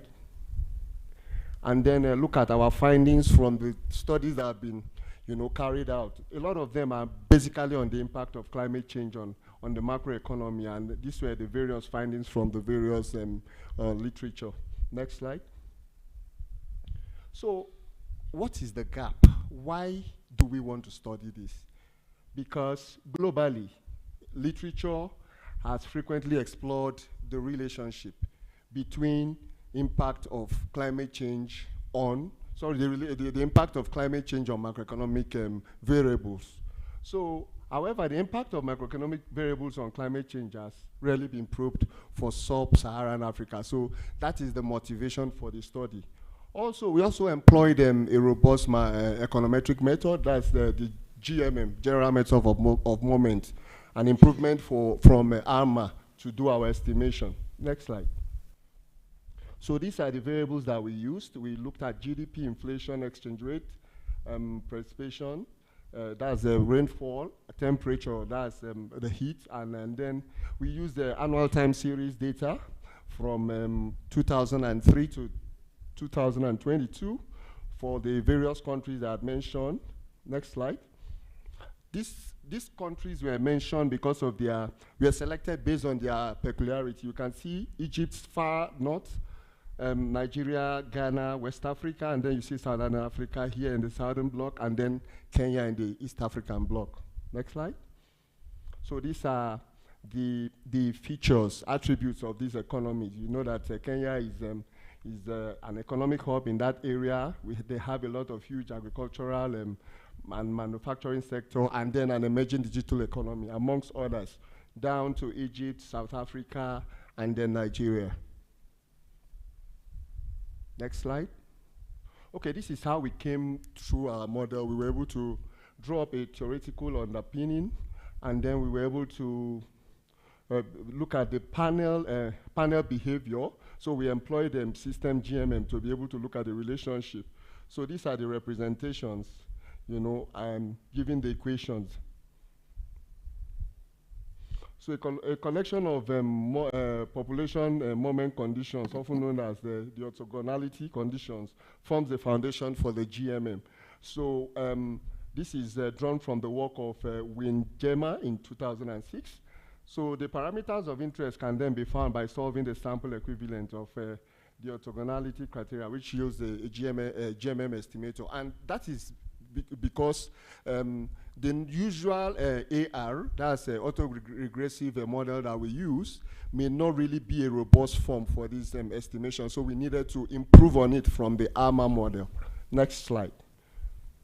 Okay, this is our variables. This is our descriptive statistics. Next slide. I don't want to point that too much. And then this is our Fisher unit root test.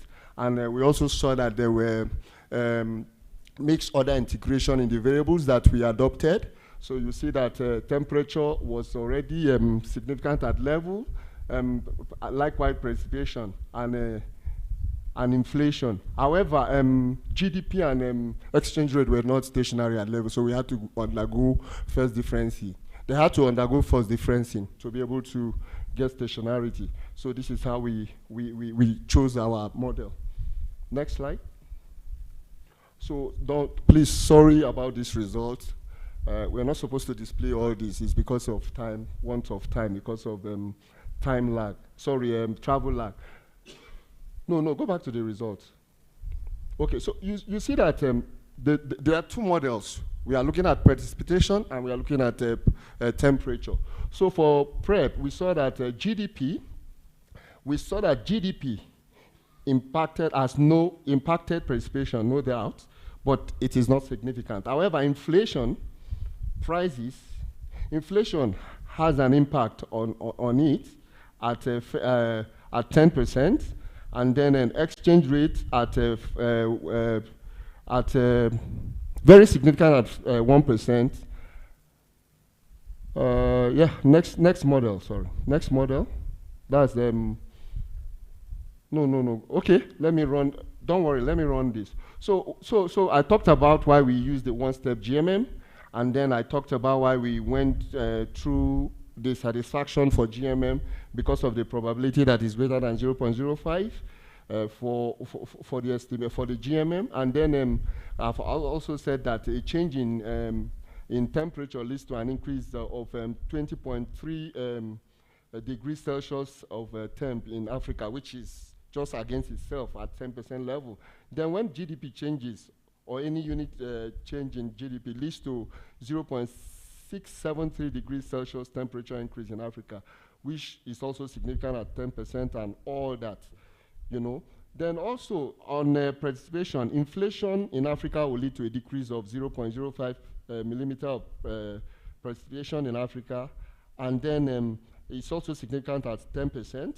Then findings also show that a change in our exchange rate will trigger a 0.07 mil increase of rainfall in Africa, which is significant at 1%. Next slide.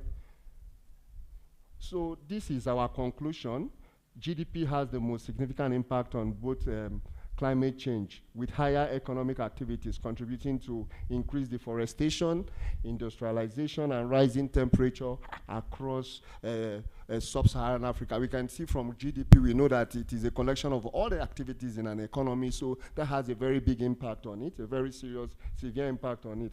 And then high exchange rate too boosts raw material export at lower prices, leading to unsustainable resource extraction, which may also lead to deforestation and biodiversity loss, which further exacerbate climate change. And then for inflation, it appears to reduce deforestation as rising prices discourage excessive exploitation of natural resources, and then indirectly contributing to ecosystem preservation and climate stability as well as sustainability. Then the study suggests that macroeconomic policy play a crucial role in shaping climate outcomes, because we know that climate sustainability is a global agenda. So effective policy interventions could mitigate the adverse effect of economic growth and exchange rate fluctuation on climate change in SSA. So given this, we are saying the government of SSA should enhance infrastructure across the entire agricultural value chain, from the agricultural aspect to the manufacturing aspect. And then they should also improve infrastructure and then implement overall climate smart agricultural practices, which is already a global agenda. And then for sustainable development, which is why we're here, implementing policies that promote clean energy sources and adopting, like I said earlier, climate smart agricultural practices could mitigate climate change. This could be achieved by transitioning to new, that's renewable energy, such as solar and then wind power. And then integration of climatic risk into our economic policies. It is very important. This discussion took place today too, and I was really impressed that when we integrate environmental considerations into economic planning, policymakers can better manage the impact of climate change. This could make it easier for sub-Saharan African nations to integrate into global value chains. Thank you very much.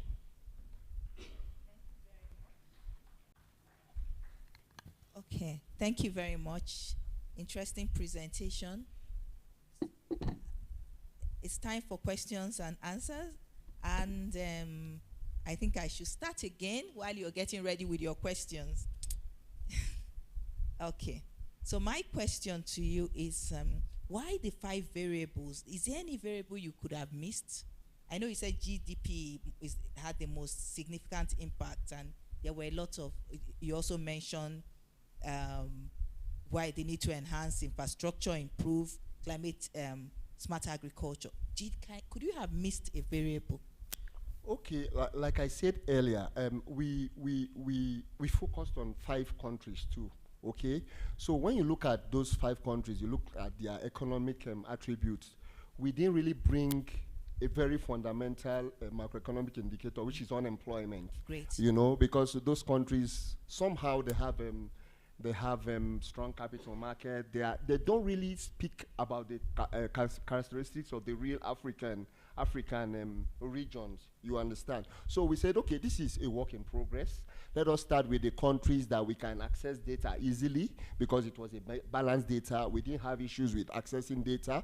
We wanted to take the whole of Africa, but we couldn't because of data issues. So that was why we just picked exchange rate, which is a strong indicator to the economy, GDP, which is a very strong indicator,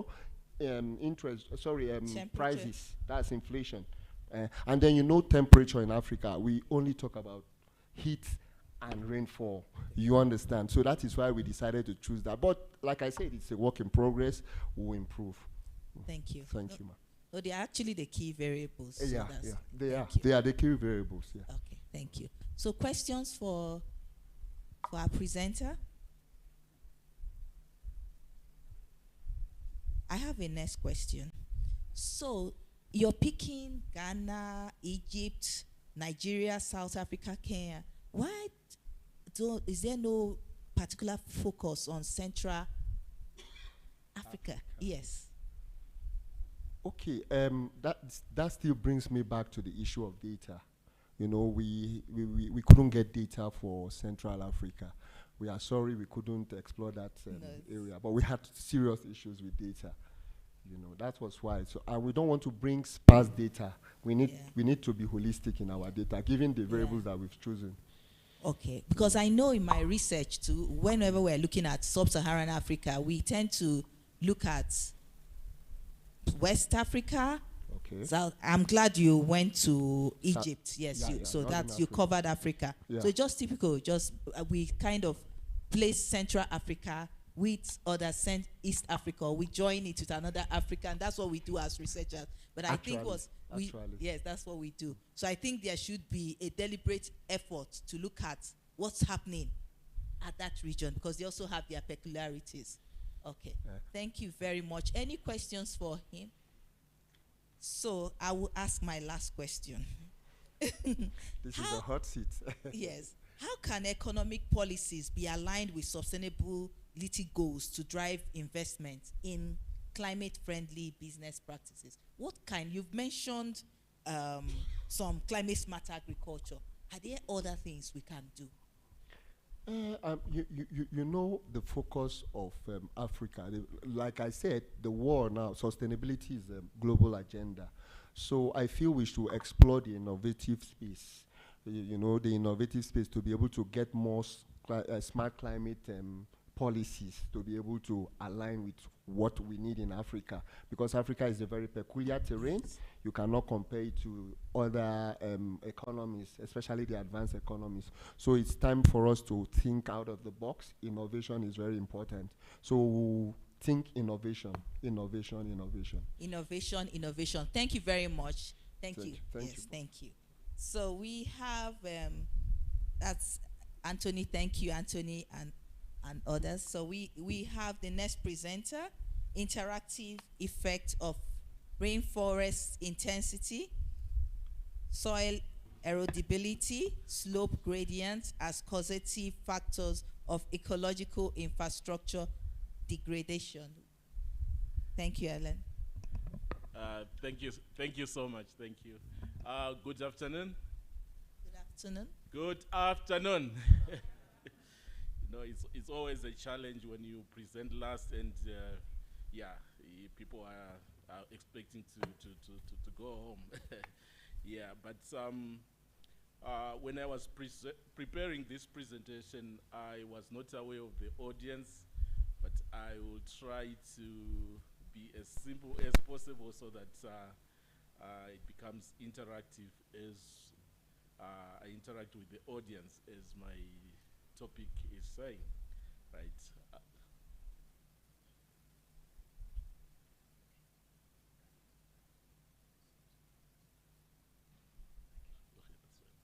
All right. Okay.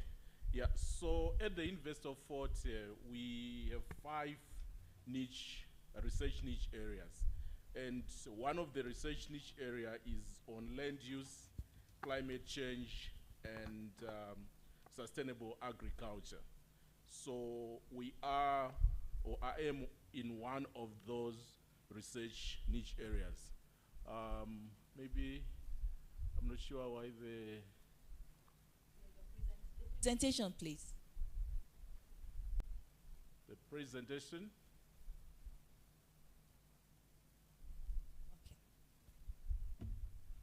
Okay. All right. Okay, I'll move on as they put up the presentation.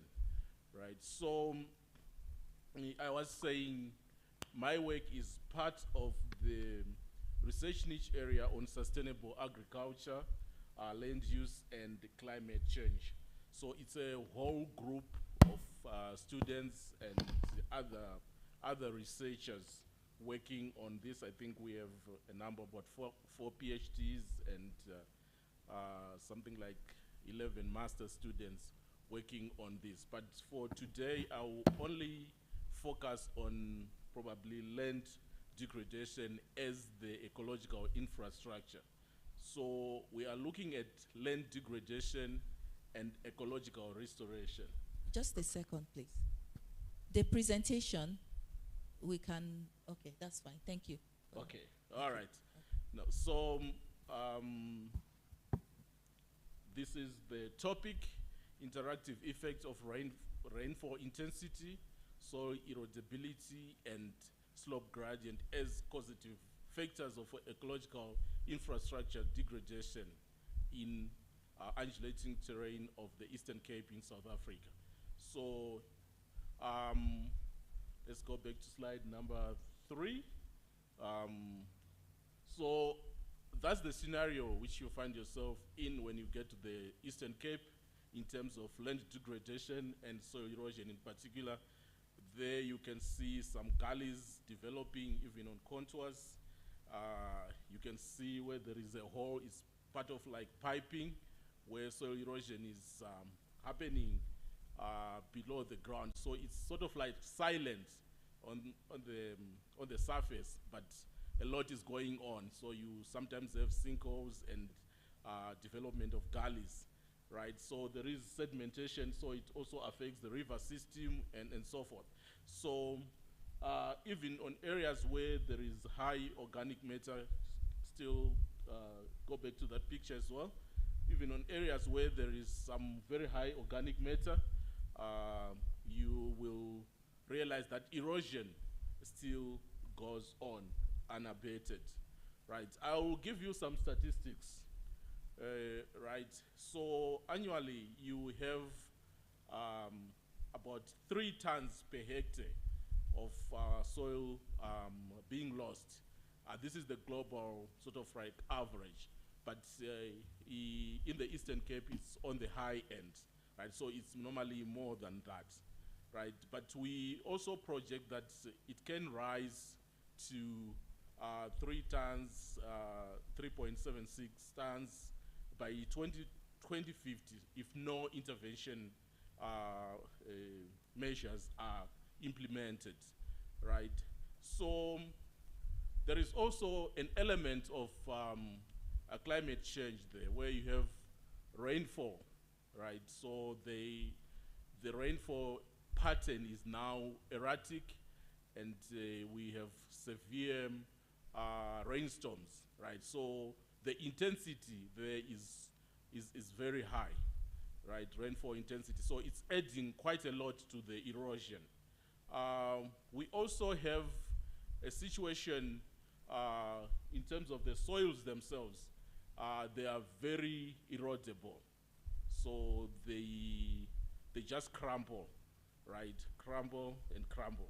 So the soils themselves are highly erodible. Yeah, so there is data to that effect. We also have another situation of an undulating terrain, right? The terrain is very undulating, is not flat. We can say the topography is rolling.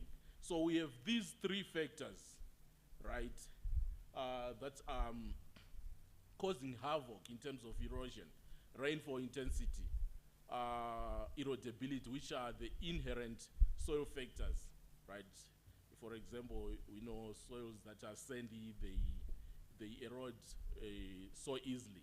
Then we have the undulating topography, right? So in the past, our research was mainly concentrated on effect of the single factor. For example, effect of rainfall intensity on erosion, effect of erosion on, or inherent soil factors on erosion, or effect of topography on erosion, right? But we suspect that these 3, they don't occur in isolation.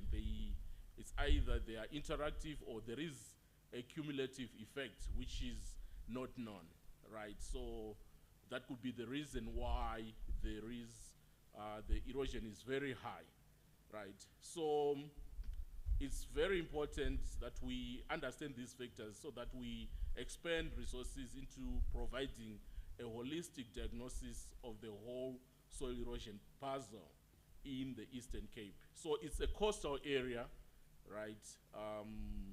spanning from KZN and the Eastern Cape, but my focus will be the Eastern Cape, right? So we would then ask ourselves, what is the interaction effect of the three factors: rainfall intensity, slope, gradient, and the inherent erodibility on erosion, right? Is there any dominant factor between the three, right? So those are the questions that we would want to answer. So overall, the study investigated the interactions between rainfall, soil erosion, soil erodibility, and slope gradient. Yeah. So as causative factors of soil erosion in the Eastern Cape, right? So the study area, like I said, is Eastern Cape, and rainfall, the soils are highly erodible, and hence there is need to preserve this ecological infrastructure. The rainfall varies, especially from 300 to 1.2. So you realize that even the intensity as well, it varies, because we also have sporadic rainstorms, right? This year we're always having damages, property, because of this, the rainfall, right? The high intensity of the rainstorms, right? So in terms of the experimental design, right? So we arranged this in a 4 by 3 by 3 factorial. So we have the first 4 soil groups that are dominant in that particular area. Then we had 3 rainfall intensities, right? The first one, the low intensity, medium intensity, and high intensity, so that we could simulate all the rainfall, occurrences within the area. Then we had also slope gradients, flatlands, which is 2, then undulating, which is around 5%, and then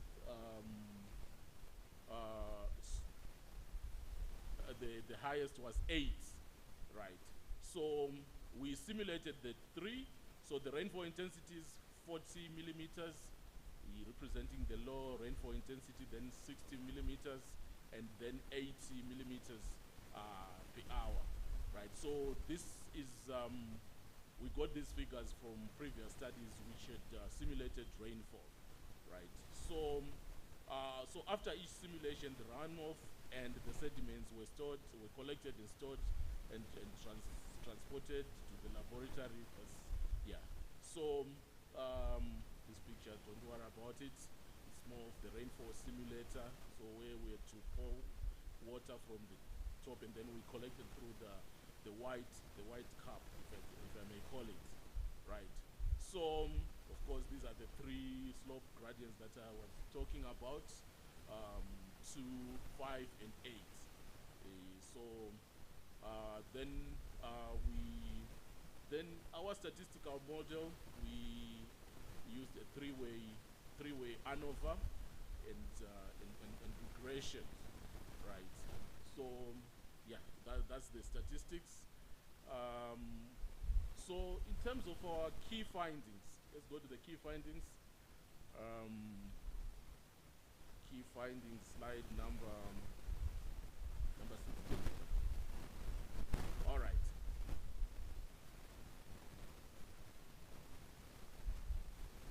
Slide number 16. All right.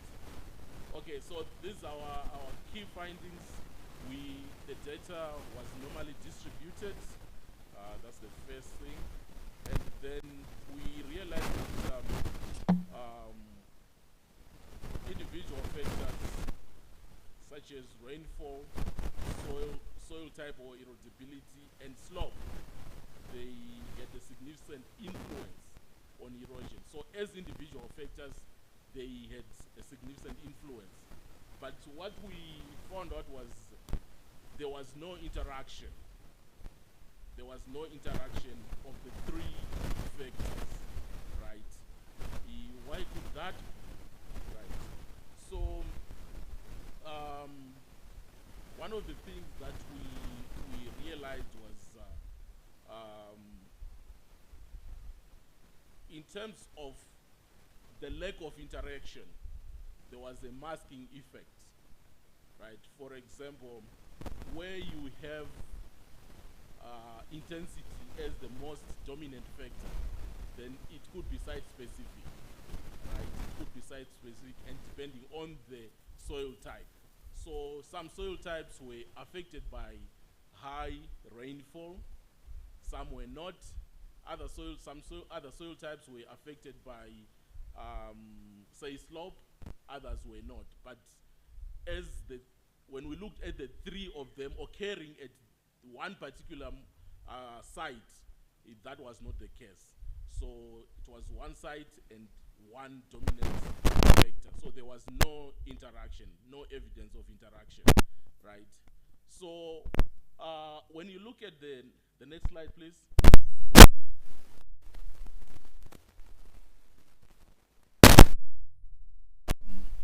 Regressions. So you are looking at erodibility and then the sediments in terms of soil erosion. So we found some anomaly in the sense that where there is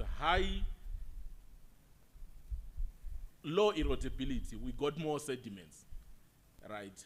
This was an anomaly, but it's not really surprising, right, in this anomaly, because we have found similar results elsewhere.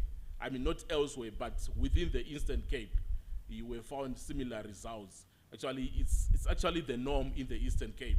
So there is ongoing research. We are still trying to find out why, when you have high erodibility, then the erosion is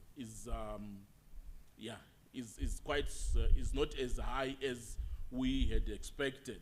Right, but one school of thought is that the equation for erodibility does not include some important variables. So the global equation does not include some important variables that counts to soil erosion. So there are some ongoing studies to say, okay, there could be, in fact, we have realized that there could be some factors, for example, mineralogy of the soil. It carries a very important role when it comes to erosion. And yet, in the calculation of the erodibility factor, it is not part of the global equation. So these studies are ongoing to make sure that we at least try to include some of those factors affecting soil erosion, right, so that we modify the erodibility equation. Then, in terms of rainfall intensity, well, that's expected.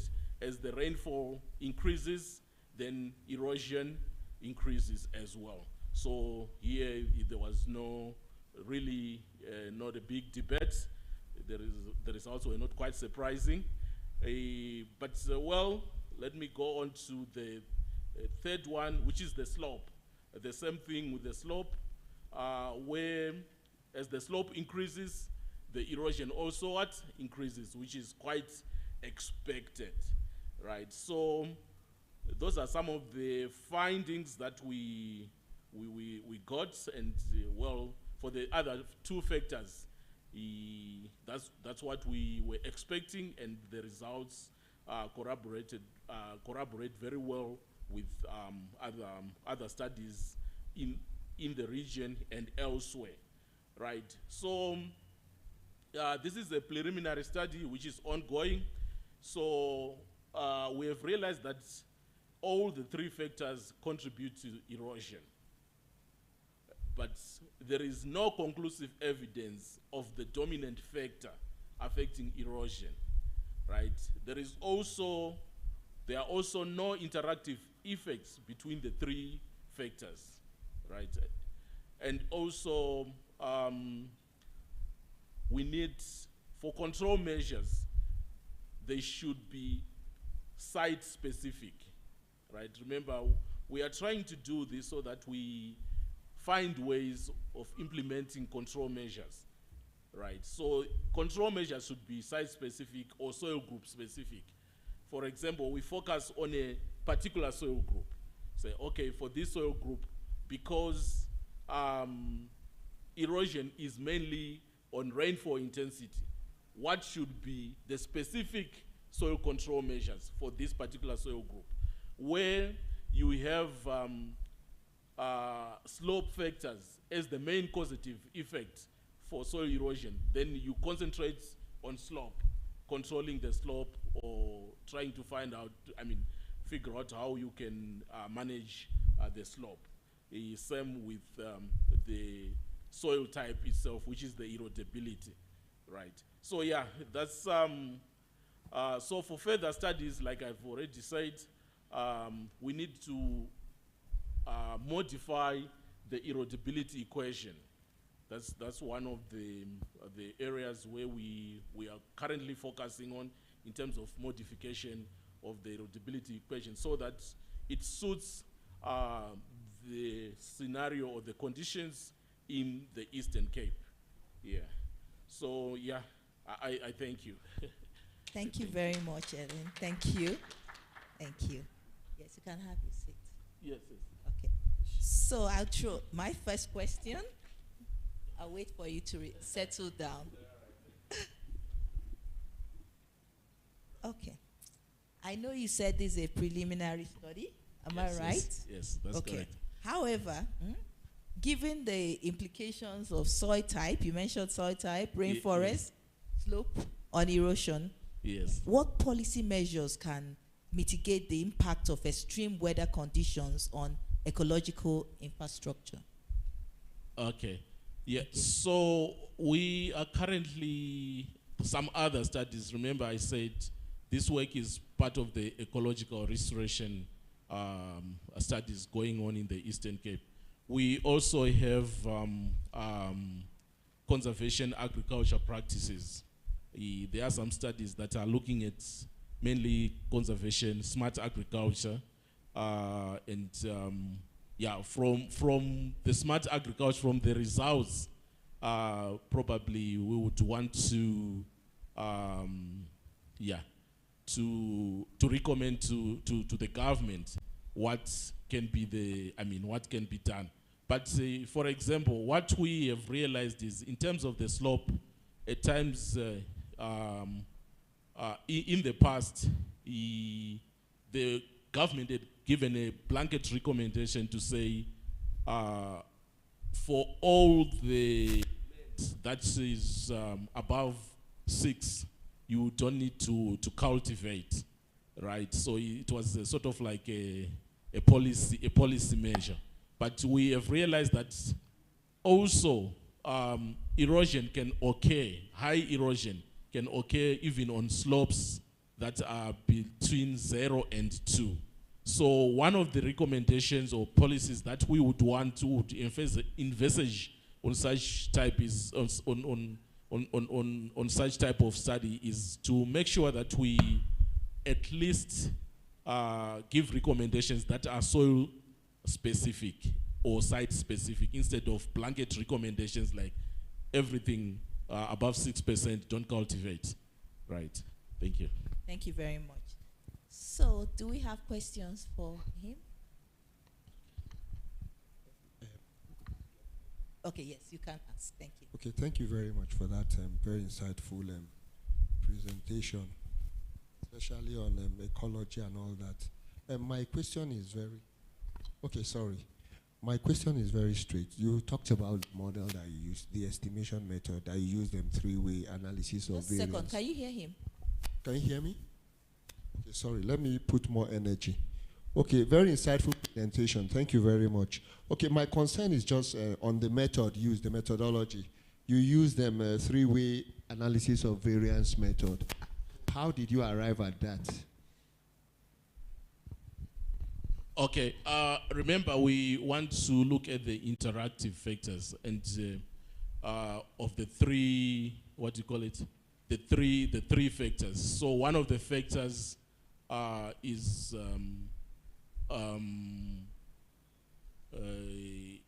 what is it? Gradient, erodibility, and rainfall intensity, right? So those are the three factors.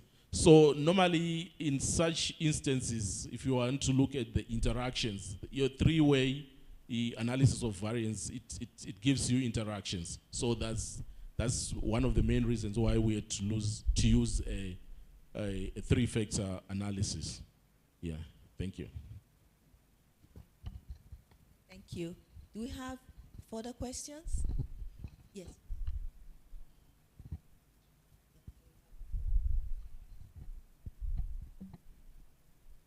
There are many questions. Thank you.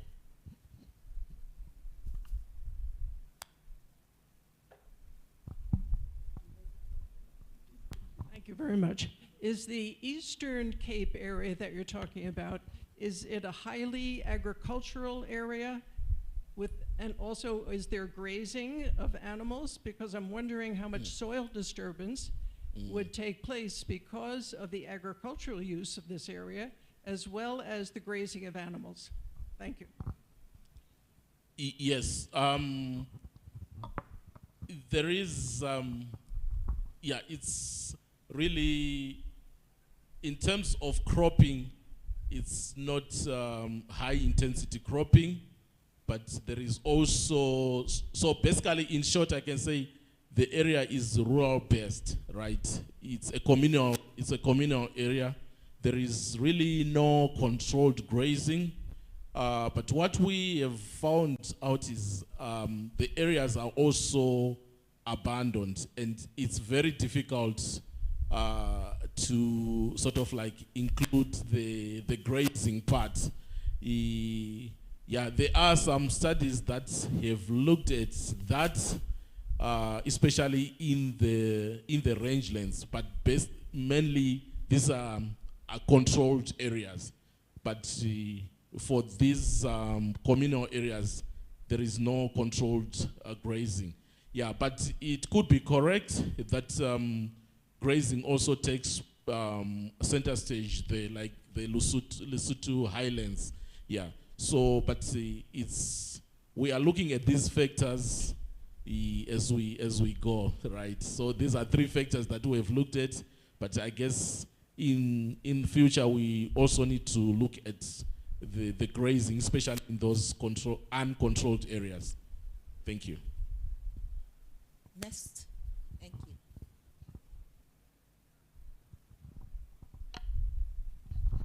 Thank you for your good presentation. When I was just looking, Can we get to know you, please? Okay, my name is Pisto Msime, and assistant lecturer at University of Kigali. When I was looking your presentation, the topic was looking like it's very long. Yes. And then maybe it's how it is. I don't have a PhD on that. And then I was wondering, a person who is going to read this long topic, how are you going to make it short so that each and everybody is going to understand what do you mean? Maybe you can put it again and see. It's very long. Maybe it's how maybe PhD do. I don't know that. Yes. And then the things when you were talking about soil erosion, it was on my heart. And look, the way you are presenting, it was one of the amazing things. And then I asked myself that, what, like the way they talk about control measures.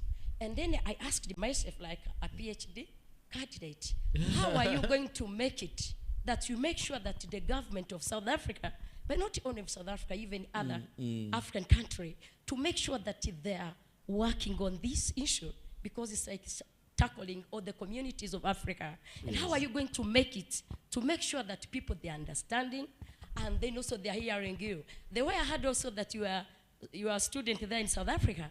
I don't know if you're South African or you're from another country. And how are you going, now there is some of the limitation, Yes. all in all, that when you are making the research, that you are facing it. And what those barriers, when you are making the research, that you meet with, and then how you overcome them as international students. Thanks so much. That's that's quite a mouthful. I'm not Yes, sure a if PhD I question. Okay, I just want to tell about those barriers you met when you are doing your research. And you told us that that if for control measures for soil erosion, that there's some of recommendation you have, addressed. I don't know if you have already addressed it or you're going to address it in government. So what do you think that, what barriers are you going to meet with this? Okay. Have you understood me? All right. Thank you. I did my PhD in 2014. So this work is part of a group. As you can see, there were 3 names there, and some students are involved as well. So in terms of the barriers, I'm not sure if you are talking about disseminating that information. Yes. Okay. Of course, there is always this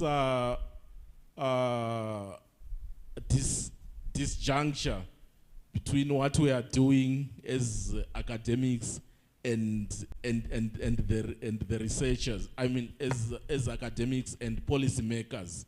Yeah. But I can tell you that of late, the government has been listening to us.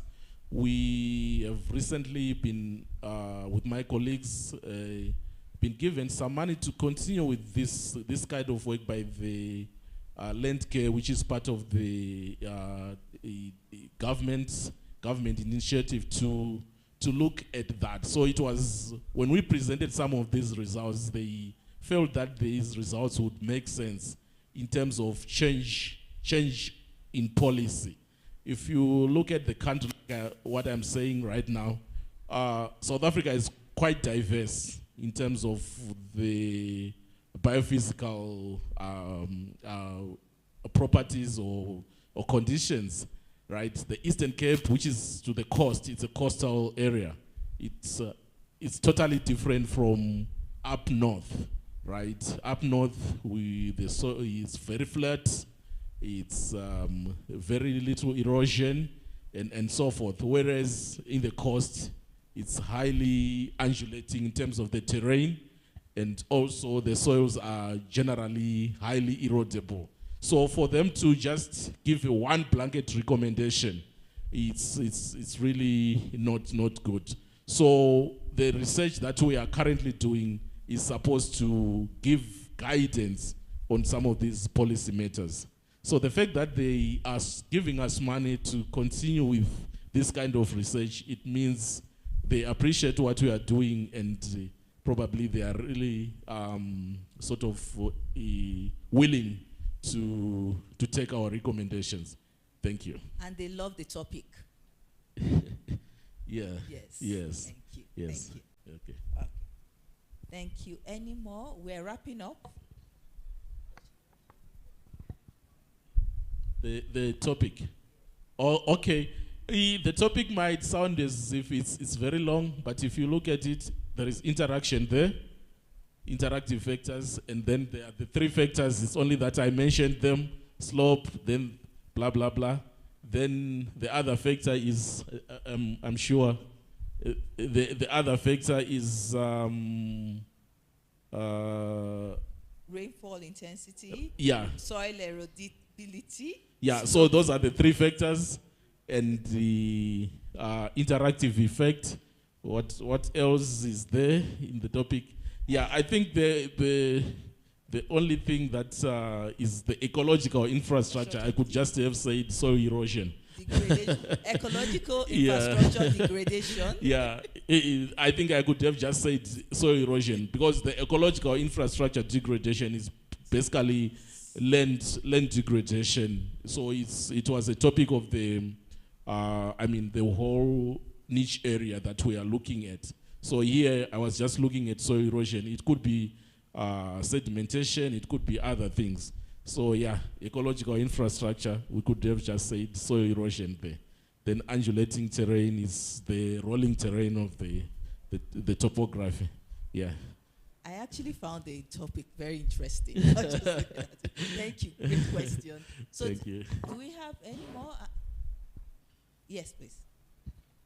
No, thank you so much, Prof. Allen, for that very informative presentation.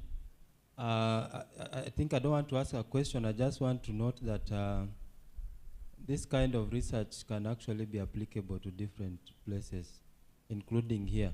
Rwanda is very slopey and mountainous, and probably the challenges they face could be more severe than what you have in Eastern Cape. So there could be other factors that could be considered, like if it's grasslands, if it's not grasslands, and those kind of things.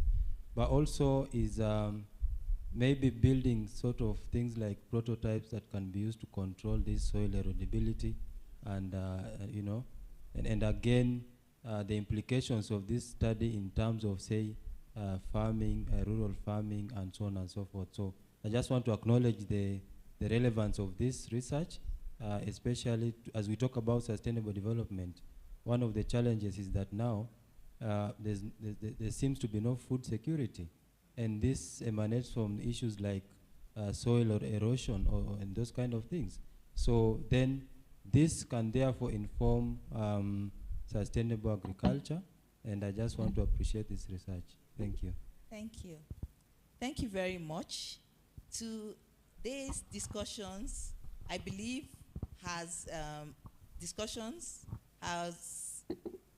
today's discussions, I'll say discussions, have reinforced the urgency of tackling climate change through strategic and well-informed approaches. In the panel and in this session, we have explored solutions that span energy, transport, economic policy, and environmental conservation. As we move forward, translating the research into real-world action will be key to achieving a sustainable and climate-resilient future. I want to extend my gratitude to our distinguished speakers for sharing their insight, and also to you, the audience, for your active participation. Let's work towards and continually work to have this conversation, work towards a solution beyond this session, and let us also work collectively to achieving meaningful climate solutions. Thank you, everyone, and enjoy the rest of it.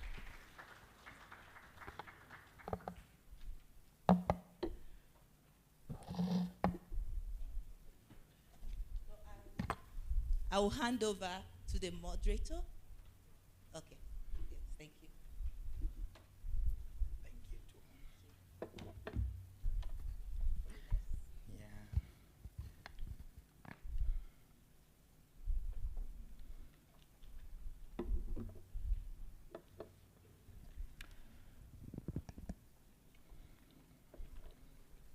As we come to the end of day one, ladies and gentlemen, I want to believe that the majority of us are still elsewhere in different places where we have attended these sessions.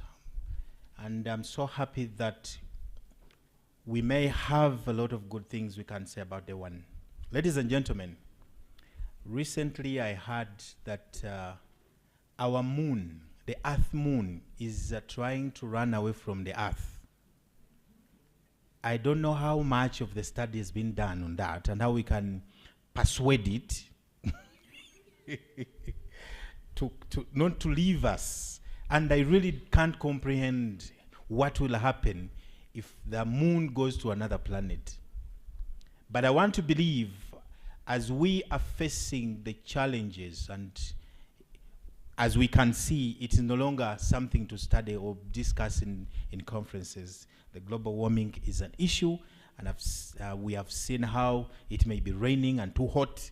It may be too hot, and the whole thing is, as we see it somewhere, those who have been to other countries in Europe, in even Asia, where the sun is up and then it is too cold. And now, Africa was not supposed to be like that. And I want to believe this is a timely conference which calls up us to come together and wake up with good ideas that could put us back to where we're supposed to be. Ladies and gentlemen, at this particular moment in time, I want to alert you on the next course of events. We have not finished. We are going to go out for refreshments and networking and a lot more that we wish to do in the rest of our evening. I really want to thank you so much for this day, and I hope we have another fruitful day tomorrow. Thank you so much.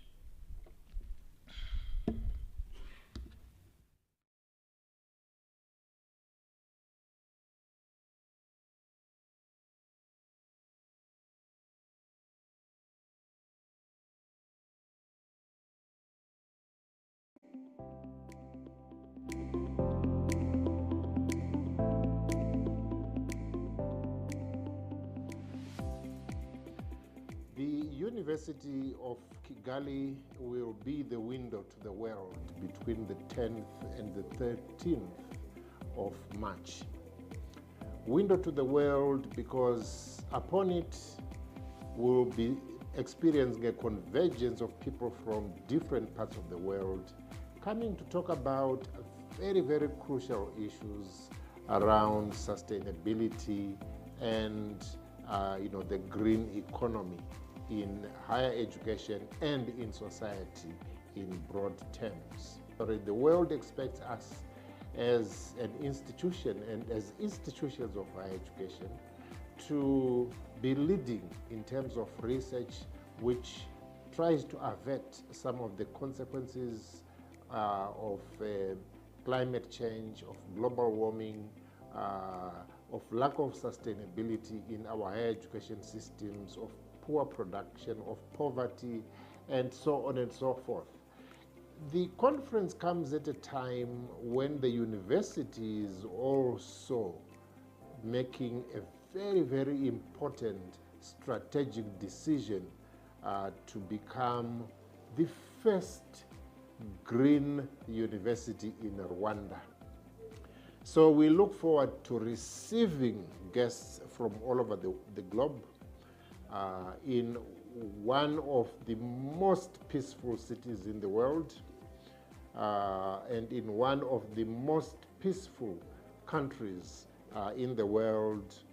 So it is my pleasure and honor really to wish you the very best of luck and to hope that we will be able to welcome you at the University of Kigali in a few weeks' time, 10th to the 13th of...